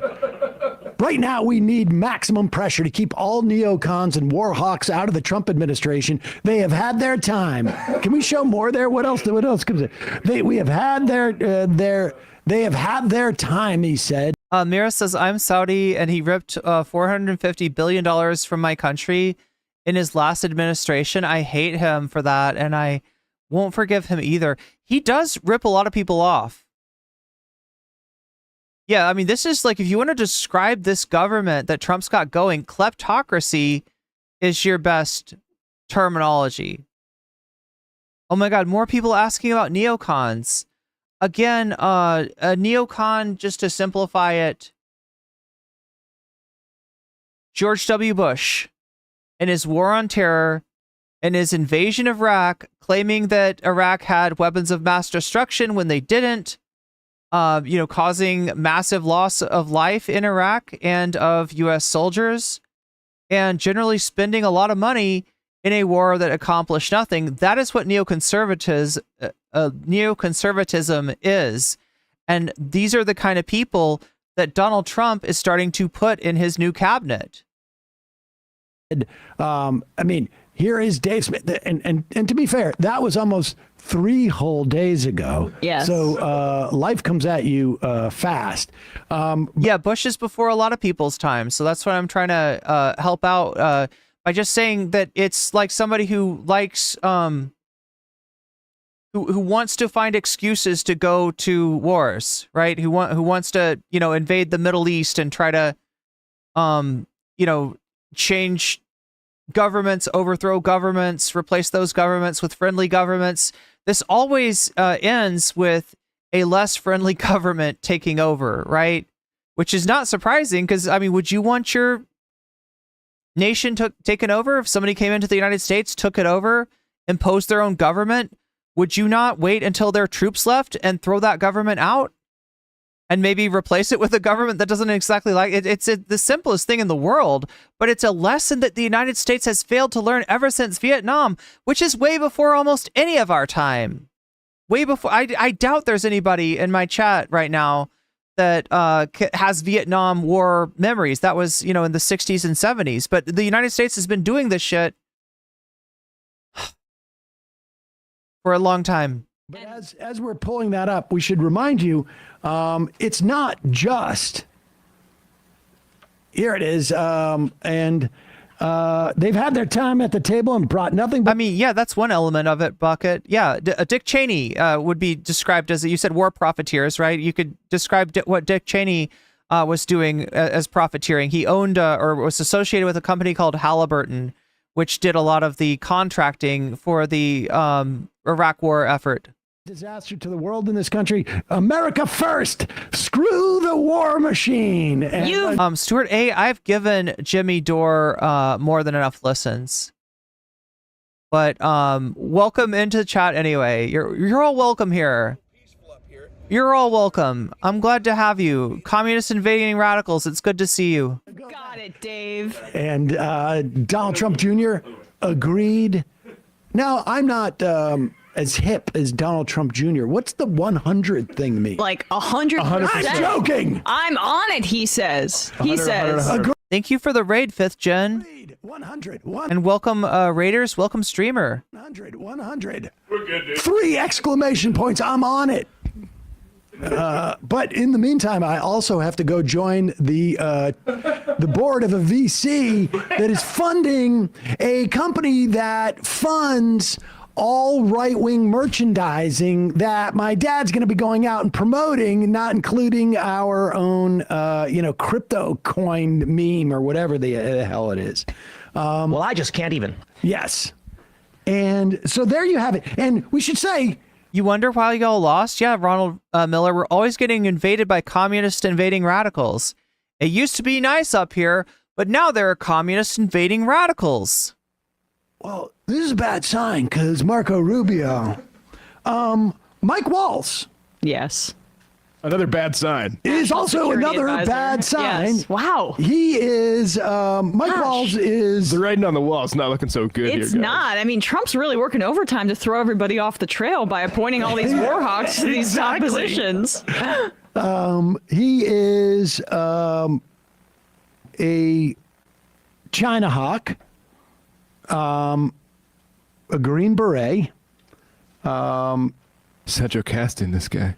He called for a U.S. boycott of the 2022 Winter Olympics in Beijing due to its involvement in the origin of COVID-19. Yo.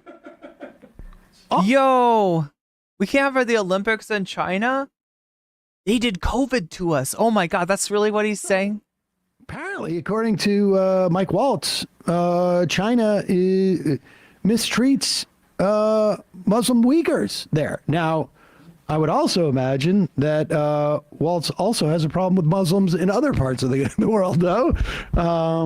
Yeah, he has a problem that they're putting them in camps instead of just bombing them. Exactly. You're supposed to put them in an illegal military base in Cuba, don't you know? Otherwise, it's a human rights issue. Right? If you have them in a black site, in an illegal military base that you've been occupying against the will of the Cuban people for years and years and years, and you waterboard them, that's all okay. That's fine. You can treat, but if, China, you did this, you didn't do this in Cuba. You didn't do this in an illegal military base. Yeah, it's wild that the United States is, yeah. Well, at least you should know he was a policy advisor to Don Rumsfeld. Oh. Only other countries' human rights violations count, not ours. I stand for several hours a day. How is standing torture in Guantanamo torture guy? Yeah. There you go. So, this is... China just copied the Americans' war on terror policy. That's a real thing. A real thing. That's very bad. Why hasn't anybody tried to put W in Gitmo? Because people love his art. Apparently, he does he paints pictures, and people think it's really cool. Yes. Loose stool. Emma's helping Sam finish his sentences today, like she's his nurse. I mean, I need it. It's been a tough week all around. In terms of my neurological capacity. Yes. But I am going to enjoy. Okay, I probably spoke too soon. I made the assumptions. Jeannie says, I was born during the Nixon times and just remember the Vietnam War. MAD, Mutual Assured Destruction, was first used in 1962. The French, by the 70s, we were on to like détente that was more like the late 70s, right? The French had interest in Vietnam. U.S. Went as advisors at first, and then it escalated. Under Kennedy, and then LBJ formalized the conflict. Let's play this clip from Mike Waltz. This is Donald Trump's incoming national security advisor at APAC in 2017. CPAC. And in 2017, and this is a guy who was mad that Joe Biden was contemplating or would ever contemplate getting out of Afghanistan. And here he is 3 years later, basically saying, we need to have people in there more or less like we've had them in Japan or Germany. I mean, that was the feeling. Didn't I tell you this during the debate? Like, if you listen to what Trump was saying, he was saying that not only, you know, like so he had a chance, if he was really anti-war, to pull out of Afghanistan. Instead, he punted it to Biden. And then he bitched about Biden leaving Afghanistan. One of the things he complained about was Bagram Air Force, or Bagram Air Base, right? He said that the United States should have retained that, and it was the perfect base for going after China, right? This guy's not fucking anti-war. I don't know how to tell you this, right? They are talking about reinvading Afghanistan. That is how not anti-war the Trump administration is turning out to be. And if you voted for him because you thought he was going to keep the United States out of wars, you got conned. You got conned by Don. And now he's putting a neocon in as Secretary of State. Years in, yes. Are we in for a lot more fighting, and do we need a long-term strategy to undermine the ideology of Islamic extremism, just like we did? Oh my God, motherfucker thinks that you can go in and do regime change. The United States, for anybody who wasn't born then, was in Afghanistan before some of you were born. Right, they invaded Afghanistan in like 2002 or 2001 or something, right? And like that, you know, there was no change in ideology that happened. There was a puppet government propped up, stayed propped up as long as the U.S. was there, but then as soon as the U.S. withdrew, the puppet government fell because it was not popularly supported. And just like we did communism, yes, we do. And, you know, Gordon, I think we're in for a long... Oh, we got Gorka. We got Gorka. Chad, do you see him right there with his big, beautiful beard? That's Gorka. That's Sebastian Gorka. And I think that is the one good thing about Trump being back, is that Gorka is back as well. Our nation's leadership needs to be... And the memes will flow, Mr. Chapo. Wait, has Chapo Trap House done a new Gorka? Have they done a new Gorka since like Trump won? I feel like we're due for a Gorka cold open on Chapo. Are we not? And telling the American people, I'm sorry, we don't have a choice. We are 15 years into what is going to be a multi-generational war because we're talking about defeating an idea. It's easy to bomb a tank, very difficult to defeat an idea, and that's exactly what we have to do. All right, just let me make it clear on what he's saying here. He is saying 15 years into the Afghanistan war that the global war on terror, started by George W. Bush and the neocons, was multi-generational. Multi-generational. Not, it's going to take a generation, but multi-generational. And he is saying this 15 years into the war. This is a guy who is 100% on board with the global war on terror.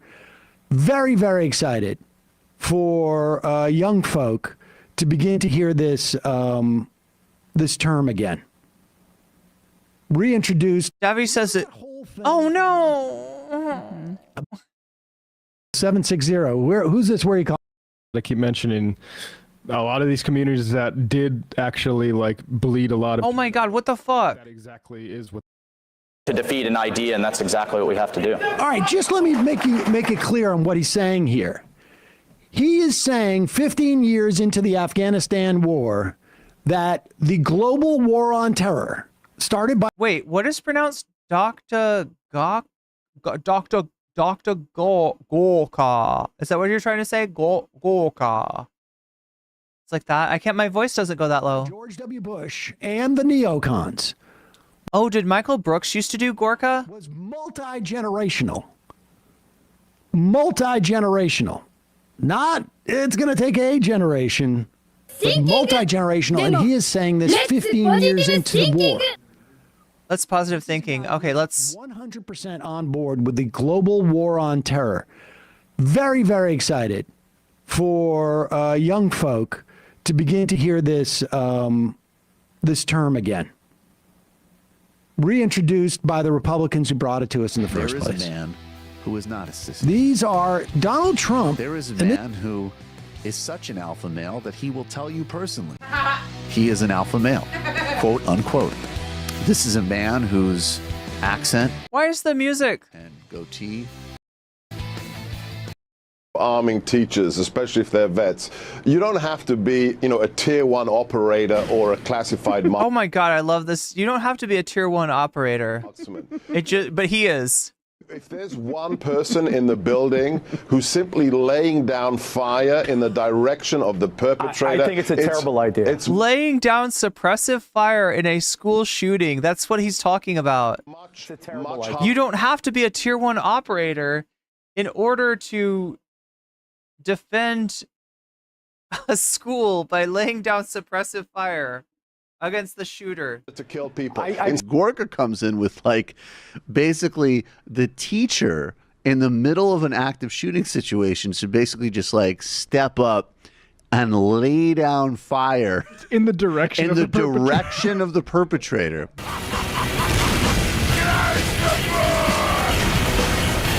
And then Gorka's just he was lied to, he was promised smears, and ended up talking about pathetic Russian babies. He was misled, if anything. This guy's level of pomp is it's incredible. It's out of a fucking James Bond movie. I know. He's a James Bond villain, yeah. But not first, he's the assistant who gets thrown into the Shark Tank after displeasing the main guy. Paid. I was the junior associate at Spectre until I was killed at an annual meeting in Vienna. Huh? and he goes, Obama had one quarter of the leaks. I'm seventh or something. Dude, or 7 times less. That's technology for you. Right. Or he's running a tighter ship. Right. What are you talking about? The idea that there is no such thing as a lone actor as long as they share an ideology is absurd. We are alone together, sharing a transient experience, each in our own self-contained shells, but always connected through the bonds of shared biological community and experience. Jew. Are you familiar? No. Transcendental meditation. Are you familiar with the tenets of We're existentialism? all part of one large organism. We were, at least until Obama tried to separate us Until into black and Obama white. destroyed our connection with Mother Gaia, which was always his plan as part of a larger ISIS conspiracy, which is why he said lone wolves when we only exist in a state of interdependence. Do you What a realize cuck. when someone picks a dandelion in China, I feel a sharp pain in my ankle? I literally am breathing the same breath that the Buddha breathed, that Hitler and other great men. Excuse me, what did I say? Okay, so I think that most people. Okay, so that gives you an idea of Gorka, since it's been a while. This is a failure of Gorka. Democrats broadly, specifically of Biden, specifically I hope it wasn't from Lateralis several wolves. I'll get in trouble if it was. Of Harris as well, of the Democratic leadership, of our media. Donald Trump is unique in a couple of ways. He's a lunatic, legit, I think. Also, he's sassy with his verbiage, and he will mimic giving a blowjob to a microphone in a way that a lot of politicians are afraid to do. He also is a good marketer and good at insults. And he's lied about his intentions in terms of Social Security and Medicare because he doesn't have any. He just knows what was going to sell on the campaign trail. They tried to cut it during his administration. He is a Republican. Republicans are him. This has been the case. Donald Trump did not fall out of a coconut tree. Bonk. Do the bonk. Do the bonk. Trump was Yes. born out of the Republican Party. Again, Mitt Romney went to New York in 2012 to kiss his ring, to get his blessing. Not because he was some type of sui generis, very unique type of Republican. No, because he was one of the most prominent Republicans in the country. Him. Birther. He started the birthing thing, or at least gave it its sort of Donald Trump. rocket fuel. Most prominent, yep. The original birthing person. It was him. It was Rush Limbaugh. You needed their blessing to be the Republican nominee, even if you're Mitt Romney. That's right. Trump was a Hillary donor. Speaking of neocons. The days of saying that, you know, they're MAGA or they're this or they're that, they're Republicans. The MAGA movement. They're Republicans. There are no, like, you know, Dwight Eisenhower is dead. Yeah. Mitt He also Romney wasn't was, a typical Republican. He was a war commander that they recruited. and Mitt Romney was vying for Secretary of State when he was kissing that ring, and Marco A Hillary staffer started birtherism. Rubio now being put up for Secretary of State. Is there a better avatar for this mythical, reasonable Republican than Marco Rubio? Like, when you're doing that branding, that's the kind of Republican they could gesture towards. Yeah. And what do you know? He's about to be one of the top members of the administration. So exceptionalizing Donald Trump in that way, and this is exactly what you've been saying for so many years. It allows people to do what they did to vote him back into office, where we're seeing reports where, like, people just went in and voted for Trump and didn't even vote down ballot in many of these swing states and in other areas of the country, because he is seen outside of the Republican establishment, which is reviled in the same way that the Democratic establishment is. And that's what this entire never Trump Republican strategy that has come out of the Hillary campaign floated it internally, but it was never sent out. Of these last 10 years of him dominating our politics, all it did was further exceptionalize him and put him outside of the structure of the Republican Party. And it's nonsensical. Put up that libertarian tweet again, because this is the funny part. And this is again, Dave Smith hearing about Marco Rubio. His reaction. I want his reaction. It should be his latest tweet. Just click on his profile. Go back to the other. Scroll down. Yeah. Marco Rubio is a disaster. Might as well give Liz Cheney the State Department. Awful sign. I will tell you that the only thing inhibiting Donald Trump from giving Liz Cheney the State Department is that Liz Cheney is a dime a dozen in the Republican Party. Yeah. She is also a Republican. You don't need to put Liz Cheney there, because far and wide, when you look in the Republican Party, that's what you'll find. Period. End of story. And the pretending that they didn't know this is a joke. This is called brand protection. That's what this is. And it's a joke. I mean, give me a break. Donald Trump is not anti-war. Donald Trump is not anti-elite. Donald Trump is not anti-establishment. I still remember the day he won in 2016. He's walking into, what was it, 21st Club or 21st Club, putting his hand on all his buddy's shoulders and saying, I'm going to cut all your taxes. And I got news for you. He wasn't putting the hands on the wait staff's shoulders. No. They were all the people eating the escargot or whatever it is that they ate in the 21st Club or whatever that is. Anti-elite. You know, for some reason gets buried, but he was hobnobbing with Jeffrey Epstein. There are now recordings of Jeffrey Epstein saying he was a close friend of Donald Trump's. From Michael Wolff, yeah. So, like, for all of these right-wingers who talk about the elites and how they're all pedophiles and a part of this cabal or whatever, maybe take a look at your own dude. It's just incredible how he exists outside of the very structures that he's intimately involved in terms of, like, the way people perceive him. Here is, let's play this too. Okay, this is really disturbing. Hey, folks. Oh my God, we don't even get to see what's disturbing. Yeah, I mean, the Sam Cedar jump scare, that's kind of disturbing.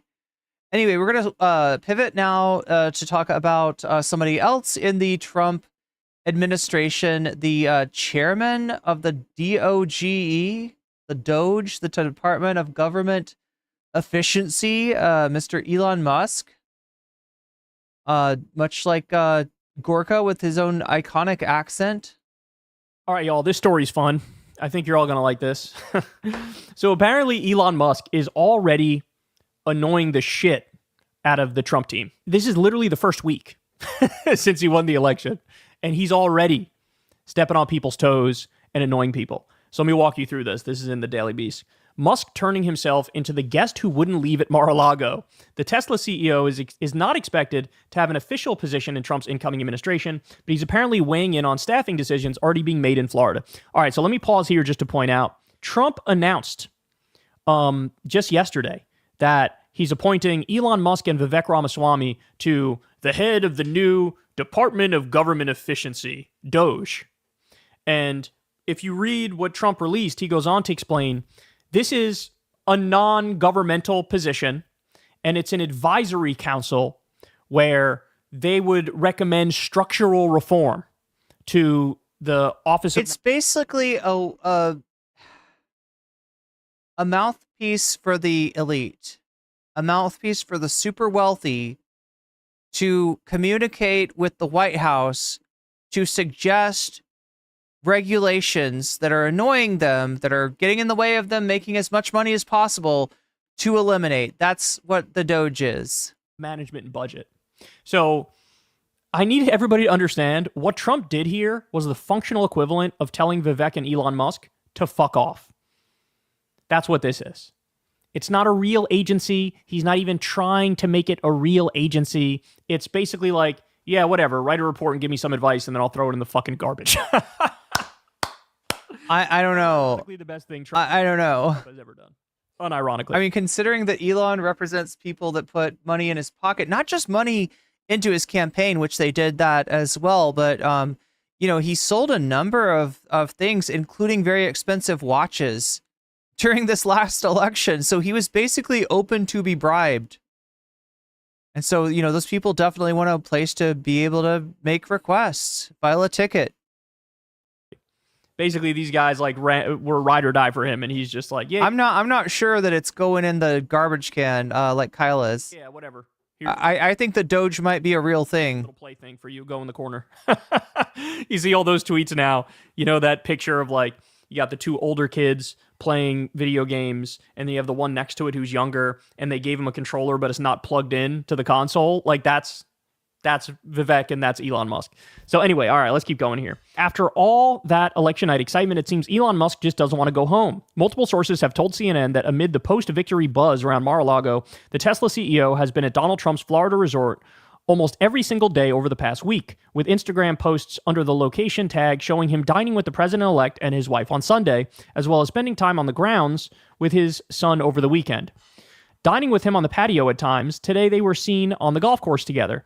Network anchor Caitlin Collins said in a broadcast on Sunday, Musk has been in the room when world leaders have called, and tonight we have learned he's also weighing in on staffing decisions, making his clear preference for certain roles. Let me just pause here to point out, you guys know I am no fan of Donald Trump. In fact, I hate Donald Trump. But having said that, he's gonna fucking hate this. He's gonna fucking hate this. He doesn't want anything or anybody getting in the way of him being the big boss man. And if you cross a line and you speak out of turn or you give some bad advice. I mean, yeah, the one thing that would really put Elon on the outside of the administration is if somehow Elon started to, take attention away from Trump. That's the one thing that he doesn't like. You talk when he doesn't want you talking. He's going to start feeling like, get this fucking guy away from me. All right, more. While Musk himself is still not expected to take any kind of formal position inside Trump's administration, given how complicated it would be with his companies, what's become clear tonight is that he doesn't really need to. One source told me Elon Musk is having just as much influence from the outside. Other commentators have noted that Musk's persistent presence at the resort over the past few days appears to be unnerving some members of Trump's transition team, who have reportedly already come to view the tech tycoon as something of the guest who wouldn't leave. He does strike me as an annoying guy. Let me translate that for you. Susie Wiles, who ran Trump's campaign is now going to be Trump's chief of staff. She's a corporate lobbyist, by the way. She's the one who's, in theory, supposed to corral the clown show and make them more reasonable. And I have no doubt that that's one of the people they're referring to here. That Wiles is like, this guy's a fucking problem. Because she's the most adultish of the people in the room. All right, quote, he definitely inserts himself all the time. That's his style, tech journalist Kara Swisher told CNN on Monday morning. I've heard from Trump people calling me saying, oh, wow, this is odd. And it is. Swisher goes further to speculate that Trump and Musk's bromance likely won't survive the pressure of two planetary-sized egos vying for space in the halls of power. Bro, Elon, who the fuck do you think you are? Like, I need you guys to stop and think about this. Imagine Joe Biden in 2020 wins, but he was on the campaign trail with George Soros, and then George Soros, basically handcuffs himself to Biden and eats dinner with him every night and hangs out with him at the resort and gives his input on who he thinks should be in his cabinet. At some point, Biden's going to be like, what the fuck are you doing? You're a billionaire. You're a fucking oligarch. And you're supposed to, like, burrow yourself up my ass and try to help me make my decision? Are you out of your mind? Oh no, Shorts chat. Evil Irene is a Trump supporter? This is insane. And yeah, their egos are gonna clash. They're both narcissists. And there can be only one. I say that because my name is Irene too. Narcissist as the head of the country. And that's Donald Trump, Swisher said. Trump goes through people like tissues, essentially. And even if it's Musk, they're going to clash at some point. Yeah, you bet your ass. So he's already pissing the team off. I can't wait until the big guy himself turns on Elon. Because it's coming. You know, it's happened with everybody. Gone faster than Laura Loomer, yeah. It's happening. And I think it'll probably be sooner rather than later, is my guess. Because it looks like Elon sort of thinks he's the co-president. I mean, that was the feeling Trump was giving. It's like, in his mind, it's like, yeah, thank you for your money, right? Thank you for giving me millions of dollars for the campaign. I'll give you your tax cuts. I'll give you your subsidies. I'll give you your government contracts. But, like, we're done here. We're done here. Just wait for it, man. The falling out is going to be beautiful, and I can't wait to see the little Elon sycophants and Trump sycophants, like, fighting. Oh, it's going to be glorious.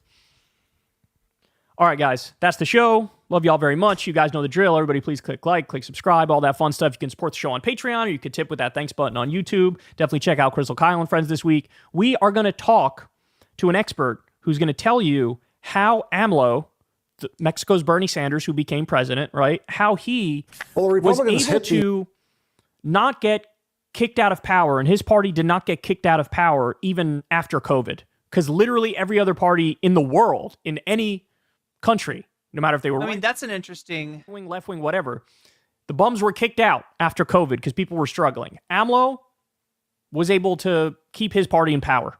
Why is that? We'll talk about that. It'll be a really interesting conversation. You can sign up for Crystal Kyle and Friends. Anyway, so we got a little bit more about this Elon and Trump thing. The magic number of 218 today to win control of the House of Representatives, and then immediately, and perhaps temporarily, lost control of the House when a Republican House member suddenly resigned. What? Bringing the number of Republican seats. You are shitting me. You are shitting me. Is that true? Is this real? I mean, I don't trust anything I hear from MSNBC. Their business model is essentially to tell you, like, if you've ever watched Rachel Maddow, you get the feeling that, like, watch this space because there's a prosecutor named Robert Mueller and he's going after Donald Trump.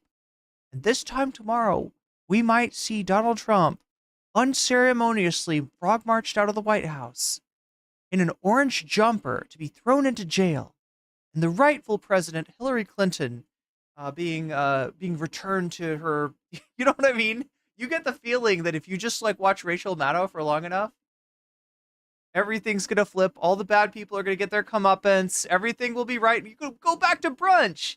You can go back to brunch and drink a mimosa right after Rachel Maddow. And I mean, this is kind of what MSNBC does. It's copium for the libbed up. In the House down to 217, with 9 more House elections yet to be decided. Resignations from the House of Representatives are rare. Even Matt Gaetz. Well, that makes sense. Yeah. So he's pulling a lot of people from the House. Why? Why would he do that?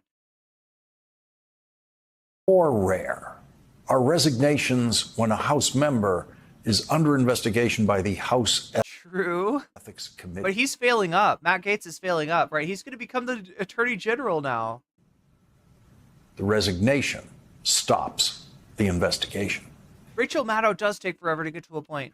That is what Congressman Matt Gaetz She edges you for a very long time, much like myself. To achieve by his sudden resignation today while under investigation by the House Ethics Committee for possible involvement in sexual misconduct and drug use. Most members of Congress who resign while under investigation are never heard from again in government, except possibly at their criminal trials. Donald Trump promised Does Matt Gaetz being appointed as Attorney General, does that get him out of any sort of legal repercussions? we will be hearing I from don't think that works that way. For president, yes, but Matt Gaetz again by announcing him as the choice for the next Trump Attorney General. Matt Gaetz is the single most inappropriate selection for Attorney General in the history of that office at the time of his selection. Republican President Richard Nixon's first Attorney General, John Mitchell, was, of course, the worst Attorney General in history since he was convicted of crimes committed while serving. Oh, God. Yeah. No, I saw that. I forgot about that, George Jackson. I actually commented on that post. I told Kyle he was a clown for that post. Yeah, George Jackson says this guy agreed on Twitter that it's okay to misgender Caitlyn Jenner because she voted for Trump. Yeah. I just posted no, and I put a picture of Ronald McDonald to let Kyle know what I thought of his take. As Attorney General. But at the time of his selection, John Mitchell appeared to be just another Republican establishment lawyer going into a Republican administration. Unlike Matt Gaetz, John Mitchell. God, I feel like Lawrence is also taking his time to get to his point.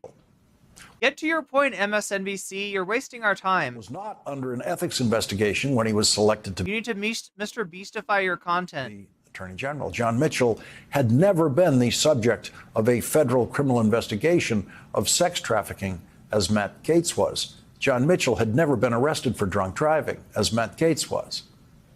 As shocked as Washington was yesterday with the Trump choice of a Fox weekend host for Secretary of Defense, the shock was even greater today, including among Republicans. There is no Republican member of the House of Representatives who is hated, and I mean hated, by more Republican members than Matt Gaetz. Here's the reaction of Republicans. He's an easy guy to hate. Republican Congressman His face punchability ratio is very high. But now there are freaking communist invading radicals. I just think it's silly. I believe that the president is probably rewarding him for being such a loyal soldier. Oh yeah, that's it. That's what Trump does. That's all he cares about, loyalty To the president. Yes. But the president is smart enough and his team is smart enough to know that Mr. Gaetz will never get confirmed by the Senate. Oh, is that true? I mean, it would be a Republican Senate by the time the confirmation goes through, right? Gaetz breaks things to breaks things, and then once he breaks it even more. And that is somebody who should not be the Attorney General of the United States. Huh. Okay, so maybe he won't be. McCarthy, who was driven out of the speakership by Matt Gaetz, said this. I'll give you the truth why I'm not speaker. It's because one person, a member of Congress, wanted me to stop an ethics Let's get that tea complaint because he slept with a 17-year-old. The Democrats in the Senate will no doubt want to hear from Kevin McCarthy as a witness at Matt Gaetz' Senate confirmation hearing. The Senate confirmation hearing for Attorney General will be run by the 91-year-old new chairman of the Senate Judiciary Committee, Chuck Grassley, who has become a rubber stamp for all things Trump in the Senate. But Matt Gaetz is already in trouble trying to get a majority vote in the Senate, with Republican Senator Lisa Murkowski telling NBC News today it will be a significant challenge for Gaetz to win enough votes to be confirmed. I don't think it's a serious nomination for the Attorney General. That's Lisa Murkowski's view, Murkowski said. He's got his work cut out for him, added Senator Joni Ernst, Republican of Iowa. Senator John Cornyn said the Senate will have to consider any nominee by the president seriously, but we also have a constitutional responsibility. Senator Susan Collins, Republican of Maine, sounded a note of skepticism. Obviously, the president has the right to nominate whomever he wishes, but I'm certain that there will be a lot of questions, she said. Collins said the ethics probe will be one of the issues that's going to be raised because, as I understand it, there's an active investigation by the House Ethics Committee. Well, there was an active investigation when the senator was saying that, but hours later, that investigation was ended by Matt Gaetz' resignation. A year ago, Matt Gaetz said the world is not ready for an Attorney General, Matt Gaetz. You never know, David. It may be an Attorney General Matt Gaetz down the road or someone of my liking who will be there to actually enforce the law and provide the accountability, not just the vision, but the actual accountability. The people that are sending you those messages deserve that in a free and just and constitutional republic. He looks like if Gavin Newsom was crossed with Butthead from Beavis and Butthead, that's what you'd get. Yeah, we do. We absolutely do. And I like that. I like that. Attorney General Matt Gaetz. Are you kidding me? Man. The world is not ready, probably. Certainly Senate confirmation wouldn't be. Punchbowl News is reporting tonight that the House Ethics Committee was going to vote on Friday, just 2 days from now, on releasing a report of its investigation of Matt Gaetz. That vote might never take place, and that report might never be seen. But between now and Matt Gaetz' Senate confirmation, every reporter in Washington will be trying to get a leaked copy of that report. To protect Matt Gaetz, every Republican member of the House will have to defend suppressing that Ethics Committee report. Every Republican senator who wants to vote for Matt Gaetz' confirmation will have to defend suppressing that ethics report about Matt Gaetz. Every Republican senator will have to insist that they want less information about Donald Trump's nominee for Attorney General than is available. The Trump team has said that they want to abolish background checks for jobs in the Trump administration. Now we know why. In a normal investigation of a nominee for Attorney General, the background check is done by the FBI. That's the FBI doing a background check of their future boss. The FBI already knows a lot about Matt Gaetz from its criminal investigation of a friend of Matt Gaetz who is now serving time for sex trafficking. That information should be included in the FBI's background report that is normally provided to the Senate Judiciary Committee. Now we know why Donald Trump. Okay, so we're still waiting on Elon Musk. Said the other day. How are we going to shoehorn the Elon Musk story into this? Like, there's been, 6 minutes so far just on Matt Gaetz. Wants to bypass the confirmation process for his nominees. Donald Trump wants possibly unconfirmable nominees like Matt Gaetz to take their positions in the administration through recess appointments. A recess appointment is possible only when the Senate is in recess for at least 10 days. Then, in the event of what's supposed to be an emergency vacancy that has to be filled, the president can appoint someone without Senate confirmation. That appointment is only good for approximately 18 months to a maximum of 2 years until the next Congress is sworn in. Matt Gaetz was promised a recess appointment before he was publicly chosen by Senator Rick Scott of Florida, who was one of the candidates for Republican Majority Leader of the Senate. Rick Scott was the only one of the three candidates who immediately said, quote, 100% agree to Donald Trump's demand for recess appointments. Rick Scott came in last today in the closed-door secret election for Senate Majority Leader in which only Republican senators voted. John Thune, the heir apparent of Mitch McConnell from South Dakota, was elected Majority Leader by Republicans in sharp and full defiance of Elon Musk. 3 days ago, Elon Musk, who has never expressed a view on Senate leadership elections before, said, "Rick Scott for Majority Leader!" exclamation point. He also said then, "Senator Thune is the top choice for Democrats." He was right about Senator Thune. Most Democratic senators would prefer John Thune as the Republican leader. Here's Democratic Senator Mark Warner today. I've worked with John Thune on a lot of things, even like the... Wait, how did they do the vote already? Don't they have to wait until the new Senate is seated? Like, at present, the Senate is Democratic. It's 51-49. I don't understand how they're having this vote already. Our first TikTok bill together. Again, I don't agree with John Thune on everything, and he's going to have to work. He's got a challenge to work with the president-elect and his caucus.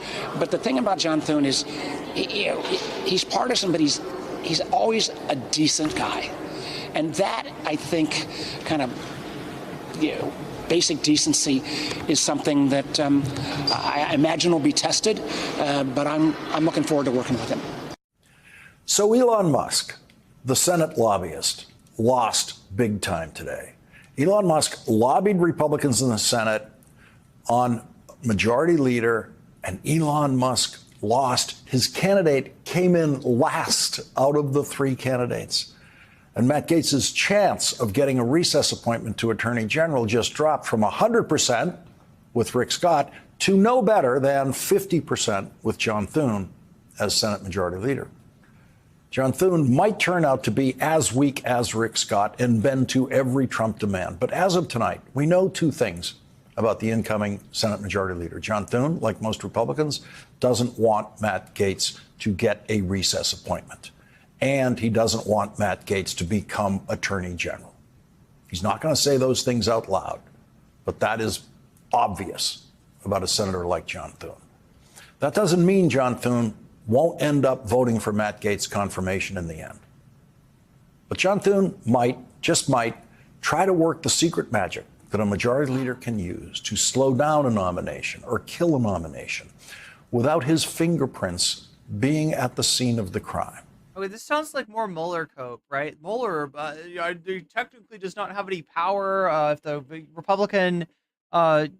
Republican Senate does not vote to like impeach Donald Trump, then he won't be impeached. But somehow Mueller might work some magic, and I don't know, something's gonna happen, and Trump won't be president. It's just fucking cope.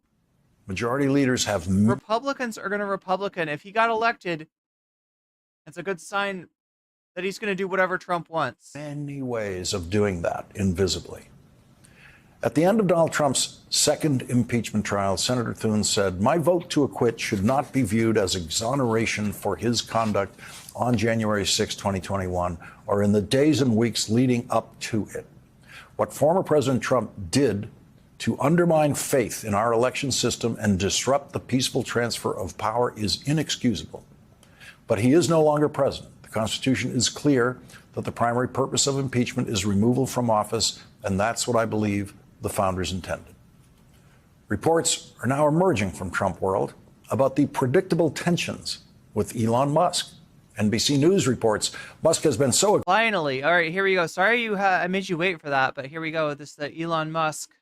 Aggressive in pushing his views about Trump's second term, that he's stepping on the toes of Trump's transition team and maybe overstaying his welcome at Mar-a-Lago, according to two people familiar with the transition.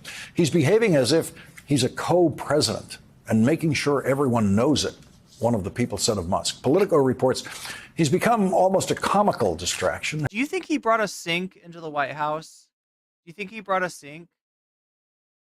Or like into the Trump meetings, like he's like, "Oh, hey everyone, I brought my sink so you could let it sink in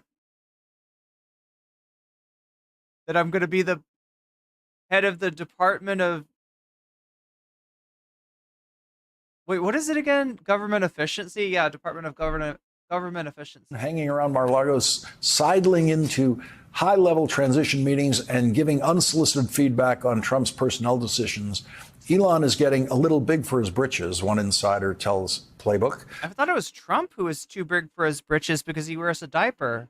Trump, for his does Elon have a part? Doesn't seem to mind. Is Elon diped up too?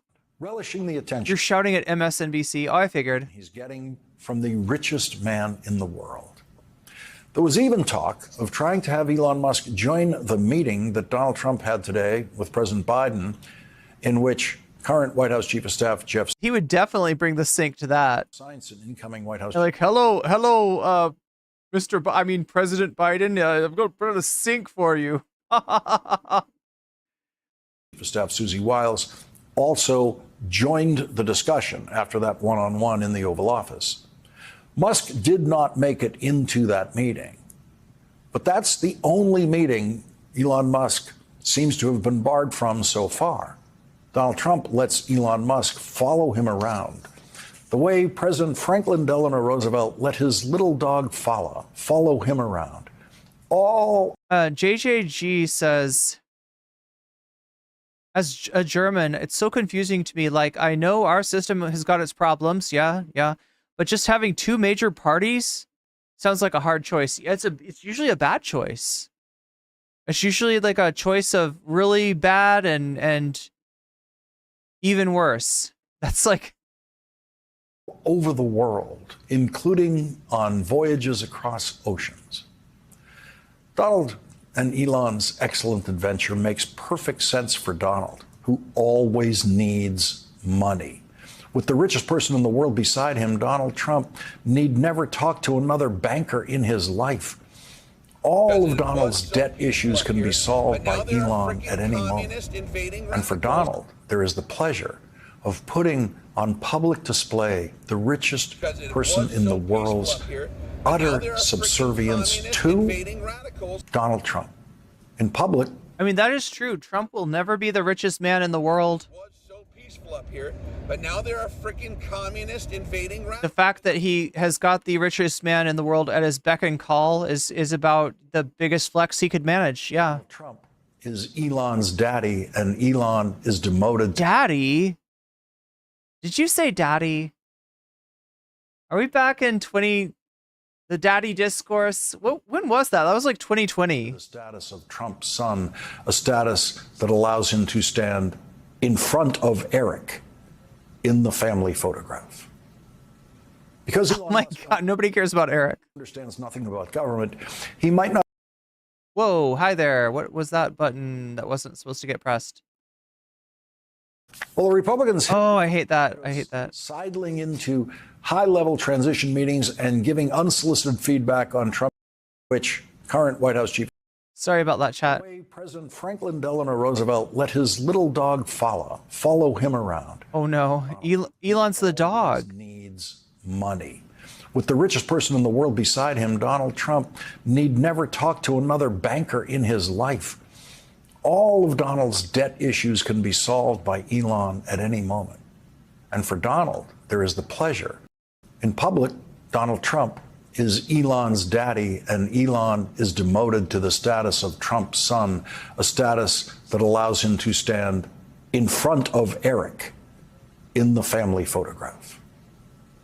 Because Elon Musk understands nothing about government, he might not understand how fake the fake job is that Donald Trump gave him yesterday when he told Elon Musk he would be in charge. See, I'm not convinced. Of finding and getting rid. I really hope that Elon Musk doesn't have a real position in the government, but I'm not convinced. Of government waste. Donald Trump gave Elon Musk the power to do absolutely nothing. Donald Trump simply made Elon Musk another lobbyist with Congress. If Elon Musk finds something that he thinks is waste in government, he can recommend to the House and Senate committees of jurisdiction that they vote to cut that spending. But if they don't vote to cut that spending will continue forever. And Elon Musk better not recommend cutting any wasteful government spending in Texas, say, or in Florida, or in any Republican state. Elon Musk has no power in the government at all. Elon Musk has no power over spending and has no power over cutting spending. Only Congress does. And so Elon Musk's fake job on the Trump team is to be a spending lobbyist with Congress. And Elon Musk will have to convince both the House and Senate to agree to vote on spending cuts that he, Elon Musk, proposes. And we saw Elon Musk's power today as a lobbyist in the United States Senate. He lost, and he lost very, very badly. In the very first vote by Republican senators, they said, we don't want what Elon Musk is selling. We don't want Rick Scott, the Republican senator who said he wanted to cut. Wait, you're telling me that this is all just a meme? There's nothing real about this? Social Security and Medicare. When Elon Musk recommends cutting Social Security and Medicare to the Senate Finance Committee won't even have a hearing on it, never mind a vote on it. Elon Musk was humiliated today in his first big power play in the United States. Show me. I wanna believe you, but I don't. Elon Musk was crushed and humiliated. Show me. And he was humiliated today by because he didn't get Rick Scott, they got John Thune. Donald Trump, who must at some point humiliate everyone around him to demonstrate his dominance over them.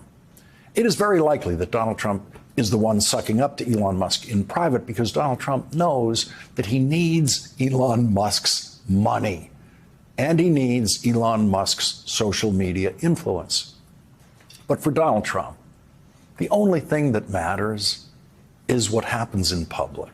The only thing that matters to Donald Trump is how he is seen in public. And so today, with Elon Musk tagging along at Donald Trump's meeting with House Republicans, Donald Trump trotted Elon Musk into that room to show House Republicans two things.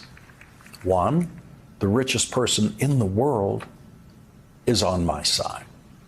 The richest person in the world can help you or hurt you, depending on how helpful you are to me. But here's the other thing. The richest person in the world is not the most powerful person in the world. That was Donald Trump's message to the House of Representatives today, spoken and unspoken.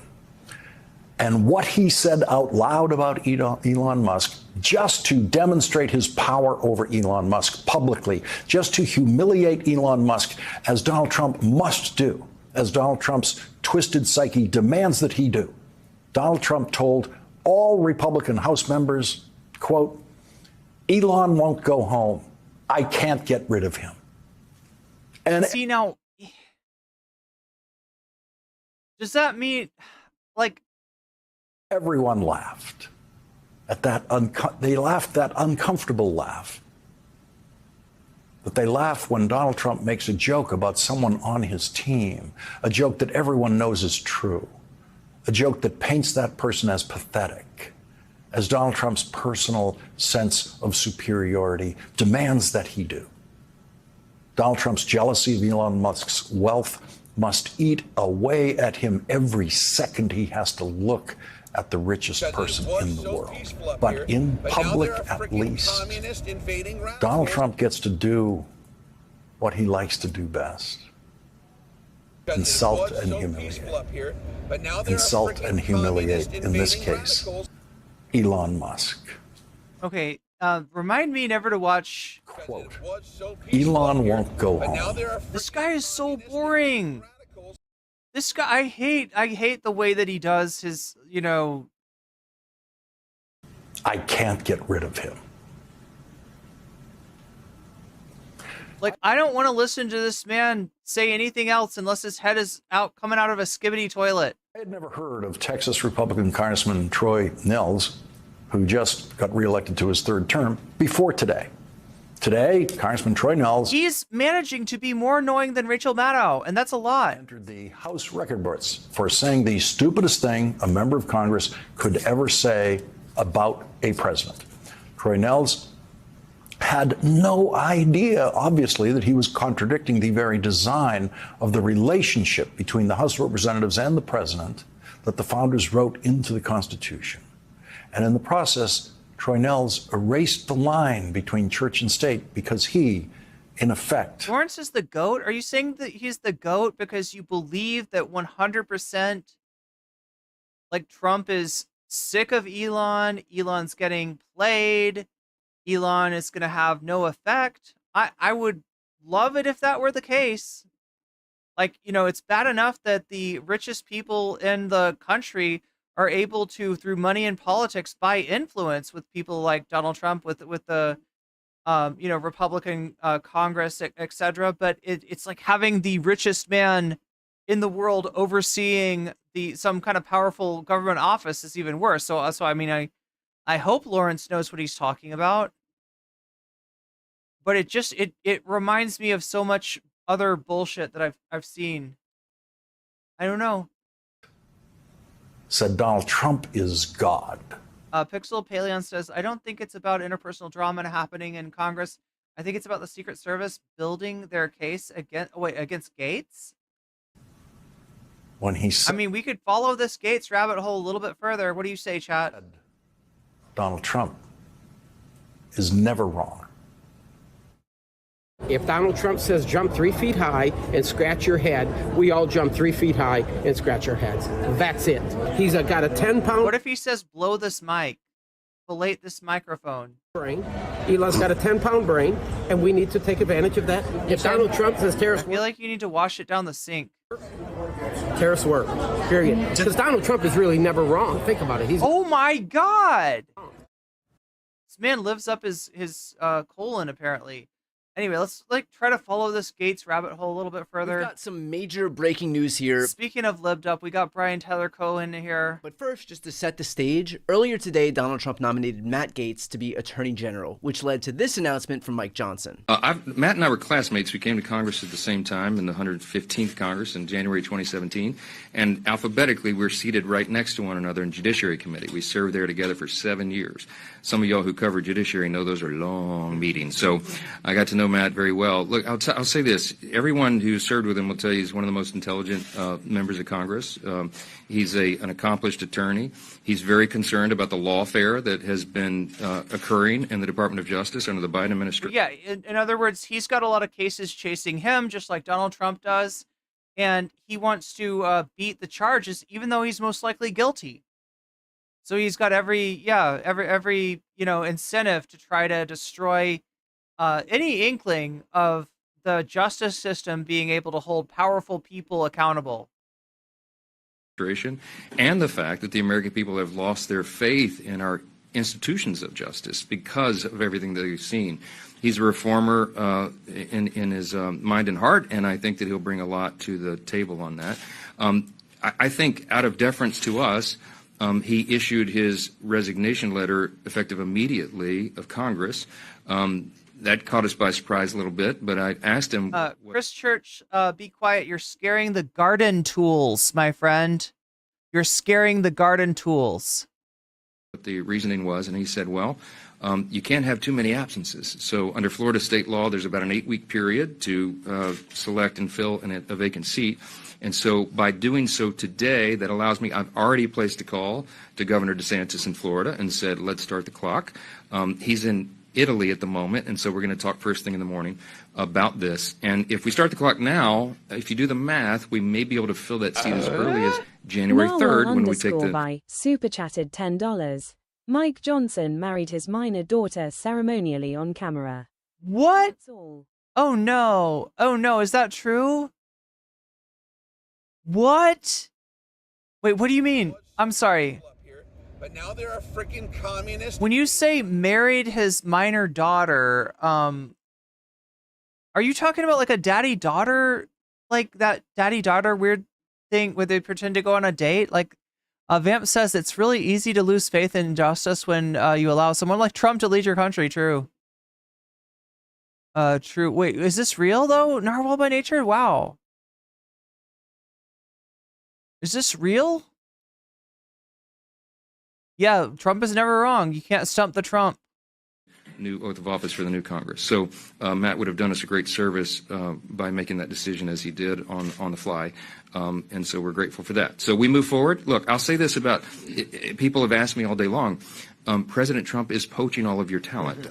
Yes, but we have an embarrassment of riches here. The Republican conference is full of talented people who are extraordinary leaders and have great expertise, and everyone in this Congress, in this conference, could serve in a leadership position. That Gaetz had already resigned from Congress, which obviously led to a lot of speculation. Was he just that bullish on the prospects of confirmation? Because let's face it, he's not the most popular guy in the Senate. Already a number of Republican senators expressed, let's say, chilliness to the prospect. What is Marjorie Taylor Greene going to get? Do you think she's going to get anything, or do you think she's frozen out of the Trump orbit?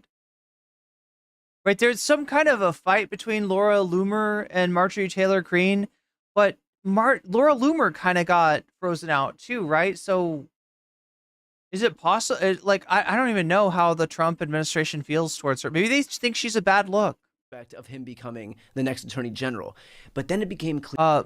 Mike Johnson and his son also track each other's porn usage. Yeah, that weird app. Exactly why he resigned. And it wasn't because he was just that certain that he would get confirmed by the Senate.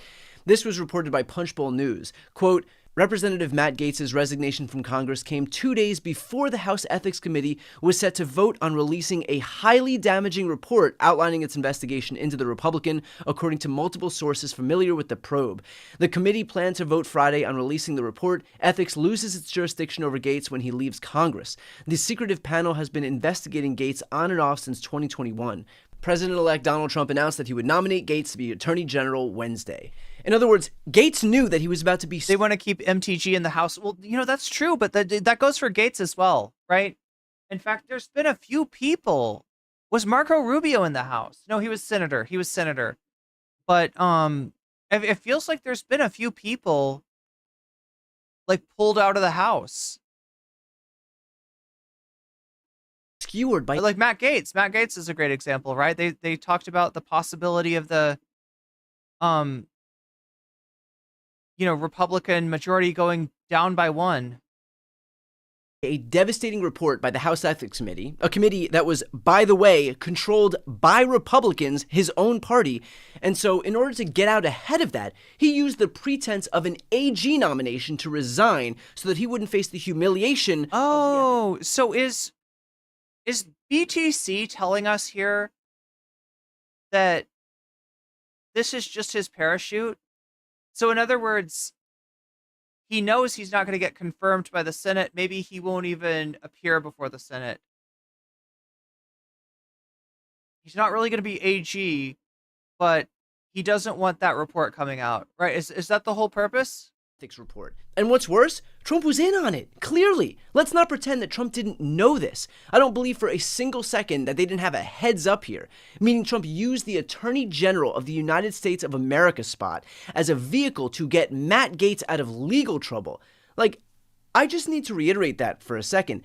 Gaetz is about to be the subject of a damning expose that was regarding his illegal behavior, and in order to distract from that and give him an out, Trump offered him the role of the top law enforcement official in the United States of America?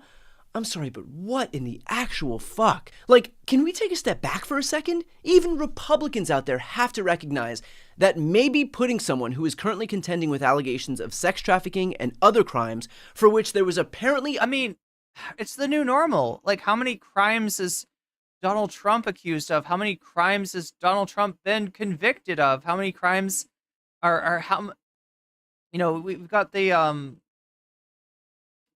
finding in court, in civil court, that Trump lied about not having sexually assaulted somebody. Enough evidence that even a Republican-led committee felt the need to continue investigating in charge of the Justice Department may not be a great idea. Perhaps there's some bar, some threshold where putting people who are so aggressively and overtly hostile to the mission of the agency that they're leading shouldn't be crossed.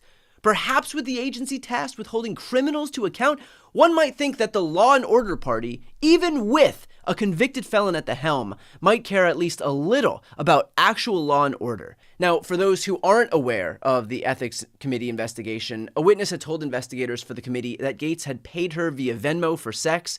According to ABC News, investigators have interviewed at least half a dozen women who allegedly attended parties where the Florida congressman was also present and who were paid by Joel Greenberg, Gaetz' one-time close friend. Greenberg was sentenced in 2022 to 11 years in federal prison after pleading guilty to multiple charges, including sex trafficking a minor and introducing the minor to other adult men.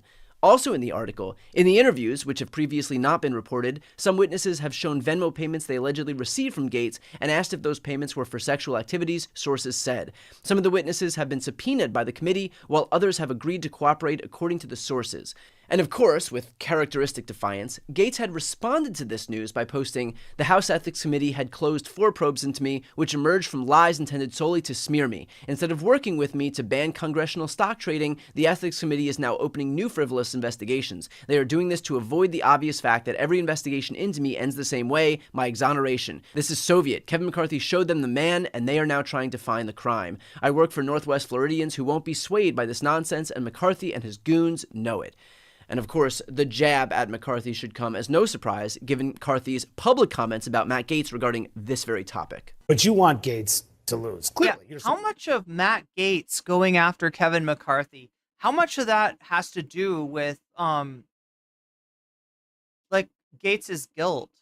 Supporting his primary opponent. Why do you want him out? Just because, is it simply because he led the charge to push you out? No, I just don't think Gaetz is a conservative. I mean, and if you think about it, if there's anybody who should go to trial, I mean, Gaetz is one who should be convicted in a trial. Why? Why do you say that? Well, we all know the challenge here. You can't sleep with underage women and think you can get away with it. I mean, he denies that.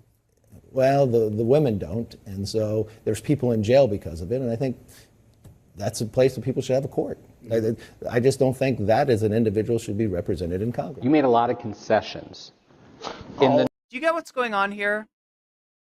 We're setting a precedent that if people are in power, like Trump, or they're connected to power, like Gaetz, that they are above the law. This started with Donald Trump's illegitimate Supreme Court. And I say Donald Trump because 3 of those justices were put there by him. And I say illegitimate because they've taken lavish gifts that definitely constitute at least the appearance of impropriety and are supposed to be off the table for the Supreme Court. There's nothing legitimate about the judicial branch of government at this point.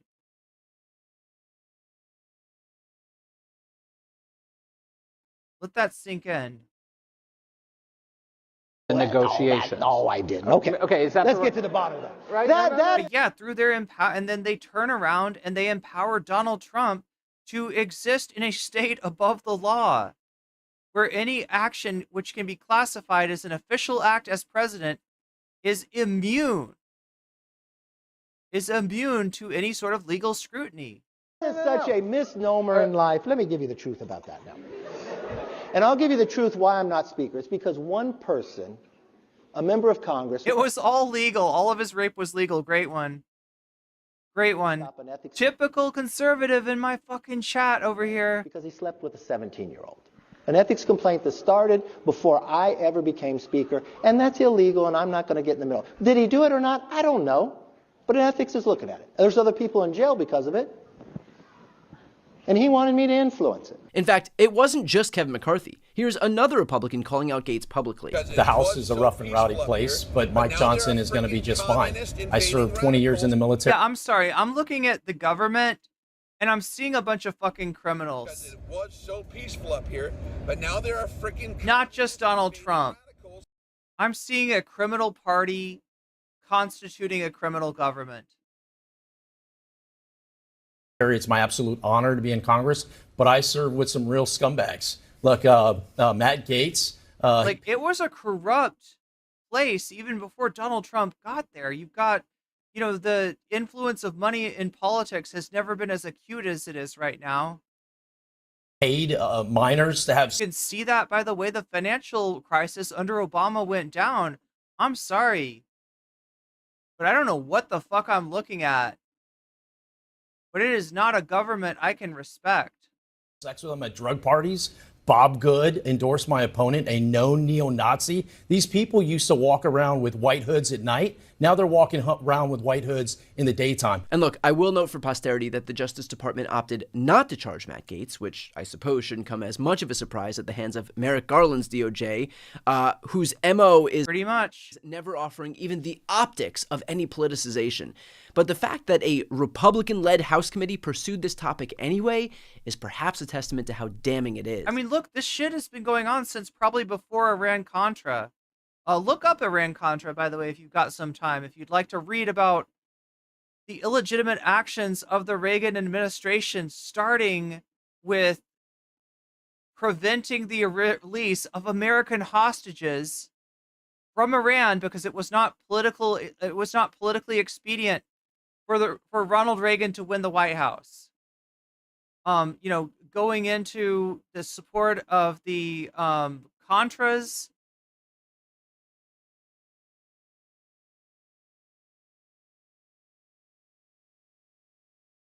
And literal drug dealing.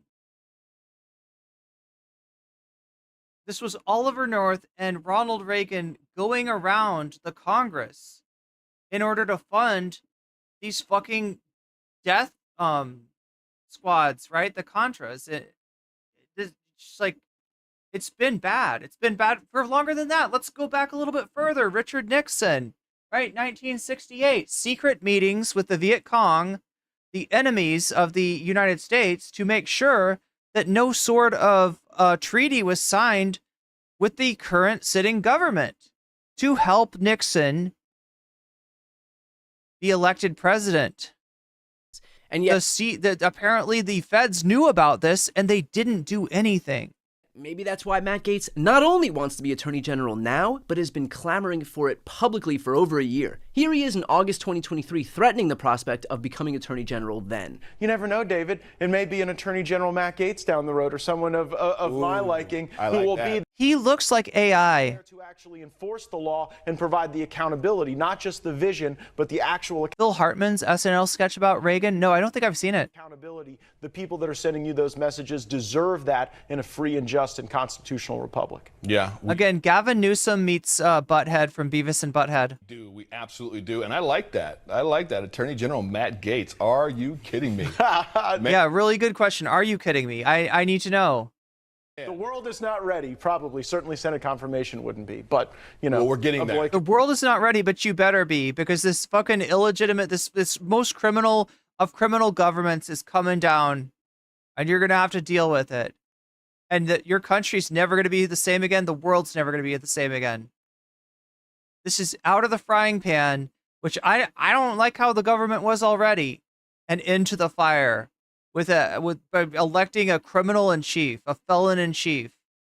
Not unlike Trump, Gaetz probably recognized Donald Trump is the fucking #1 boss swamp monster in the swamp. Is that the easiest way to avoid being held accountable by the government? He didn't drain the swamp, he is the swamp. He became the swamp. Government is to run it. And it's not far-fetched to imagine why a president who is using his office right now to avoid prosecution would then nominate someone whose promotion to the head of the DOJ would also help him avoid accountability. Birds of a feather. So at this point, we now wait to see what happens with regard to the House ethics vote on releasing the Gaetz report. As Punchbowl mentioned, this basically becomes moot now that Gaetz is no longer a member of Congress, but perhaps this Republican-led committee still votes to release the findings anyway. We also wait to see what happens with regard to the Senate vote to confirm Matt Gaetz as Attorney General, especially in light of this news. Hopefully, in both of these scenarios, sanity will prevail, but we don't have much reason for optimism. All right, anyway, that's Matt Gaetz for you. So, yeah, we're going to get to our main topic tonight, talking about what's going on Twitch. That's what the stream is actually about. This was just a little detour. If you have enjoyed the stream, watching on Shorts Chat, understand this. Shorts Chat is about to end, but the stream will continue. And if you want to continue with us, I'm going to give you a link. Oh my gosh, if I can get it to work. To reload this. I'm gonna give you a link for where the stream will be continuing, not as a short stream, not as a vertical stream, but in its full glory. And that is right here. So click on this link if you want to survive. You must click on this link. I need Twitch needs to ban my cyberbullies. That sucks. Maria, I'm sorry you're dealing with that. But yeah, if you wanna come along with us, there is the link right there. It might also raid you into it, but we're gonna end the short stream. We're gonna continue on YouTube, and I will see you over there.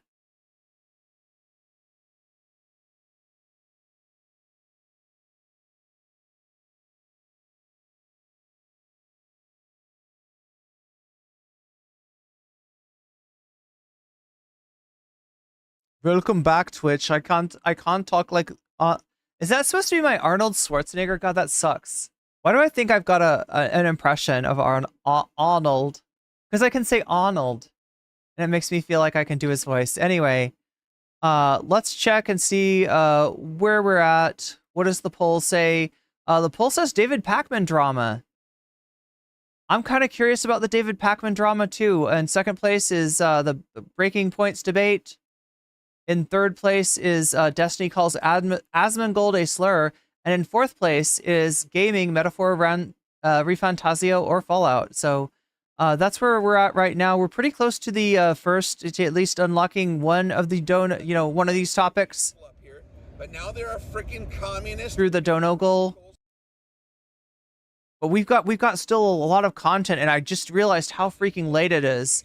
So I better get going. Just remember that when you donate, you can let me know in the chat which of these topics you want to see next, and I will add your donation as a percentage to the topic of your choice, thus helping you get the kind of bonus content that you want to see. And there we go. Let's check this out. Destiny's trying to get me banned. It's a good one to start out with, or... Yeah, this is the most interesting one. Or at least this is the one. Yeah, there we go. I think. Wait. I'm sorry. I'm like all over the place today. Slightly all over the place. Trying to make sure I'm not missing anything that's important. There we go. We'll start with this.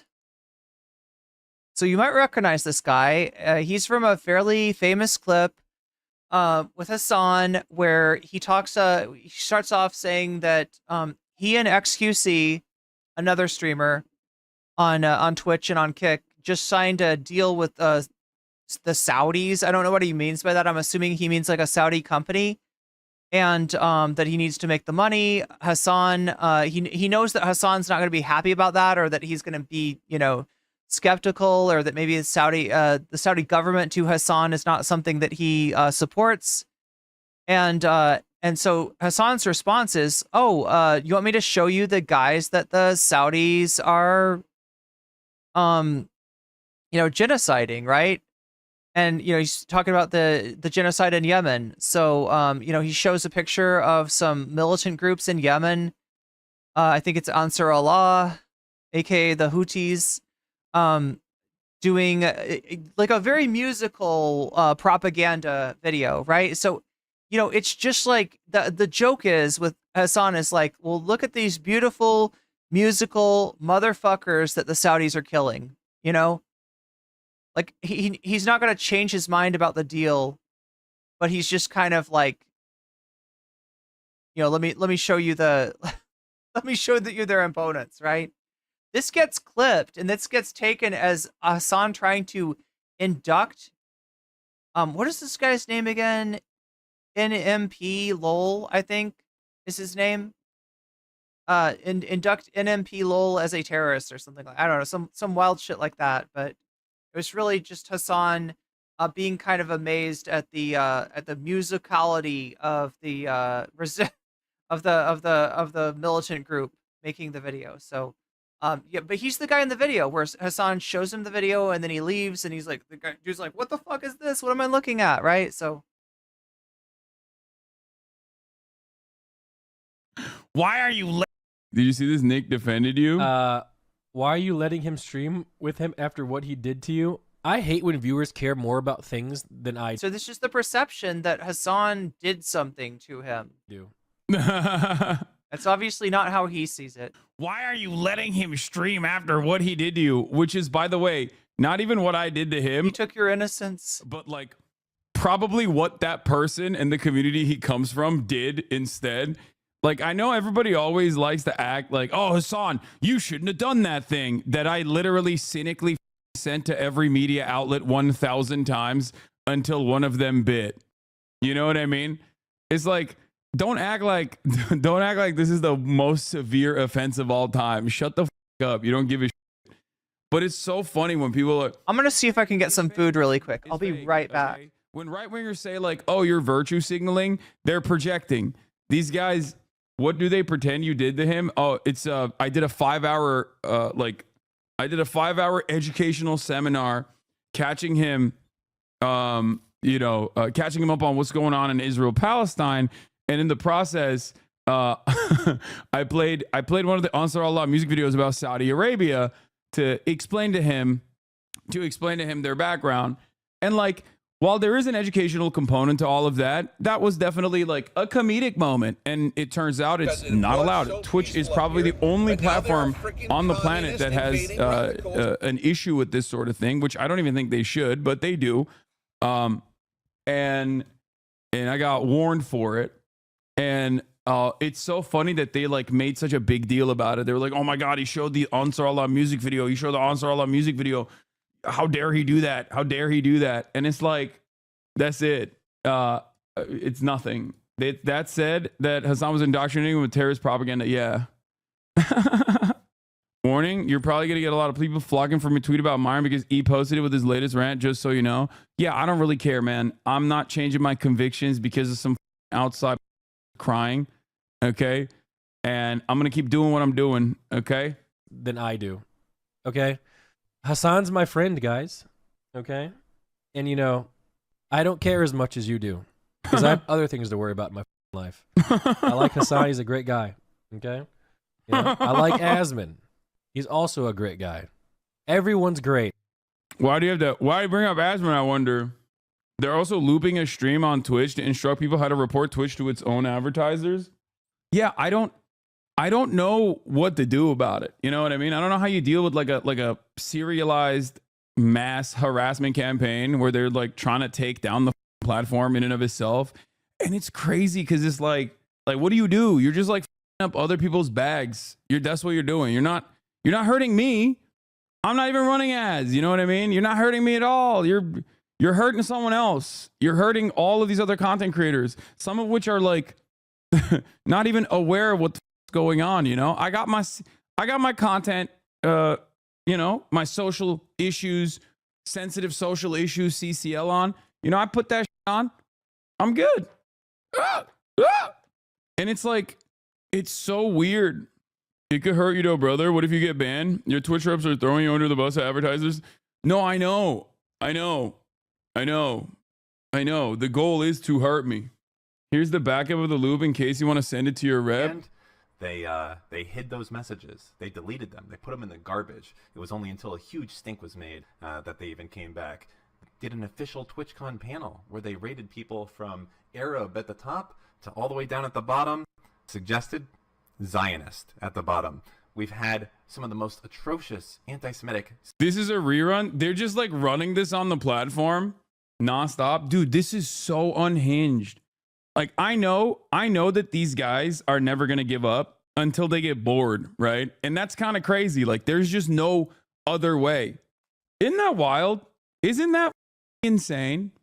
That like there's no legislation against this sort of thing. Like you just can't do anything. If someone is an incredibly unreasonable person and they have you in their crosshairs and they basically have a cult, they can just do this over and over and over again and try to make your life living hell.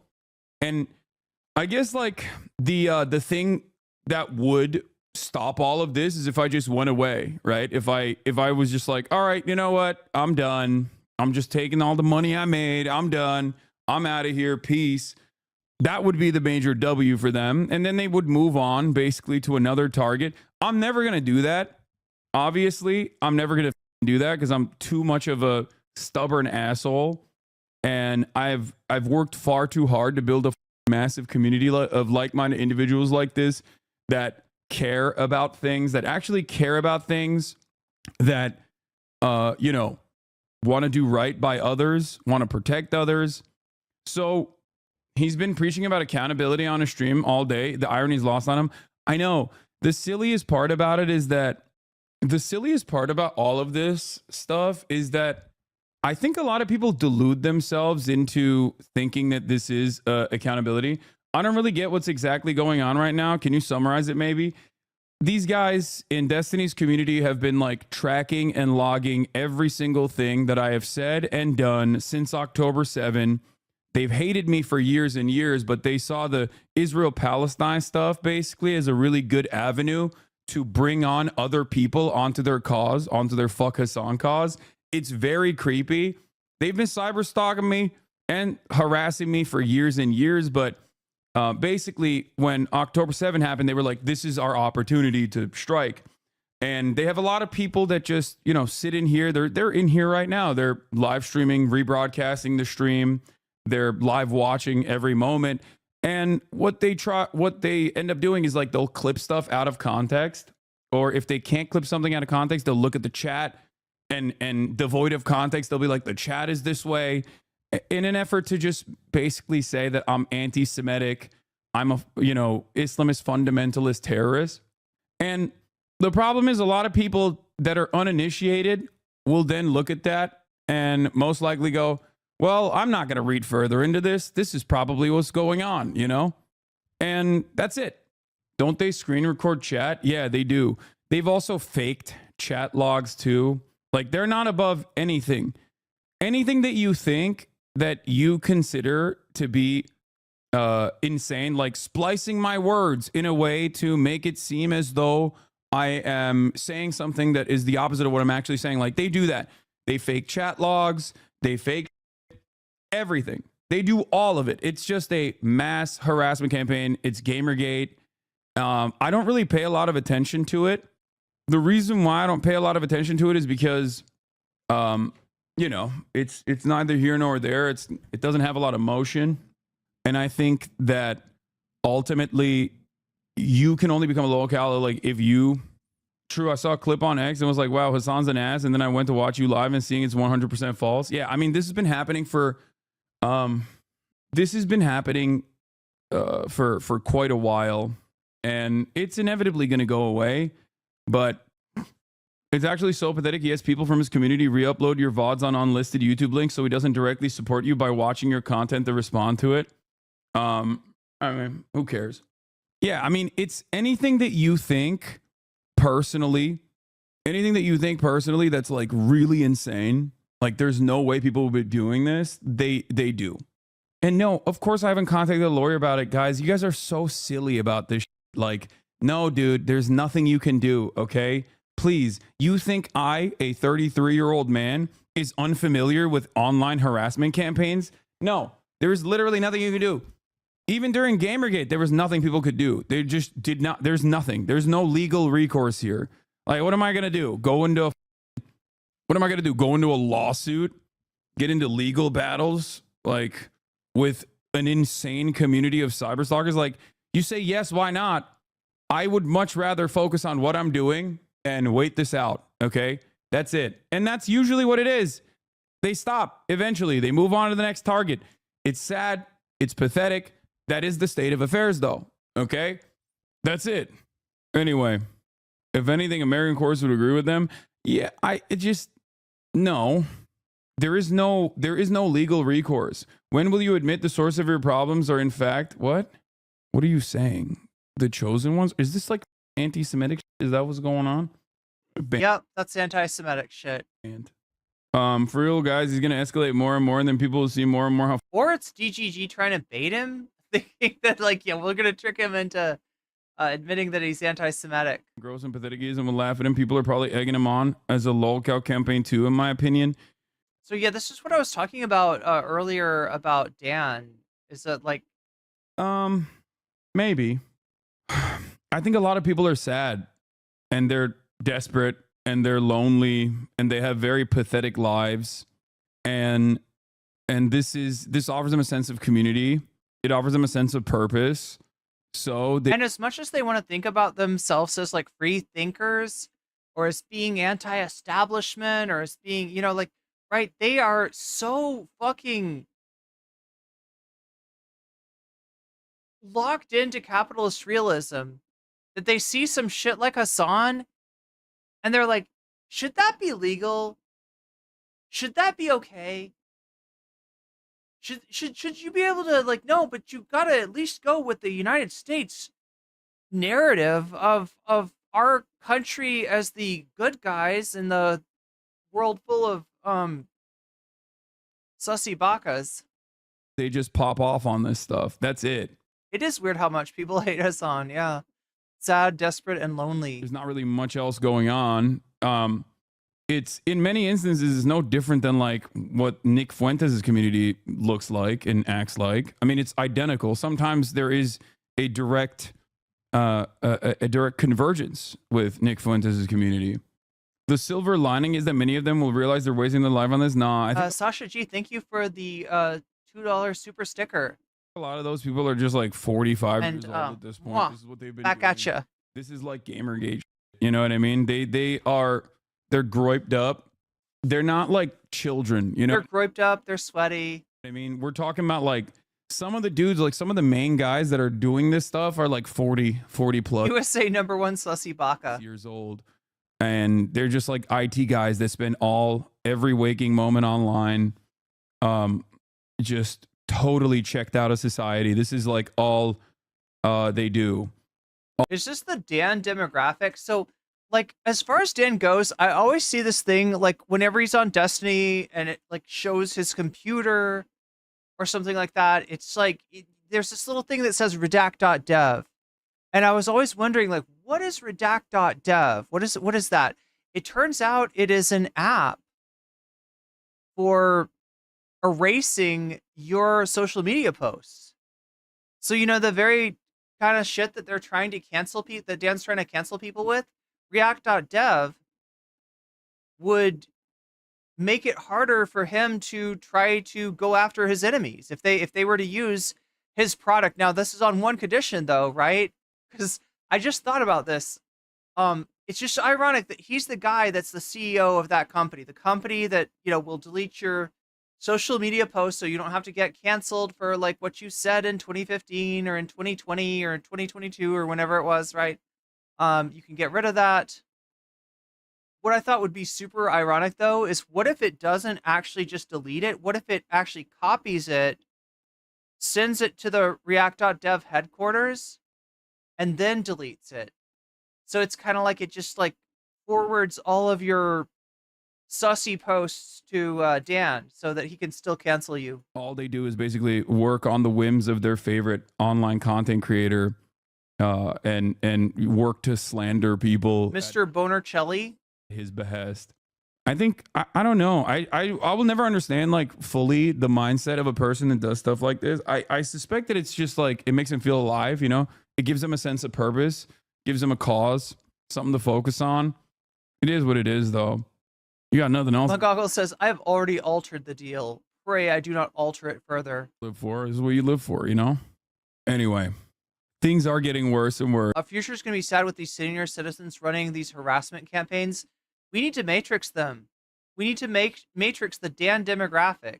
We need to matrix DGG, all of them. I'm sorry. Let's be real. I knew an online friend who was once stalked by one of I know that sounds cruel and unusual, but I myself am cruel and unusual too. They So, literally showed up to a work, she called the cops. Bro took a whole ass flight. or at least that's what it says in the dossier. And yeah, there's definitely a lot of weirdos out there. Do you really think they'll move on? They've been stalking you for years at this point. No, because, well, for Destiny, he won't move on because he'll never give up. Like, his anger and resentment will carry on for the rest of his life. Like, he'll only stop, I suspect, if I stopped streaming. But for people in his community, they'll probably get bored. They'll consider it to be stale, and they'll move on to the other thing. But he makes a lot of money off of this. So the more I grow, the more my haters grow, and the more my haters grow, the more he can make money off of them. So I don't think he's going to. I don't think he's going to stop. But it's all good. That's neither here nor there. I'm a happy man. Watch this guy, Pacman. He's good. You know, I rest easy at night knowing that I'm doing right by others. You know what I mean? You just gotta do what you believe in, you know? Your noise getting straight up too good, dog. I know. It is what it is, folks. It is what it is. I'm a profoundly fortunate person at the end of the day, is something to remember. You know, I'm incredibly lucky, not only because of my financial circumstances, which is definitely all right. You have, you know, it is real, but outside of that, I have a massive community of like-minded individuals, people who have been able to change their minds. You know, that gives me a lot of fulfillment. That is my ultimate goal, and I'm able to achieve that every day. So I'm going to keep doing what I'm doing, you know? I'm going to keep doing exactly what I'm doing. All right, so let me take a look and confirm that the poll is where I think it is, where I think it should be, or like where it was last time I checked. Yeah, looks like David Pacman drama is winning. Am I correct in that? We can go ahead and watch the David Pacman thing. I just wanted to make sure that nobody had any last minute either donations, or maybe you've already donated and you want to tell me where to put your donation, what to put it in favor of. Because otherwise it looks like yeah, doesn't have to brag, yeah. The Joker gives too much credit to Destiny. Destiny was born in the cuck chair. He will die in the cuck chair. Is Destiny Hasan's Joker? Good question. Or is Hasan Destiny's Joker? I don't know. I think that Hasan is the Jerry and Destiny is the Tom. Something like that. Anyway, is that where we're going with David Pacman drama? I just want to make sure. David Pacman drama. Going once. Going twice. We're going to do your bonus content before the last segment of the day. So we're going to be doing one more after this. But here you go. Let's find out what's going on with David Pacman. His drama with Dave Rubin. Who I guess, was he on Pierce? Yeah, Dave Rubin versus David Pacman. Wow. to see this. I never expected that I would ever be doing a segment like this, but it's where we are. I don't know that I've ever seen a group of sore winners like the MAGA people after last Tuesday. Everyone from Charlie Kirk to Dave Rubin, Tim Pool, a streamer named Asmongold. Man. Oh, yes. We win, chat. Ass man. There he is. He's the ass man. Are now gleefully taking pleasure in the short. Oh, he's talking about, yeah, I think I did see some of these streamers. I didn't know, did Asmongold go after David Pacman? Ass man. Period of time during which we in progressive media lost some subscribers after Donald Trump's win last week. It wasn't all of progressive media, David. It was only the people who were like just on the fucking, literally like riding the dick of the Harris campaign. They smell blood in the water and they want to end progressive media. Don't believe me? Well, I've got the receipts here. I told you last week, right when Trump won, that we and other left-wing YouTubers lost some Do subscribers. you think he's going to stick with this facial hair game? Is he going to grow a mustache? Chat, I'm not sure about David Pacman with a mustache. I don't know. We lost about 10,000. Midas Touch lost about 30,000. Brian Tyler Cohen, Jesse Dollamore, others. We were all seeing it. The loss was really rapid on Wednesday, slower on Thursday, and by Friday, slowly we start. Pacman is progressive. I mean, yeah, there's probably issues where he's not.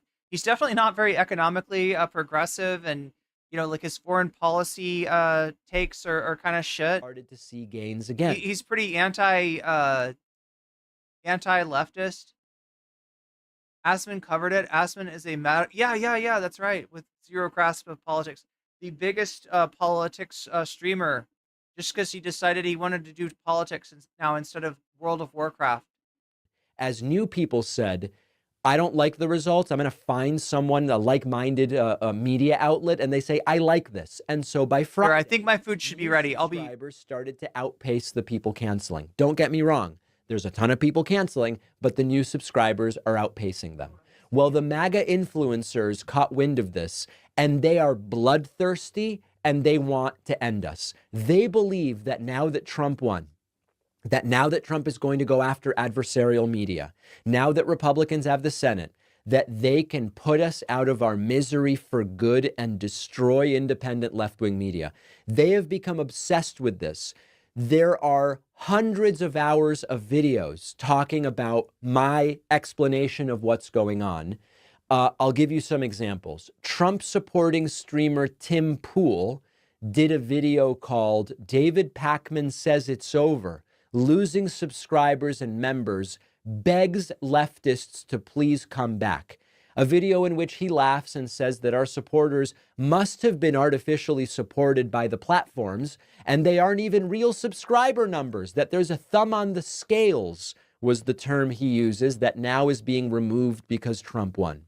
Right-wing YouTuber Nate the Lawyer did a video called "Top Leftist YouTubers Losing Massive Amount of Subs After Trump Win, Blame Mainstream Media." Well, I didn't blame mainstream media. Whether losing 10,000 out of 2.6 million is a lot, well, I don't know. Big-time streamer Asmongold, who I have to tell you, I actually historically kind of like and find very entertaining. Asmongold did a video that now has more than 1 million views, where he says, well, I wonder why Pacman and the left is losing subscribers. Oh, too bad.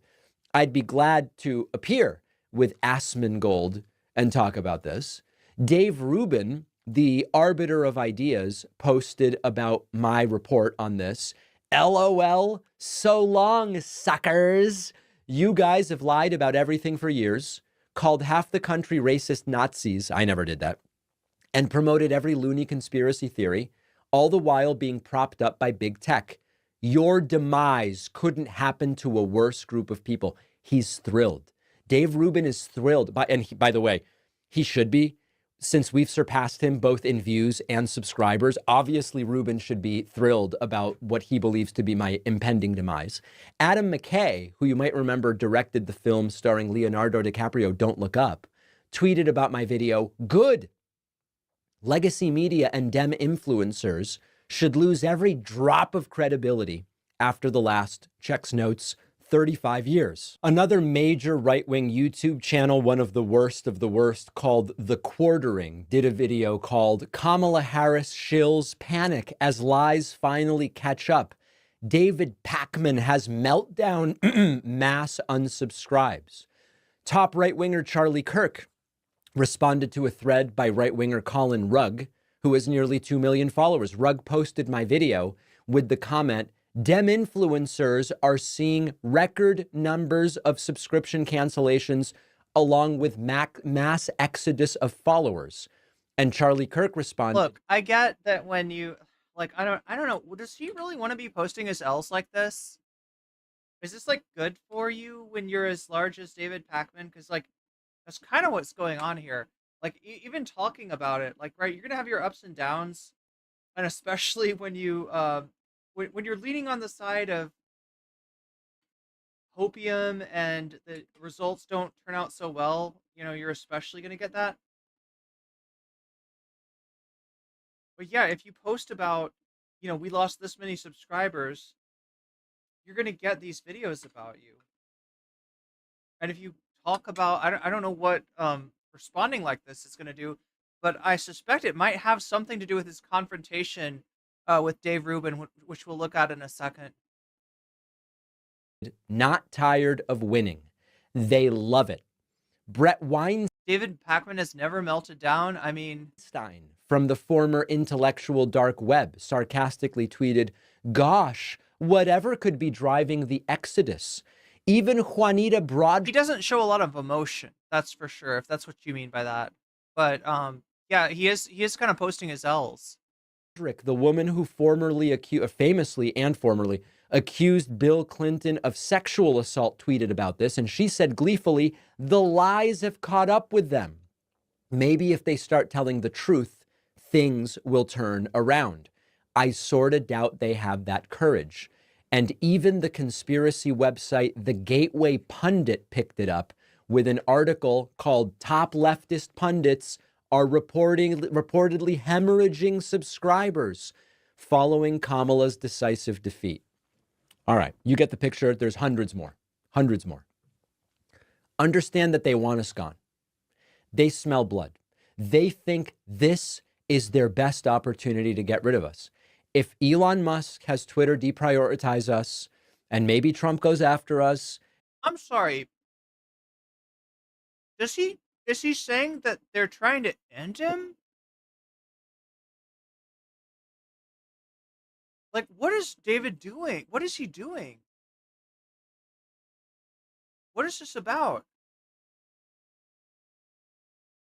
Like, this is like, I feel like he's crying wolf here, right? He's nowhere close to being ended by, it doesn't, like, matter. Like, right, this is just to get people in his community to be like, oh my gosh, we're under attack because David Pacman is based and he's saying the progressive truth and we got to support him harder, guys. Come on.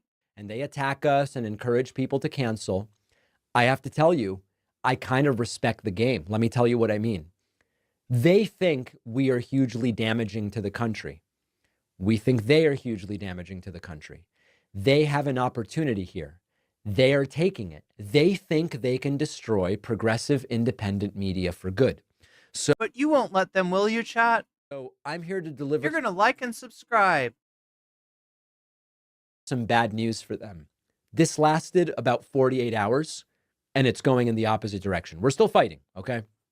For every 2 people that are signing up for a membership on my website, 1 is canceling. There is fatigue. Some people are checking out, but we have way more subscribers today than we ever have. We had 1,000 new paid members in the last week. Yes, 500 canceled. I get it. But we have 1,000 new paid members in the last week. And we're not going to let them do it. We're not going to let them succeed. So certainly make sure you're subscribed to the YouTube channel, not just this one. You all know our cohort here on the left online space. If you can afford. This isn't an attack. This is the right wing loving to highlight when bad things happen to people they disagree with. It. Please do get a membership on my website. You can get 75% off with the code not again. We're not going to let him do it. You don't think there's anything wrong with what he's saying?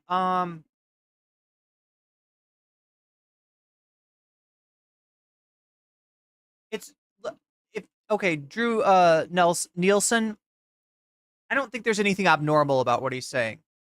I think this is just some social media shit, but it's the kind of social media shit where, you know, somebody talks shit about you and you try to make it into a reason for your community to rally around you. So I don't think that this is like, is this worse than other, you know, content creators? No, it's just the same shit. It's just a little bit like he's not really under attack. Right-wingers talking shit about you isn't going to hurt you. If Tim Pool or The Quartering or Dave Rubin or any of these right-wingers say that like people should unsubscribe for you, your people aren't going to listen because they don't like those people. These are not like, these are not people that can get that have like, you know, convergence with your community, right? This isn't like, you know, Xander Hall and Vosh having a fight and Xander Hall saying, God, I mean, if you're subscribed to Vosh, I mean, what are you thinking? He obviously wants Trump to win since he says that Biden shouldn't stay in as the candidate. And Vosh saying, what is Xander Hall smoking? Right? That could actually have some effect, right? If you have an overlapping audience and you attack each other, right? Whereas with Pacman and the right-wing content creators he's talking about, there is no overlap. These people have no way of hurting you. So is he kind of, it's like he's fake. It's like in basketball, right? You know, in basketball where you don't get fouled, but you go, whoa, you jump back as if you got fouled, and you try to get that foul called anyway. That's what this is. They're being honest. They see an opportunity. They smell blood in the water.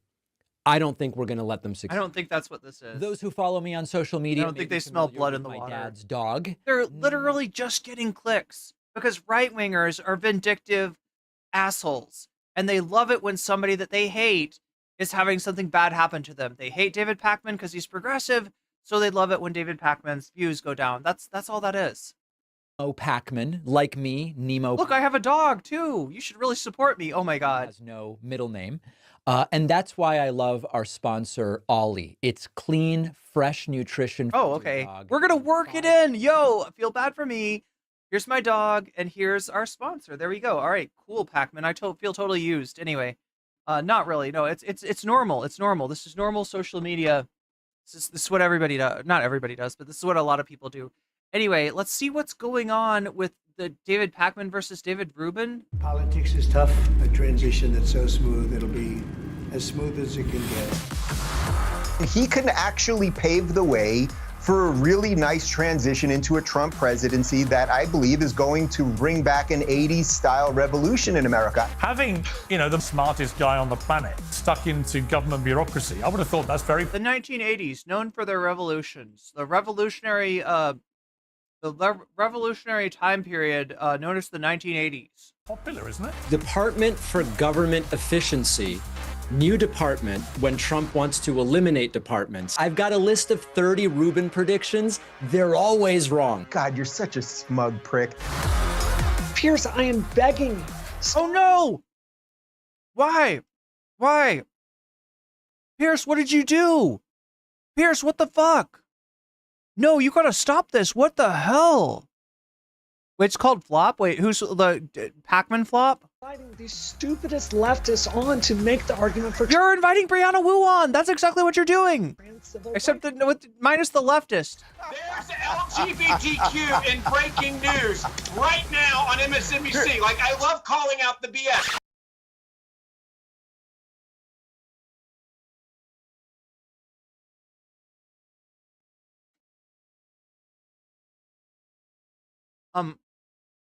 Chat, I don't have it muted. They're literally just doing this with no... You're supposed to play YMCA over this.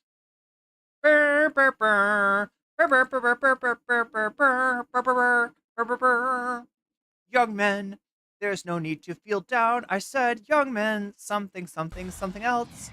Oh my God, you fucking cringe lord. First, a stunning victory, now the MAGA revolution. Trump is at the White House with Joe Biden today as he sets forth his plans to turn things upside down. Can Elon Musk and Vivek Ramaswamy turn the bloated federal government into a blue chip business? Or are these planet-sized egos heading for a cosmic explosion? Will Trump's new defense team give us peace through power? Or is this a sellout to the neocons? I'm sorry, I want to just describe to you what a business is. A business is a financial tool for extracting surplus value from your employees. You get employees, you have them do a task, they create value, they have productivity, right? And you're able to make more money from that activity than you're paying them. That's what a business is. Do you want the government to act like a business? Do you need, in addition to businesses exploiting you, do you need the government exploiting you? Like, is that what you want? You want the government to be a tool to make rich people richer? Is that really... Are you thinking about what you're saying? And as the Democrats... Because look, the UK isn't as far gone as the US when it comes to economics. It's definitely been through neoliberalism. It's definitely had its Thatcher period, but like it could definitely get worse. Is that what you want, Pierce? Is that what you need? Glow of a map turned Republican red. Where on earth do they go from here? In a moment, we'll debate all this with an all-star panel. But first, a short word about an interview we ran yesterday. They said that it was... Oh, yeah. This guy's a Nazi, and his name is Dan Blitzarian. Dan Blitzarian. Like, could you have a more Nazi name than that? Like, it's like Führer McGoosewalk. million that died in Auschwitz, and then they said it was down to 1 million. Oh my God. Oh my God. Yeah, literally denying Holocaust denial here. The figure. Well, how many people? And I How many? believe it How many was the people Red do you think Cross were that killed said it in the was Holocaust? Okay, we don't need to get that in that. Okay, what is this? Panel debates the role of transgenderism. Oh my God. So we got Brian Tyler Cohen, Democratic activist and trans woman Brianna Wu joins Uncensored. You're such a smug prick. I guess that's the part between Rubin and...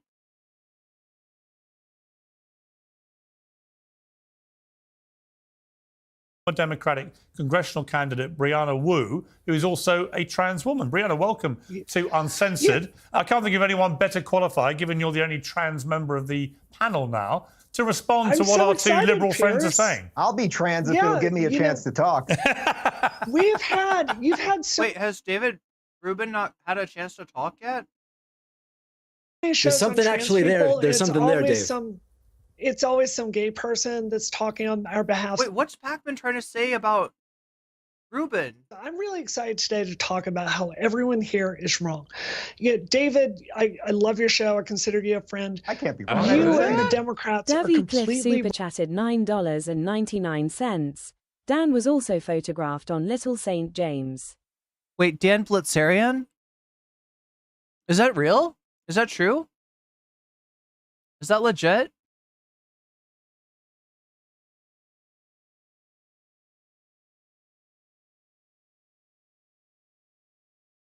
Blitzerian is still around, some classic. I never knew about this guy. Nazis stole Aryan from the Persians. Wait, maybe it sounds like chat knows more about this Blitzerian guy than I do. I just think it's wild that his name is Blitzerian. Like I said, it's like a fake name for a Nazi. Wu is not the ambassador, I hope, of yeah. Well, I mean, there's a reason that transphobes like Piers Morgan love her. wrong about what trans people need. We don't need you advocating for trans vaginoplasties in prison. We need to retreat back to the basics of what we need, which is HRT and healthcare. For the record, no one was advocating for GRS for prisoners, all right? That is something that happened because prisoners are provided health care, and that is part of health care. That is between a doctor and their patient who happens to be a prisoner, and this was also a policy that was in place under Donald Trump as well. So shut the fuck up, Brianna. You literal fucking traitor. You literal fucking scumbag. You sellout piece of dog shit. Fuck you. And fuck you, Piers Morgan, for having her on. The problem is that there we go. Democrats have been captured by this fringe left that's redefined what trans means to all this non-binary nonsense and all this stuff that has nothing to do with how we got our rights in the first place. Ben, you can appreciate this. I was the first trans person to ever transition at Ole Miss, our alma mater. That was very, very different. It was 20 years ago, toddy. And the thing is, the way I got equality and got people to respect me in Mississippi was not by screaming at them or lecturing them about my pronouns. It was getting them to see my humanity. This is something trans people have just completely lost. And the problem is the Democratic Party is unwilling to call out these bad actors. And because of this, we are having a conversation that does not serve trans people. Piers, I am begging you on this show. I'm sorry, I feel like I'm watching a bad actress. Stop inviting the stupidest leftists to make the argument for Stop inviting worthless ass Brianna Wu. Trans civil rights. Let some people. Does she fucking pay you? Does she pay you to get on your panel? Actually understand this stuff. And Dave is laughing because you understand integration as a gay man. You know exactly what I'm talking about. You've done the same playbook. Oh my God. Well, this works. This is First how you off, got I'm only gay. I'm only gay starting at 10 p.m. What time is it? We'll have to check on that. But actually, you're completely right. Brianna, you're completely right. What's happening with the left is that these saviors, these progressive warriors that you see in these boxes here, think that they know more about these people than they know about themselves. Absolutely ridiculous. And by the way, By the way, this has nothing to do with a well-funded evil money machine that the Republicans were doing. There's something called boys and girls, and Ruben's they are the right different. guy to talk about and that, most isn't he? Most parents. Oh my God. Do you see this? Pacman's getting ready to tear him apart. God, you're such a smug prick. Listen. Oh. Most parents. I mean, you're not wrong, but he's still got your ass. Actually want to defend their daughters and don't want them to have the crap kicked out of them by boys, and they don't want them to be playing boys in soccer or any of these other things. That is a defense of girls. If someone, as an adult, 18, 21, we can discuss the age, wants to dress how they want, have any surgeries, take whatever drugs, do whatever they want with their body, most people, even Republicans, don't object to that. And I have no problem referring to Brianna as she, because I can clearly sense she would treat me with respect and I'll treat her with respect. And it's a two-way street. Again, this is Dave Rubin, who famously asked his conservative friend, Ben Shapiro, if he would, he said, now, Ben, you and I don't see everything the same way. You've got your, view about homosexuality being a sin. But if I invited you over for my anniversary party with my husband, you would probably bring the cake. And Ben says, no, I wouldn't come to your anniversary party because I don't want to celebrate your lifestyle of sin. So I don't know what he's trying to say here, but he's representing the right wing as way, way more accepting as they really are. And despite however much of a traitor Brianna Wu is to trans people, they will still not pick her. And they will also not pick Dave Rubin. He's like the most pathetic person to try to deliver this message. Street, rather than pandering and bowing to a bunch of people that could not give a crap about anybody else. Yeah, and David, let me bring in David Pacman again, because you were very quick when I asked how you felt about being so wrong about this, to accuse me of being misleading, disinformation, misconstruing a United Nations report. So because we're a very nimble team here, while you were talking, they just went and double-checked, because I was curious what you were talking about. And we found, we found the United Nations report. And it's not a footnote, as you said, it's page 5 of the report. It says, and I quote, the United Nations says nearly 900 biological females have fallen short of the podium because they were beaten out by trans athletes. The findings were compiled by the UN's Rapporteur on Violence Against Women, entitled Violence Against Women and Girls in Sport. The report said more than 600 athletes didn't medal in more than 400 competitions in 29 different sports, totaling over 890 medals. The replacement of the female sports category with a mixed sex category has resulted in an increasing number of female athletes losing opportunities, including medals, when competing against males, the report said. So, David, again, would you like to now apologise for being not only wrong about this being an election issue, but being wrong about your correction when I asked you if you were sorry for being wrong? Look at the underlying source, Piers. I have it printed you out said it was in a the other footnote. room. It wasn't a Look footnote. at the It's page underlying 5. source. It's page now, 5. I do want to say one thing about this. Oh no, it's in the other room. David, go get it. I actually agree with a lot of what Brianna and what Dave Rubin said. I actually agree with it. I am not the savior here to do X, Y, or Z for trans people. What I'm saying is I don't actually think I even need to play that role. I don't think this is the issue that maybe you think I believe it to be. So I agree with a lot of what Dave Rubin and Brianna said there. I do think it's important to consider that when Dave Rubin talks about well-funded... Problem is that nobody on this panel represents trans people. Least of all, Brianna Wu. ...did this or that. It's like you find the backstabbing pick-me, and you lift her up as the voice of trans... Well, this is what real trans people want. They want to... Russian money source just dried up, and he's the last person who should be talking about funding sources. And to be honest, Dave, Hold on a second. Wait, hold on. Now Ben's jumping. Everybody's jumping. Hold on a second. I can't even hear. Why would Ben jump in? I'm not even addressing Ben. I think Hang on. That Brian and I You made a very direct charge against Dave Rubin. Let Dave Rubin reply to that. Because no one believes your BS anymore. Jesus Christ, these people are so They've been pathetic. indicted, Rubin. The tenant media people were indicted. I got indicted. He was not indicted, and it said in the report, if you weren't a smug prick, to quote him earlier. I didn't say Rubin was indicted. I just said the money dried up. Dave Rubin. Look at Brianna Wu, like big upping these Republicans. And the others involved did not know about it. And this is why people think you're kind of a jackass. Yes, this because is why everyone hates putting words in my mouth. This is the reason why you read the report. And by the way, Pacman, if this happened to you, and in the Ben's report coming it to said his you were defense. unaware, if it said that you were unaware, I would defend you because I don't think you indict people for things. I'm when the federal defending government Dave. says in the I'm indictment, defending Dave Rubin. in the indictment, I'm that defending they him. had no knowledge of the money where it was coming from. So don't be a I'm jackass. defending Just Dave be on that note, but the money dried up. Pacman. You're being the Like, what's more embarrassing, that Dave Rubin is controlled opposition. Echoplex Media, welcome Raider, welcome streamers. We are right in the middle of some David Pacman drama. We got Pierce Morgan, David Pacman going tete-a-tete with Dave Rubin. And Brianna Wu, of all cursed people. So yeah, you rated us on a very cursed night, but glad to have you here. We'll get back to this now. I was hoping to show you the last little bit of the raid alert, which is very beautiful, but yeah, apparently it's not. I didn't have it up on this scene. So anyway, let's get back into this. What's up, Echoplex?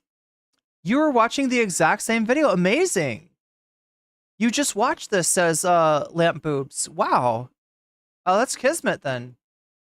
You are no real Pac-Man, which I'm quite good at. You know, there's a reason, Piers. There's a reason that everyone hates progressives, and the reason. Oh my God! I mean, there's a reason everyone hates Brianna Wu. Do you see that? Her trying to she can't get in, and so she's like, God, she's so hateable.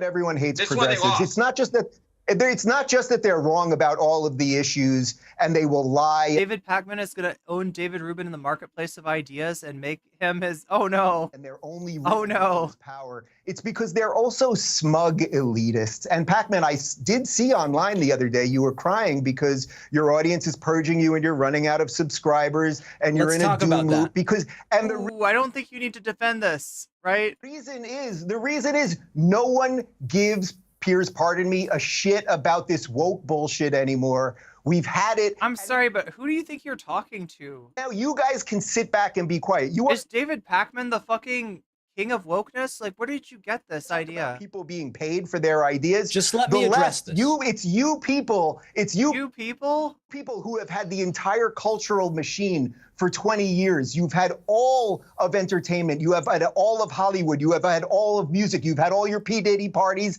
and Epstein and everything else. And now enough of us have had it. So having a domination over the opinions of the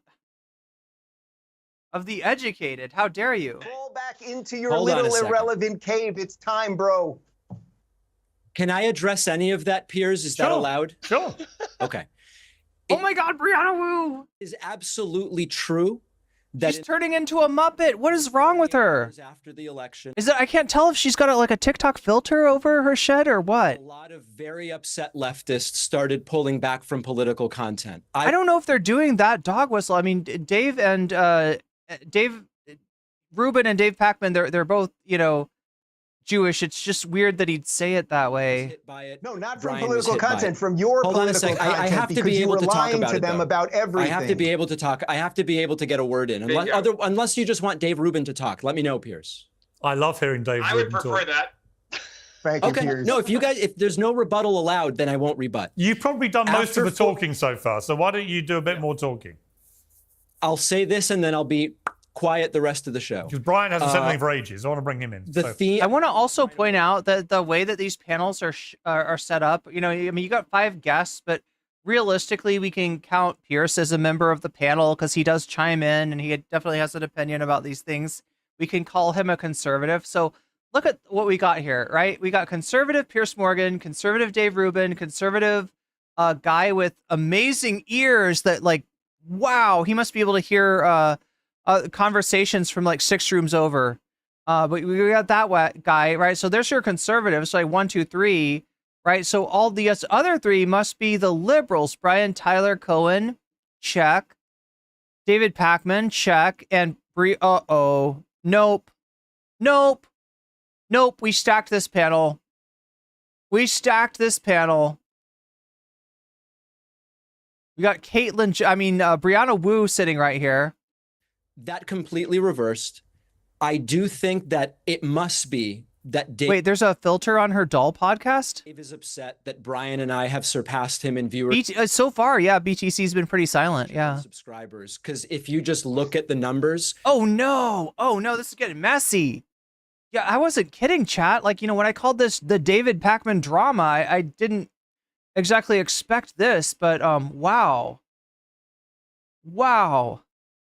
It lasted 48 hours. They all came back. I don't even know who this other guy is. Well, look, if it's going to come to that, I'm the biggest rocket in the room, right? I mean, it's like as Trump said to Kim Jong-un. You're the Arnold Palmer amongst putt-putt players, yes. You got your little rocket, I got my big rocket. So let's not get into the size of it. He's doing a Trump now? He's doing a Trump? You've got your little rocket, I've got my big rocket. You've got your button, and I've got a bigger one. And you know what else, Kim? Mine actually works. Each other's YouTube rocket. But that's the smug nonsense. His initials remind me of Big Bitcoin. I didn't get that at first, but that makes sense. It's the facts, Dave. Dave calls anything... RFK Jr. looks like a G-Man from Half-Life 2. With the same graphics as back then. Nice. Let me bring in Brian. What your views are, but I couldn't care less. I know your ideas are terrible. Like, I don't care what your views. I don't care what your views are. I don't care if you get like my channel's falling off and yours is still doing numbers. I don't care about that. I don't care if I'm fucking astroturfed by weird Russian conspiracies. Who cares? Let me bring in Brian. You brought it up. Brian, on a wider point about this whole issue of wokeism. Elon Musk was big on this for the entire presidential campaign, saying that there's a woke mind virus and it's going to get rejected. It has inarguably been rejected. And I do think we have reached a tipping point now where people have just felt that the left has gone so far bonkers. Look at Bill Maher. Bill Maher's politically where I am, pretty much.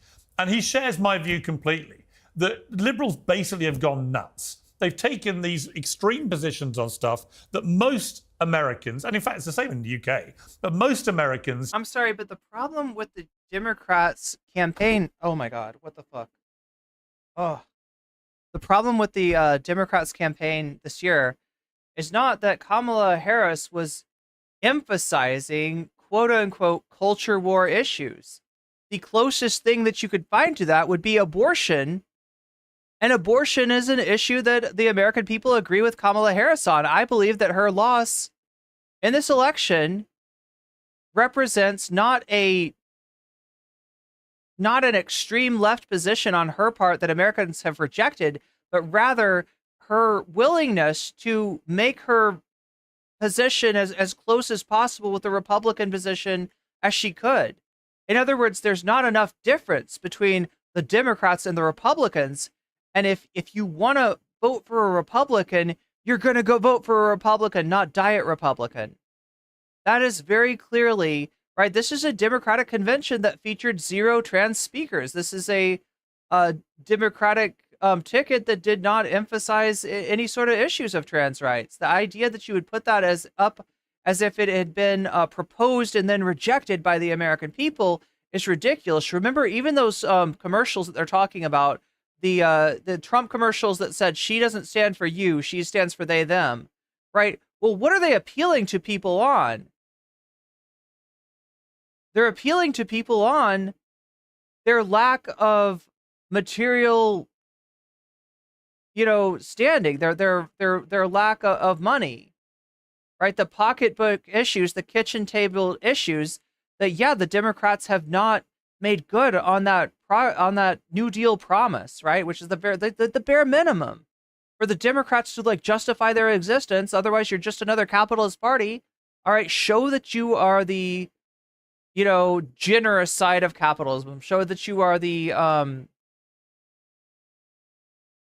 stimulatory Keynesian side of capitalism, the pro union side of capitalism, the side of capitalism that offers a social contract that says that if workers create productivity, they're going to be cut in for some of those profits. And they haven't since like the 70s. That's why the Democrats lost. Once again, as you know, Bill, was it James Carville that said this? It's the economy, stupid. Feel no connection with whatsoever. As people like Axelrod, Joe Scarborough, Bill Clinton, others, as they all come forward and say this out loud, do you kind of agree with them? I mean, do you accept that there's got to be a lot of inward looking by the Democrats here to say we have gone too? Yeah, there's going to be a lot of inward looking, and there's going to be if people figure out what's going on, they're going to place the blame on neoliberalism, which hasn't been working, which has turned Democrats into loser liberals since the 1980s, and they've been losing. And let me put it to you this way, all right? Sometimes they lose in politics, right? Hillary Clinton being an example, Kamala Harris being another example, and sometimes they lose on policy, Barack Obama being the example. But the commonality is that they're losers.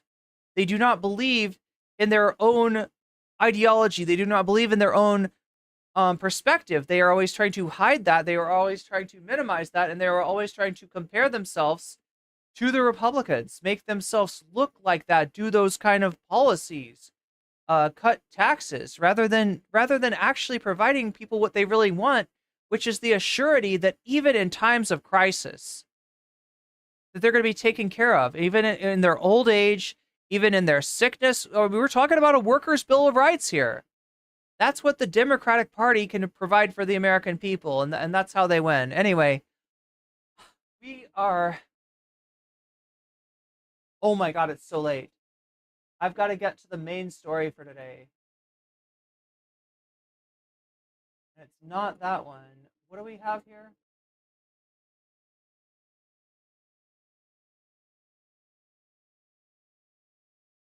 Find it here.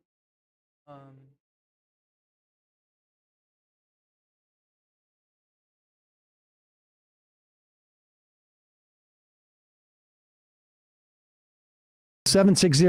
Who's this? Where are you calling? Not this one. Oh, here we go. Imagine if we trolled a CEO out of his job. It's a dangerous game that Asmongold is playing, being like, oh yeah, I'm going to have these guys on my stream. Yeah, later or early, says Bad Lefty. To finally take down Twitch once and for all. You know what I mean? It's so fun. It's so fun that so many people are like losing revenue. You know what I mean? Tens of thousands of creators. We gotta, I don't know why it's not giving me the stream alert, but let me just feature a chat right here. Nadia Yvette Chambers says, Carville is a slimeball consultant who's been screaming Dems to turn right for 50 plus years. He is not the voice of reason or any time for anyone. Yeah, thank you for renewing your Secret Halo membership. Yeah, I mean, Carville, we watched him the other day. I was joking around that, like, you know, I was going to show you Bernie. I was like, here's Bernie. Right? This is Bernie. It's an old man, but yeah, a very different old man with a very different accent and very different politics than Bernie Sanders. Kind of like the opposite of Bernie. And also, you know, whereas Bernie is giving the Democratic Party the advice that it needs to hear, good advice, which does not include, yes, you know, you've lost your campaign. You know why? Because you didn't throw enough of your constituency under the bus. You need to do more. Make sure to fuck over trans people.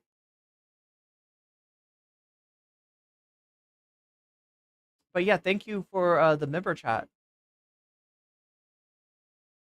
He's basically the crypt keeper. Yeah, I mean, that's kind of, yeah. What's funny is Bernie, maybe like 87 or whatever, but he's sharp. Like he knows he's on it a lot more than some of the younger candidates. Haters and their lifeline, you know, it's so fun. What would happen if they don't ban for a month? I'm going to. Empty threat. We're going to get to that. So I went and I said that if this guy doesn't get banned for 2 weeks, I am going to bring Dan Saltman, who is the guy who has been talking about all of the anti-Semitism. And by the way, I don't want to spoil a whole lot, but yeah, this is Asmongold's secret weapon, Dan Saltman. He and I have had salty man extensive conversations about this. Damn, dude. Uh-oh. Uh-oh. Oh, no. For those of you who don't know, these are some of Destiny's little orbiters. This man, we used to have conversations back in the day. You know, quite pleasant conversations. I gotta ask, why? Is Asmongold mad at Mike? Yeah, that you got that right. He's complaining. He's basically saying that Mike needs to be banned. If he's not, he's threatening to bring on Dan Saltman. It sounds like he's going to do it anyway. So, I mean, it's not like Twitch has anything to lose.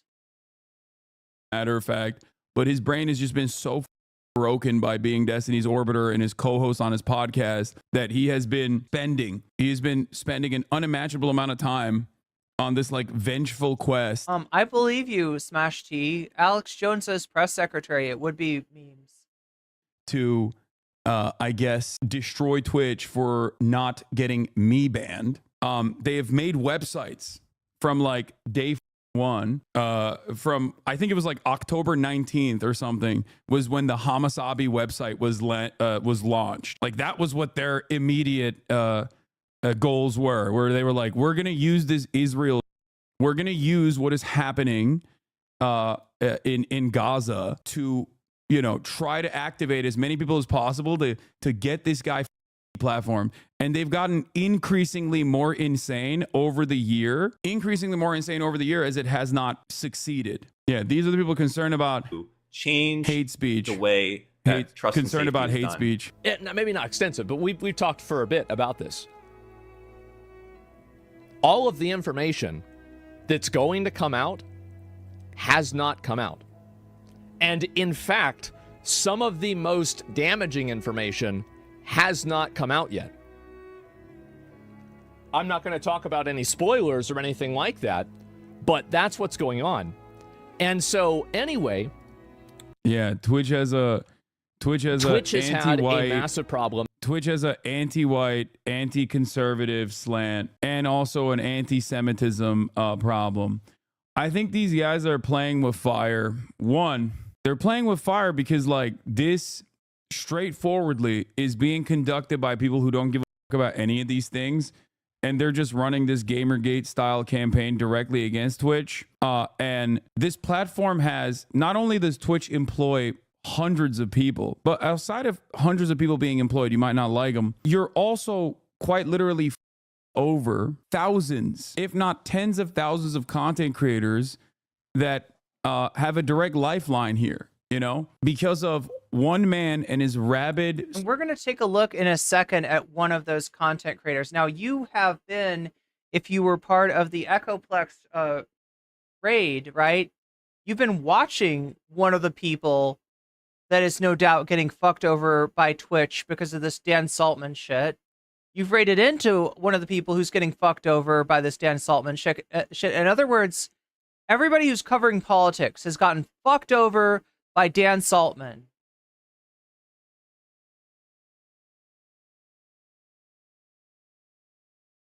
Like, right? He's taken money out of our pockets. Now, he would rather have you turn around and blame Hasan and say it's Twitch's inability to ban Hasan for some fucking thought crime that he's been doing. But in reality, we know who's fucking doing it. It's Dan, it's Destiny, it's those assholes. It's Ethan Klein to a lesser extent. We know who's doing it to us, right? We're going to see somebody who has also been likewise demonetized, but who is not a political streamer. His only sin was having the hashtag Iran on, or hashtag the tag Iran on his stream, because he is Iranian and he does video games, and he would like, you know, maybe other Iranians would like to watch him play some video games, so he puts that tag in there. He got demonetized for this shit.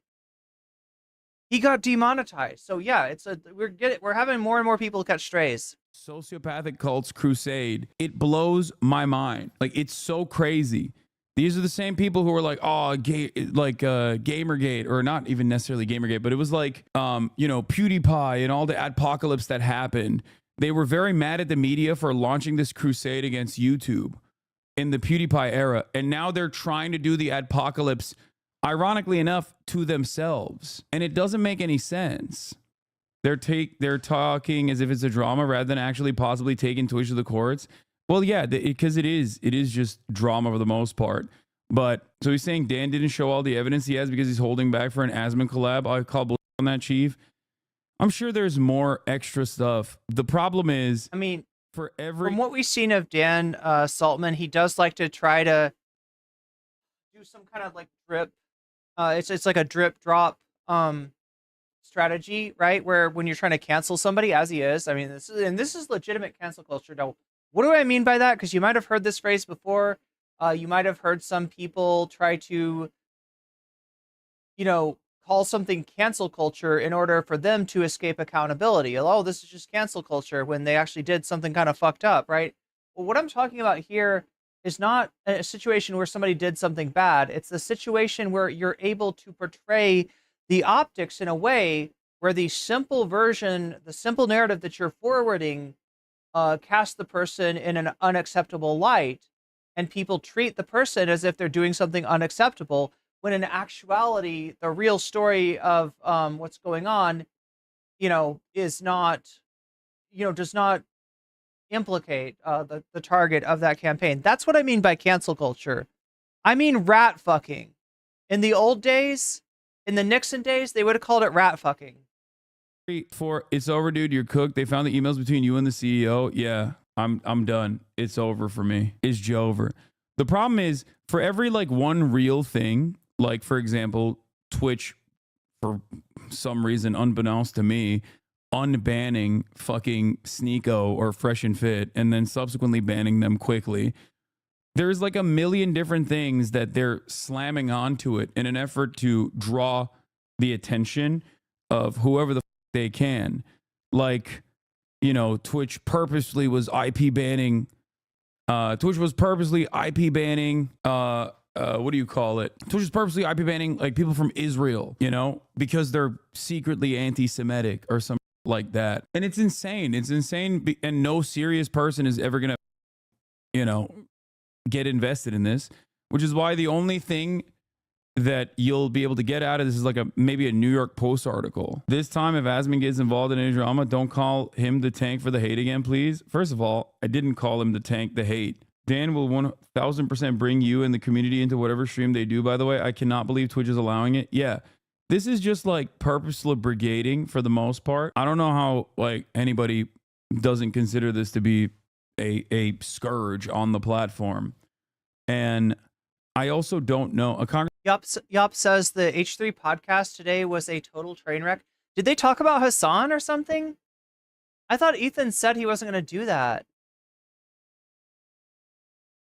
Is that what you mean, Yup? Did they talk about it again? Like, I got the feeling that the crew is getting really sick of Ethan's bullshit. Congressman was interested. Yeah, dude, it's Richie Torres, and it was 5 days before the general election. Like, get out of here. What is this? Phase case on his Ooh, Yup says he got stuck going on through random comments. So he did, yeah, ranting about anti-Semitism. So he is still kind of doing it. God damn. Monetized on Twitch due to the fact that he had Iran in his stream tags. He's also originally from Iran and says, I was receiving $0 of ad money for the entire month. I've never talked about politics on Twitch. So chat, I've checked it myself, and I found that other than the brief little playthrough of Metaphor Refantasio I did, yeah, I'm not making any ad money either. And so that's why here's my offer to you, Twitch, okay?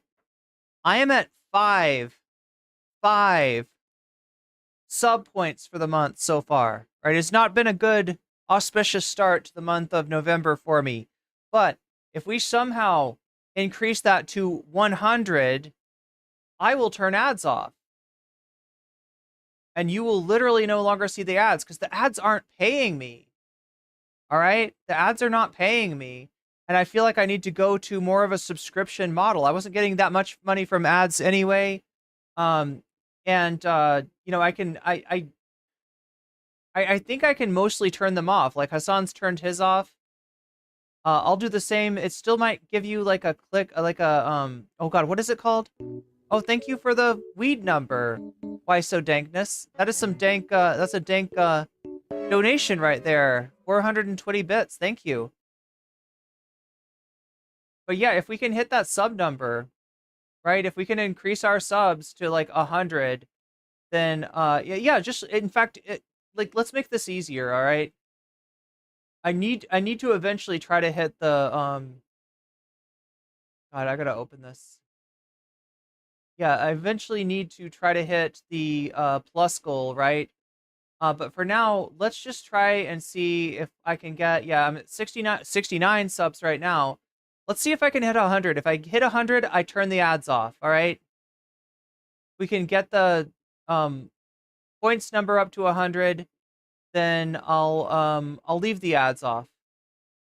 Because yeah, I want to move to a subscription model since Twitch is fucking me over like this.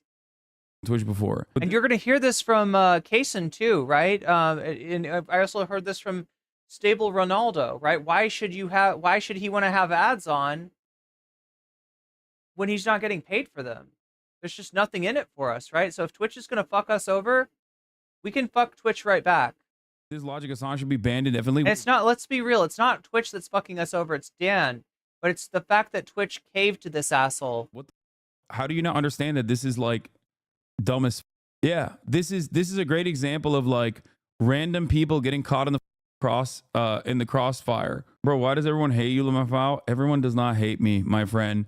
But in the areas that we're in, I think a lot of people think that people have my same opinion. Like, because you're in this community, you assume, and because this is a pretty big community, you falsely assume that other people have the same perspective that we do in here.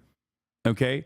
That's not the case. The unfortunate reality is that, especially online, a lot of right-wing content pops off, especially for a lot of younger people. It's easy to consume.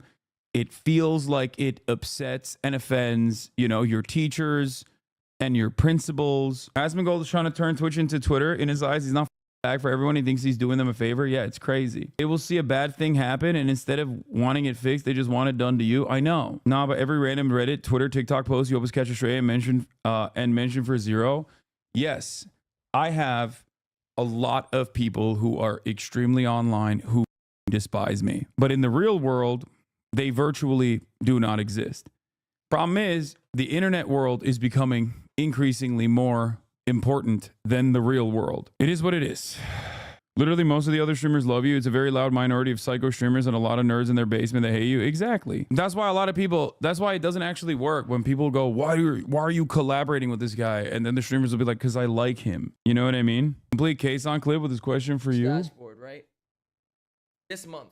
And I noticed that I was receiving $0 in ad money. That's really up, by the way. While running ads this month, right? And chat, it was after I saw this that I checked mine and I found out that, yeah, since they've slapped this label on me, I've been receiving 0 ad money as well.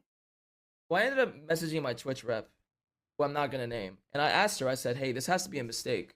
I go to my activity and it says that I'm running 180-second ads every 8 minutes. Which is strange, right? I see it. It's on my activity. It's on my activity. Just because he had the Iran tag, they... You see what he's saying? Like, it's not that he's not running ads, right? It's not that there's no ads running. It's not that they can't get sponsors for him. It's that he's not getting paid for it. And then apparently that's what's happening to me as well.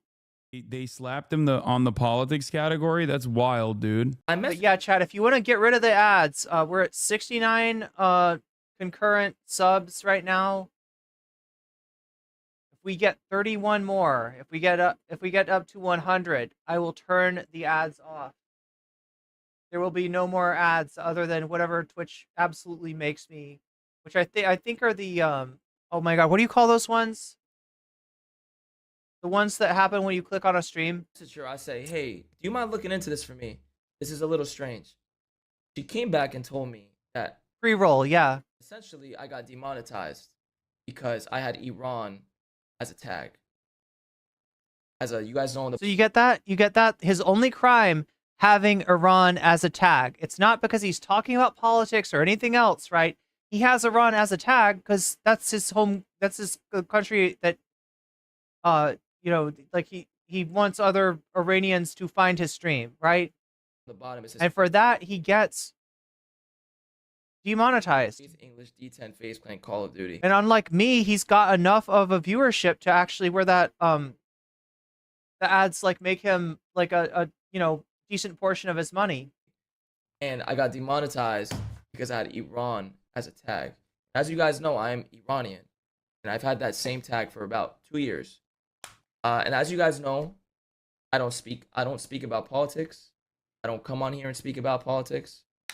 I'm actually very curious to know if streamers like Hasan Abi have been demonetized for talking about politics.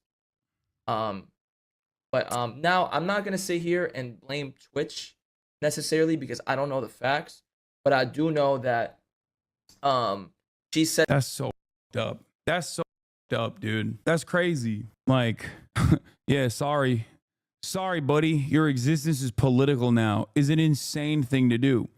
And a lot of this, for the record, a lot of this is coming from the fact that like these guys, you know, Destiny and Landlord Dan, yeah. Or not no, Dan Clancy. Dan Saltman. What's his name? Dan Clancy's the CEO. The other guy, Destiny's guy, Dan, okay, have basically, it's too many Dans, man. There are too many Dans. There are. Campaign to just be like, oh, these guys are doing anti-Semitism. They're doing anti-Semitism. And they're just like, and when platforms respond to that even a little bit, okay, which is completely rooted within no real ambition to tackle any sort of like bigoted sentiment whatsoever. It is just cynical as right? The very same people that have launched these campaigns are openly talking about how funny it is that they're doing this, that they don't even give a shit about it at all, right? And now you got random content creators getting screwed over, dude. It's crazy. This whole campaign was disgustingly Islamophobic from the start. I can't believe you Americans don't see it as such. Americans love Islamophobia, okay? I work for a major ad serving company. Iran is embargoed. It's against the law to target ads to Iran, Syria, etc. To me, this is an overkill application of the law. It's supposed to be based on IPGO. At least that's how we handle it where I work. It's the end result of new policies. Their goal was to get you permabanned, and Twitch's compromise choice ends up people over. Yeah, I mean, it's insane.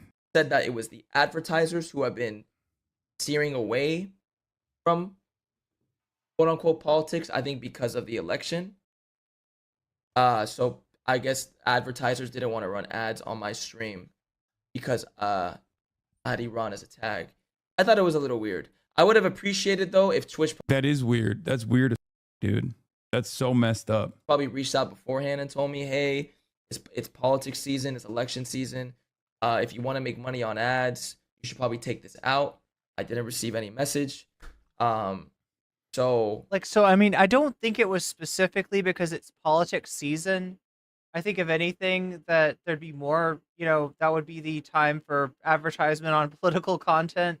Obviously, there can be, you know, controversial subjects can be considered a brand risk, right? If you're going to be talking about like genocide right up next to somebody's, you know, beef stew ad, then maybe that's not going to help sell more beef stew, or maybe it's going to associate the company with, you know, bad things or whatever. Like that's like understandable, but you'd also understand that like the, you know, coverage of elections during the political season, I mean, that's the time you'd think they'd want to advertise. the whole month of November when I was streaming and whatnot, and I was running my ads properly and it was on my activity, chat, I made no money. I got demonetized because I simply had Iran as a tag.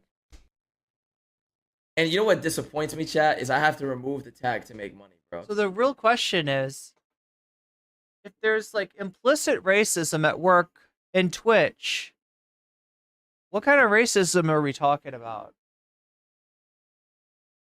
Right?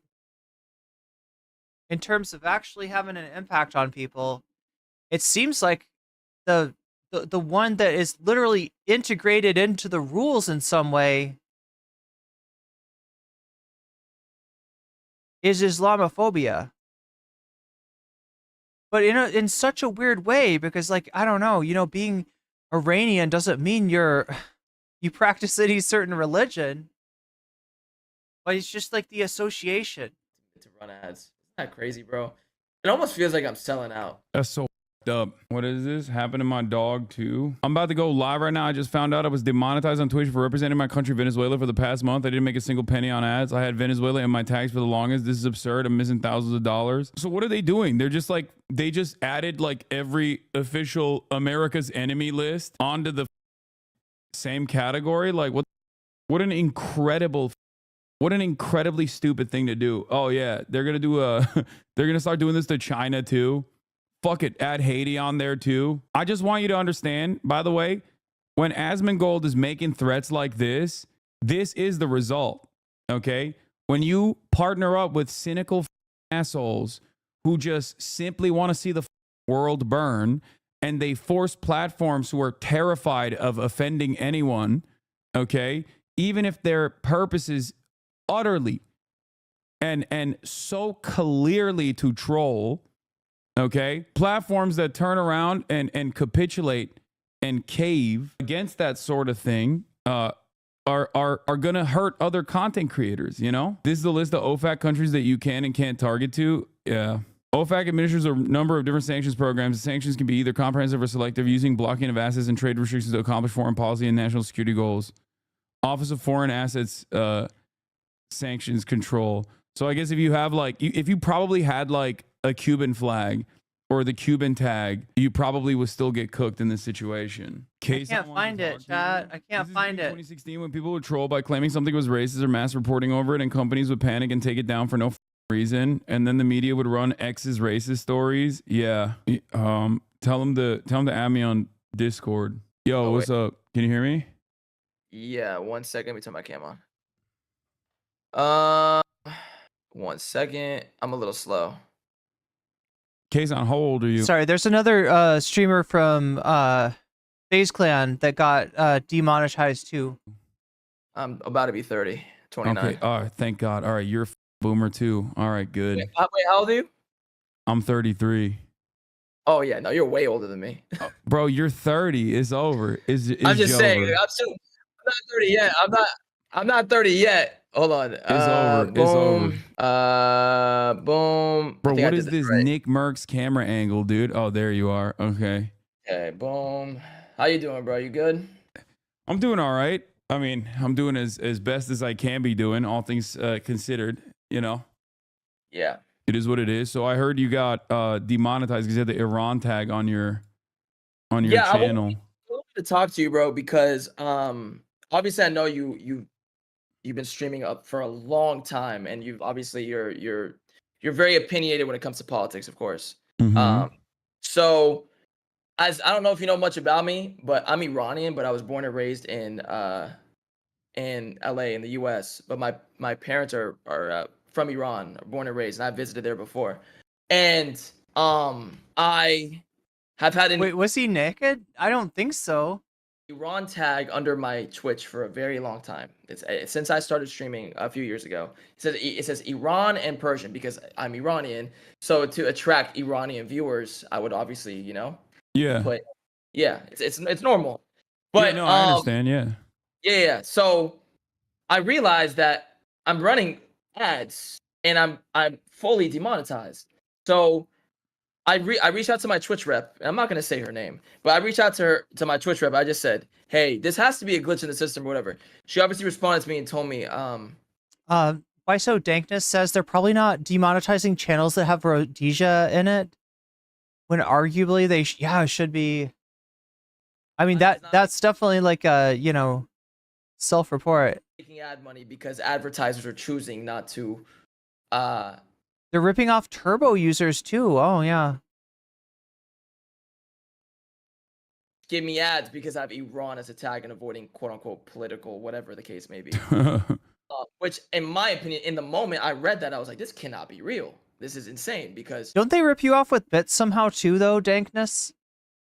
Like, I forget what it is. I've never used them before, but it felt racist in a sense. No, I mean it is. That is what it is. They're like, oh, you're Iranian, so automatically, if you put that as a tag, that means your existence is like political.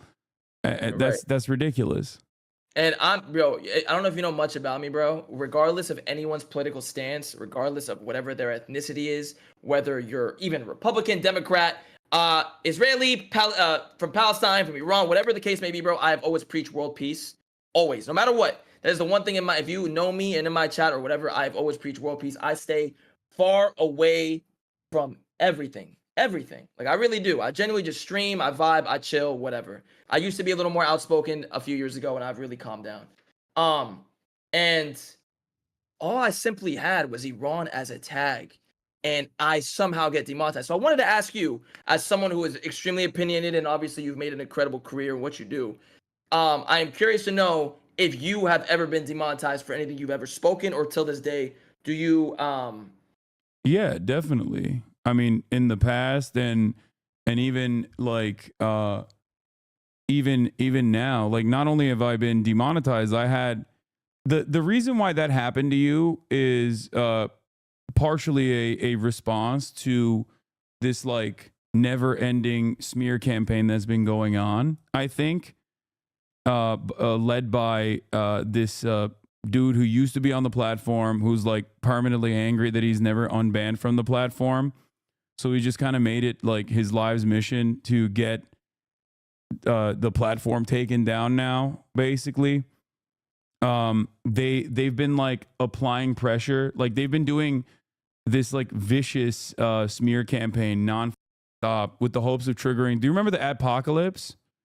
No, what was that? Like, during the PewDiePie era on YouTube, like, all the advertisers pulled out because the media was like, what this guy's like saying. Chat, I just noticed that we've had 80 likes without even realizing it. Thank you, everybody who's liked the stream so far. It helps me out greatly. Is the PewDiePie, the largest YouTuber, is like, you know, saying And it means that maybe we could get to 100 likes by the end of the stream. A bunch of stuff online. And then there was like, I think, like all these creepy videos that were targeted towards kids. And then people started writing articles about it, and you know, advertisers started getting worried, and they pulled out. Right? They pulled out, and so many content creators like lost a ton of revenue. It was known as like Yeah, my understanding of it was that people were making a pretty decent living on YouTube prior to the adpocalypse. Right? It was very viable to you know, make like a reasonable amount of videos and make enough money to support yourself, right? Whereas after the adpocalypse, it was very tough. Apocalypse, basically. Okay. There was, and at the time, people were very mad. I think. Thank you, anti-corporatist. Thank you for the like. The Suicide Forest contributed to it too, if I'm not mistaken. It was a long ass time ago. I don't fully remember all the details, but basically, at the time, like, everyone was really mad at mainstream media for, you know, covering YouTube as a competitor in this like really negative fashion, right? And it caused a lot of content creators, random content creators like yourself, catching strays for no reason and like losing out on revenue. And now these guys are basically doing the same shit. Without warning, by the way, without no message, warning, nothing. Yeah, I think Twitch is just responding to like pressure that's coming from outside groups, being like, oh, these guys are anti-Semitic. Twitch has an anti-Semitism problem, and you know, Twitch has a problem with like political content. It is extremist, and they haven't gotten a lot of motion overall. But I think platforms are very careful whenever stuff like that happens, and they get very worried whenever stuff like that happens, and they turn around and take action immediately. They're like, oh, we got to nip this in the bud. And in that process, they get a little bit ahead of themselves, and they end up doing insane stuff like what just happened to you. Yeah, that's what I was saying, Bad Lefty. It is, it ends up being, kind of racist. The Iran tag, where they're like, oh, if you have, Even though that's not the intention, and whatever, like this weird compromise that they've done, right? Like these guys are trying to get Twitch to fire Hasan and to hire and to bring back Destiny and all this shit. Like they're trying to like hold the platform hostage, but in reality, the platform just needs to keep its advertisers. So the compromise that they make is they're like, all right, any controversial content at all, any content that's going to possibly cause you any problem, we're going to put it in a separate category and make it so that you can buy ads on everything but.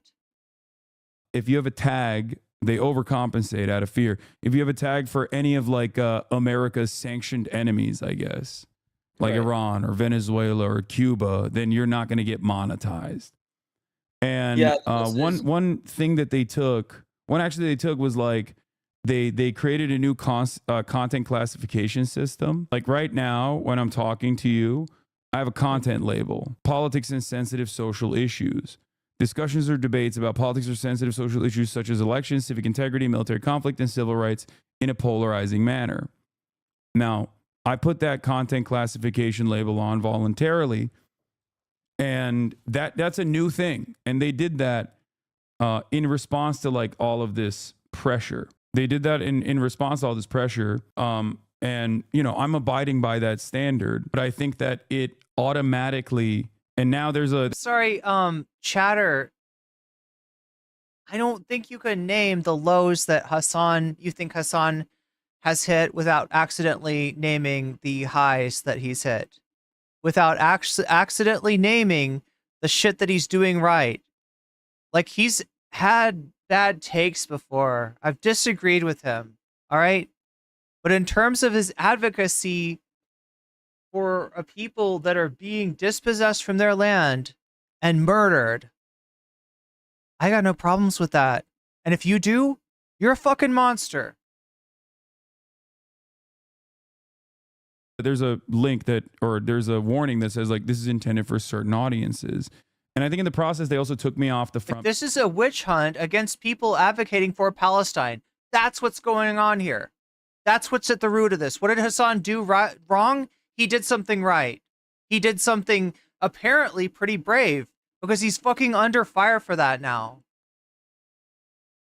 There are plenty of things that he said and done that are like not the greatest, all right? But you've actually named the exception. You've actually named the exception. Page as well. Like even on election night when I had 300. I'm sorry, 300. Yeah. And it's not Hasan we should be mad at. It's that piece of shit Dan Saltman, right? He's taken a piece of you. If you're a streamer, if you talk politics, and if you have to put that label on, Dan Saltman did that to you. All right. And I'm not going to let him forget that. I'm never going to let him forget that. Fuck him. I had 314,000 live concurrent viewers on election night. I wasn't on the front page. Asmongold was, Jinxie was, and every other content creator that was covering the election was, but I wasn't. So if you...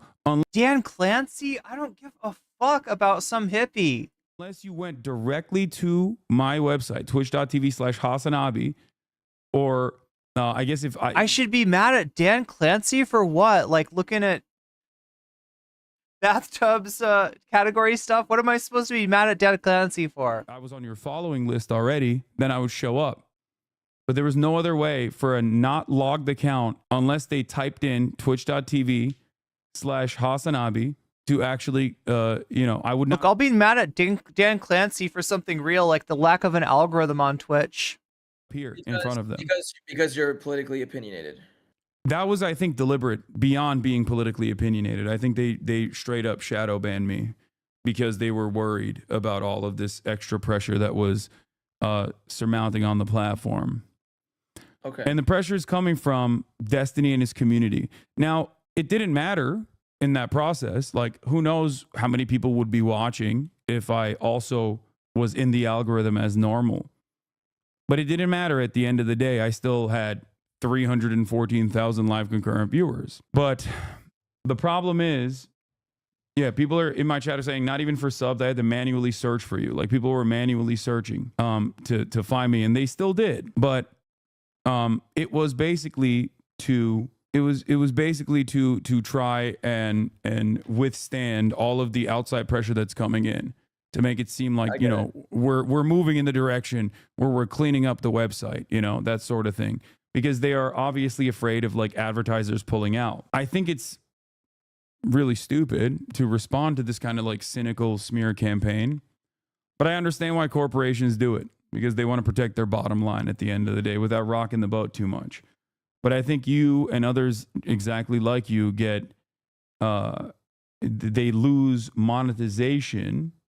Catch a stray in a sense. Yeah, people like yourself lose exactly monetization in the process because the platform is overcorrecting. I mean, I can read you her message. It was.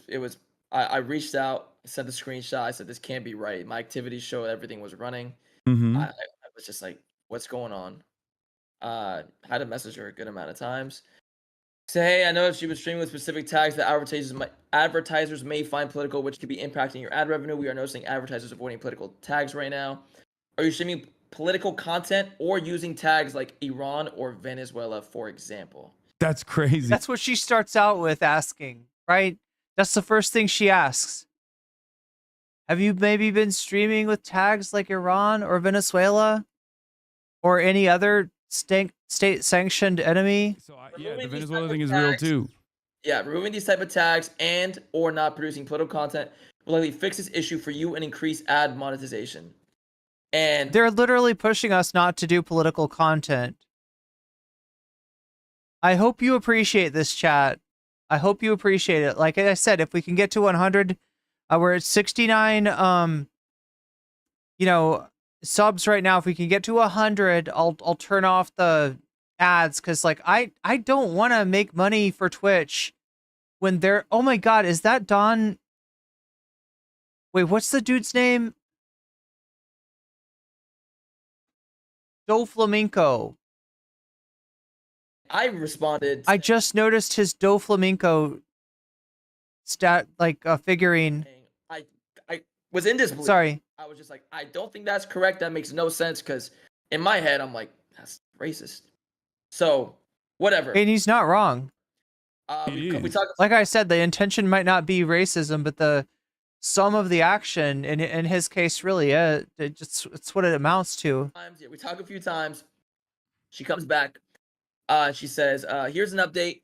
We're 100% sure that this is related to the Iran tag, and I performed all the tests needed to figure it out. However, we highly recommend everyone run a test stream before your event. If you can't do that, could you please send me a list of tags, blah, blah, blah. So essentially doubled down to let me know that is the case. And obviously, as an Iranian, it's very disappointing because I simply had to tag to, I'm Iranian, and to attract more viewers of my ethnicity. So I'm not gonna lie, it's crazy, and it is very disappointing for the fact that I had to take it off to make money, which in a sense it's kind of feels like I'm selling out right now. I don't know what to do, and it's also like, here's the thing that sucks about with Twitch is in no questions asked is like the mainstream platform. So it's like you speak up, you don't want to get banned, you don't want to get shadow banned, right? So it's like you're in this lose-lose situation of like, well, you guys aren't letting me attract Iranian viewers or represent Iran. At the same time, now that I'm speaking about it, I'm putting myself in essentially a horrible position of Twitch can silence me whenever they want. Which I don't know if they will, because Twitch is claiming it's the advertisers, of course. So I'm just in this very weird position. And again, as a man who never speaks about politics, ever. So I don't know what you think. I mean, you obviously told me you were speaking on it, but it's kind of shitty. No, I 100% agree with you. I think you should be able to put the Iranian tag on there proudly and not suffer any sort of penalties for it whatsoever. I think it's straightforwardly racist. Same with Venezuela as well, or even Cuba if that's one of the official. Because like these are all, on the America's enemies list. It's like so insane. America is a America's a diverse nation with a ton of Iranian, Venezuelan, Cuban people. Like, that's what's supposed to make America awesome, that you can be from a different country and say whatever the fuck you want, even things that you wouldn't be able to say back home, right? Like, I'm Turkish. I would not be able to say 90% of the things that I say right now in the United States of America in Turkey without facing severe repercussions. And it's not only completely unacceptable, but it's straightforwardly Yeah, Nadia, I'm on Blue Sky. I haven't used it that much, but I have been doing a little bit more. I've been doing skeets. Oh my god, that sounds so weird to say. I've been doing skeets. Oh my god, that sounds like something else, but that's what they call them over there. Blue Sky tweets are skeets. Yeah. American, you know. Lovely. Yeah. Yeah, no, I agree with you. I think it's crazy. I don't know. Yeah, I should have my Blue Sky thing in the. I am looking to try to get off Twitter. I mean, I'm sure they'll fix it, and I'm sorry that it's like impacted your revenue for the month. And like I said, I apologize. It's just Yeah, I mean, hopefully if Hasan gets enough attention to this, or you know what I mean, enough people like hopefully Twitch will do something about this, because like, I mean, they should be able to fix his problem, like without changing the policy. It's a direct consequence, like I said, of outside groups that are like falsely attacking the platform nonstop. And I think that a lot of content creators that engage in this and play fast and loose. Can you say Turkey committed genocide against the Armenians in Turkey? I think that's still a spicy take over there, I guess. Is that right? Has the government has not officially acknowledged with this in order to be punitive towards the platform because they're angry? Because like I was just talking about this with and then they brought up your case because Asmongold is like, oh, I'm gonna go and talk to one of the guys that's been leading this initiative. His name is Dan Saltman. He streams on. Why does too. Hasan deserve special treatment?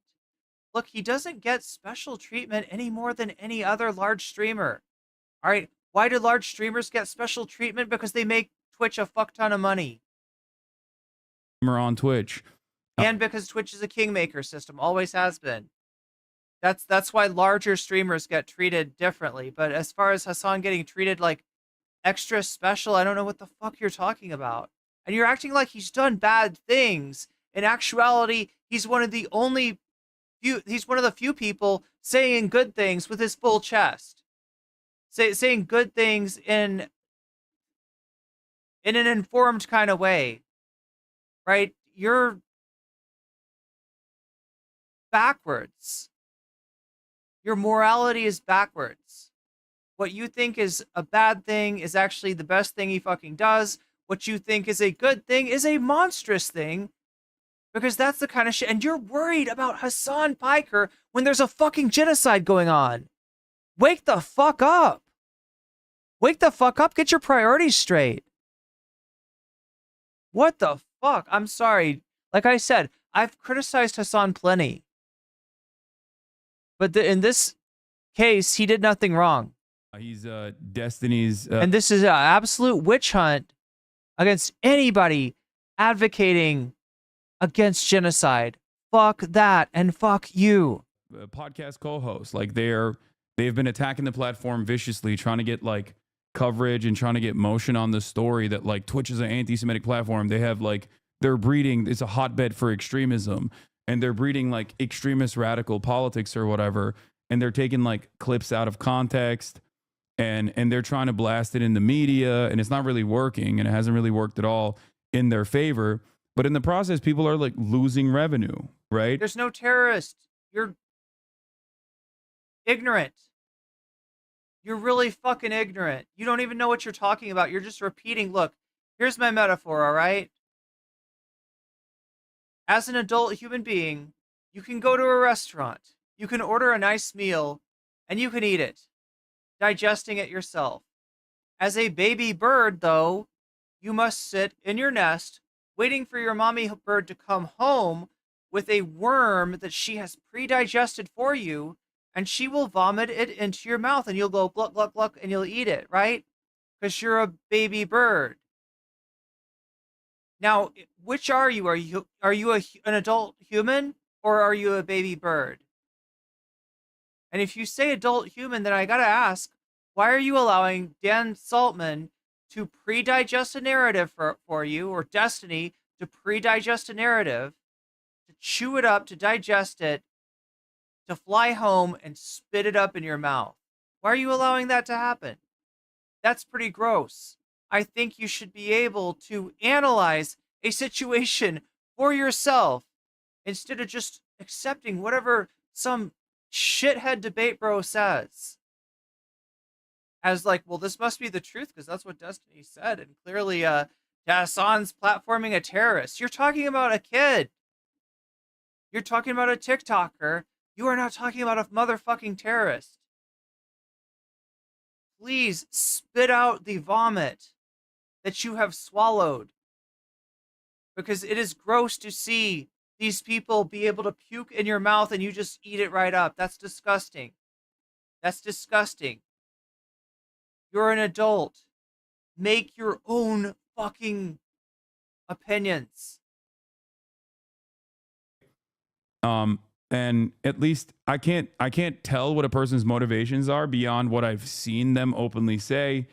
And I mean, they work with the ADL, the Anti-Defamation League, to try to get like a bunch of content creators banned for doing a tier list, which they did successfully ban them. They've been banned for a month. And like, yeah, even Goka Naru does not agree with your ass, right? People that actually look at the situation for what it is are not on board with Destiny and Landlord Dan and all these other shitheads that are fucking everybody over and costing us ad money. a lot of content creators, big and small, are suffering from the impact of like one community's cynical attempts to not only try to get me deplatformed. They like went to a congressperson and he wrote a letter to Twitch. Like, it's to that degree. It's pretty insane. So you know, it is Islamophobia as well, which is like totally seen as permissible. I don't know if you're Muslim or not, but it doesn't really matter. You're okay. So yeah, you're Iranian, and even if you weren't Muslim, it still wouldn't matter. But like, you know, everyone automatically is like, oh, you're Muslim. You must be anti-Semitic automatically. Like, it is what it is. But that is like the reception for the most part. Like, I doubt, and this shouldn't exist either. I'm not saying that this is appropriate, but I doubt that there is like demonetization if you have a tag Israel on your profile. Curious to know if someone did have that, if they would. Yeah, and they shouldn't. Like, I have Israeli chatters in here. Like, if they're content creators, if they're Israeli content creators, like, why the f should they get demonetized? Like, that's ridiculous. Listen. I've said this many times, guys. There are great people in all these countries, as there are bad people. But I'm not gonna judge someone based on who the country I'm from is at war at because of that reason. I'm gonna judge you based on the person you are, not the. No, I 100% agree. Yes, I've always preached that, and I feel like this is just it's really f***ed up, and it's not about the money as much as it's the premise of what is happening, and why I was essentially demonetized. Right? You know, the money is unfortunate, is what it is. But it's totally. Oh, thank you for the resubscribe, Kitten Caboodle. It's totally unacceptable. It's the principle. And I hope Twitch fixes it ASAP. No, for sure. Yeah, like, but listen, I appreciate you taking my call. I know we've never really spoke before. But I appreciate you talking to me. I wanted to obviously ask you about it. No problem. It was great talking to you, bro. I appreciate you taking the call. And whenever you want to do this bullshit, I'm around. I'll hit you up. All right, bro. Peace, All right, brother. So take it easy, bro. Good thing for you to know is that there's Ukrainian and Russian and many cultures and music streamers who I talk to all the time about hot button issues who express their situation with art by sharing their music over streams. Yeah. Notice how much more normal it is when you have a normal conversation with people instead of jumping down their throat. Chatters. I think this perfectly illustrates why you being normal in the streaming space is important, like we talked about earlier today. Chatters who will cry about phase collabs, but it's necessary to build these relationships to have this conversation. Exactly. Most people are not like the way you think they are because you saw a clip of them and it rubbed you the wrong way. Here's the Dan guy admitting that he's doing it for fun. Yeah, I know. We already covered this. You know, it's sad because I've dedicated the last like 2 weeks of my life basically to Steve. It's so fun. It's so fun that so many people are like losing revenue. You know what I mean? Let's see how serious they're about this. What does Landlord Dan say, you know, in a more relaxed environment about the campaign? I mean, tens of thousands of creators and their lifeline, you know? It's so fun. Steve's cause. What? Which one? You're talking about the Twitch thing? Yeah, destroying Twitch. I thought that was more your thing than. What do I care about Twitch? I'm not banned there. I thought you cared because they were like anti-Semitic and being weird. Nah, it's just fun. Oh, okay. I care. I thought you cared, bro. I mean, like, I care that I want to win. I care that it would be awesome and funny if I won. It would be awesome and funny. It would be. Yeah, his friend is literally helping him maintain a facade of plausible deniability. He's like, I care. Well, come on, you care, right? And he's like, nah, I don't give a f. It'd be great to win, to troll a CEO out of a job. If a company, imagine if we trolled a CEO out of his job. And then that's why it's like, it's a dangerous game that Asmongold is playing, being like, oh yeah, I'm going to have these guys on my stream to finally take down Twitch once and for all. You know what I mean? It's crazy. You know, they're saying this clip is a joke. I know, dude. I know. It's not the only clip. There's other clips where he's openly stated when they originally were like talking about the mass letter writing campaign that they were conducting. These guys have been unimaginably anti-Semitic a million times over. This guy has been a 4chan troll. I mean, Destiny himself is like the edgiest person on the planet. He gets in his own way on a regular basis. He can't stop himself from saying something insane every 3 minutes. This is like when Train was using sexual assault allegations as nukes. They don't care about the actual problems. There's drama. I know, it's gross. Reference to a streamer named Trainwrecks, who's more associated with Kick these days. Trainwrecks was mad when other streamers got a lot of gambling banned. It's not entirely banned. I think there's like still DraftKings on. It's technically on Twitch. That's technically fits that bill, but like most of the gambling, basically advertisement and stuff got banned, and that had been a big source of revenue to Trainwrecks. So when that happened, he ends up releasing information that he was aware of, that he'd been sitting on. He hadn't been seeing anything, right? He had information on Miskiff and something that horrible that happened at one of his house parties. That was done by, I guess, his roommate and best friend. So Trainwrecks, when he had reason to want to, strike back at Miskiff, like, because of the gambling thing, because of something that Miskiff said about that, he released the information on what had happened, right? Not in a proactive way where he was like, hey, this is really bad and people should know about this. No, waited until he was mad at Miskiff and then dropped it as a nuke, in the same way that Demon Mama sat on the nuke, the information she had of Xander Hall, making threats at other streamers' lives. Is if you care about stuff, you will always get punished. Okay? Caring about things means you lose. All right? Caring about things means you lose. You can never be genuine. You must be disingenuous. There is no, Dan even got libs of TikTok and against Twitch. Yes, who cares? What's Asmongold deal? He was banned for 14 days for genocidal shit, and Frogan and others were banned for a month for making a hummus joke. What does he want? I mean, I don't know. I'm always going to be open-minded to someone and their path towards changing. It doesn't seem like his apology was genuine. I don't know. I don't watch him. I'm live at the same time that he's live, so I never get to see. But I think he's pissed that Mike got a 3-day ban, and he's like, oh, he should be banned for longer. And for a lot of these guys, they just don't give a shit. His dad is cool though, yeah. Okay, I gotta say that is kind of wild that Mike got a 3-day ban. I love Asmongold's dad, Dadmongold, OG Hasanabi head. His friends I'm friends with, you know. People in his immediate orbit are friends of mine. But like, you know, Wake Wilder. Don't sit on nukes. Radiation is bad for you. Nice. Oak Wilder. We're in an election year. Political commentary's hot. A lot of people like to meta chase a little bit, you know. Maybe he had personal perspectives that align with certain things. I did see something though. I mean, Asmongold is now officially the largest political content creator maybe on the planet. Yo, this part's gross. Planet, literally. Think about this. Think about this, right? Asmongold had a very large audience for his video games, a very large audience for his video game commentary, which was, you know, quickly becoming more and more about like the wokeness in games.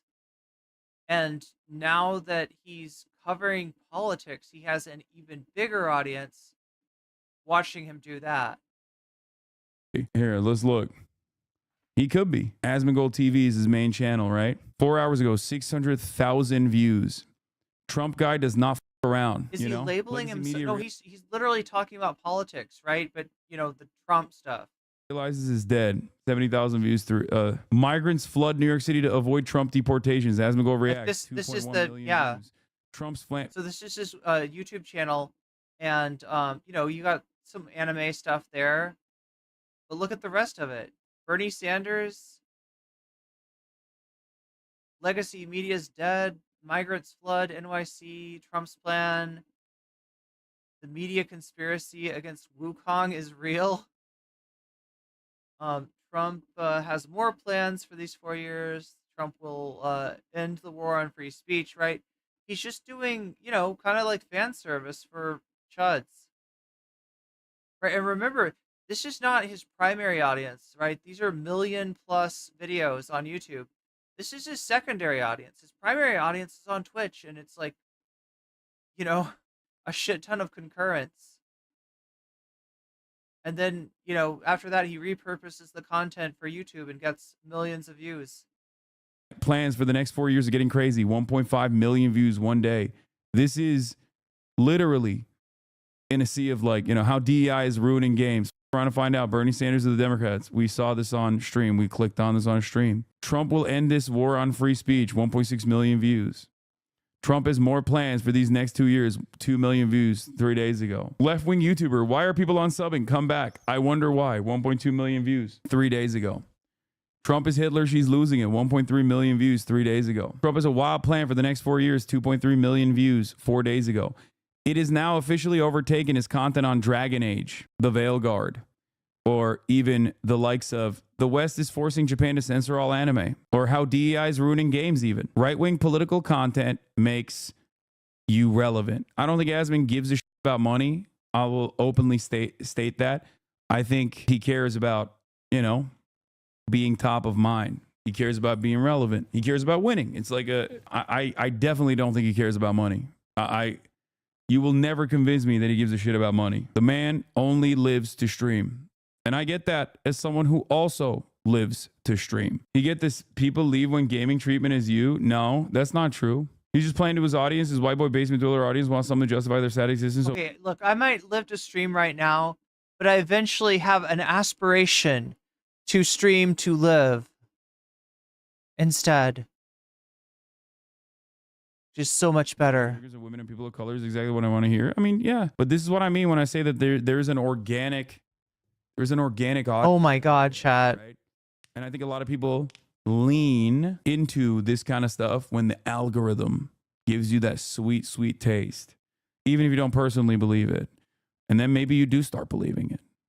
You see what I mean? Asmongold now is officially a much larger content creator in the political arena than myself and Ben Shapiro and Steven Crowder and Tim Pool combined. Think about that. Now tell me. Combined. Again, that it is not a cushier gig to ultimately be on the right. Center right or on the right. I mean, these numbers don't lie. Ball don't lie. These numbers don't lie, chat. In the last week, he's gotten like, what, 10 million views? In the last like 5 days, he's gotten like 10 million views. Most of it is not over video games or woke and ruined, or anime has been ruined by woke. It's directly political commentary. The Trump's guy does not f around. Thomas Homan, things of that nature. So why are quote unquote liberals working with him to take down Twitch? Because a lot of people are mercenaries and don't give a f. Okay, that's it. What is this? Yeah, I mean, dude, all don't lie, dude. The inorganic aspect of this stems from maybe the algorithm boost that you get when you start doing right-wing. Okay, when you start doing overtly right-wing. You thought he was suspended. He was, but the suspension got over with, right? It was a 14-day suspension, whereas Rogan and company got a month. But it's usually organic. Like you have How is Demon Slayer woke, right? organically right-wing positions. You don't really examine them, but you get a big boost. You get a big bump when you go right. Chat, that AI picture of Donald Trump riding a Doge, and the fact that we can't see the bottom of it, does it kind of look like he might be doing something else to the Doge? Right-wing like this. There's a reason why there's no singular case, at least that I know of, where a been canceled and was like, I'm a leftist now. You know what I mean? Quote unquote canceled. There's no instance where someone's been like, you know, numbers are looking a little dry right now. I'm gonna start talking about socialism. iDubbbz, are you kidding me? iDubbbz has been absolutely demolished by his own fan base for organically moving to the middle, moving to the left. His own fan base despises him now. He got so much hate, aka Jimmy Dore. No, Jimmy Dore is a great example of someone who went right wing. That's the funniest part about this process is that, and I think it was Liv Agar who pointed this out with the Chapo stuff, right? And I'm another person who has regularly been hit with this shit, right? Where is it? So many people always are like, Hasan is going to go right wing. People on the left, liberals, are always like claiming that big prominent content creators like Chapo or myself, we're going to go right wing. We're going to go right wing. We're actually secretly right wing. There's a fascism pipeline or whatever.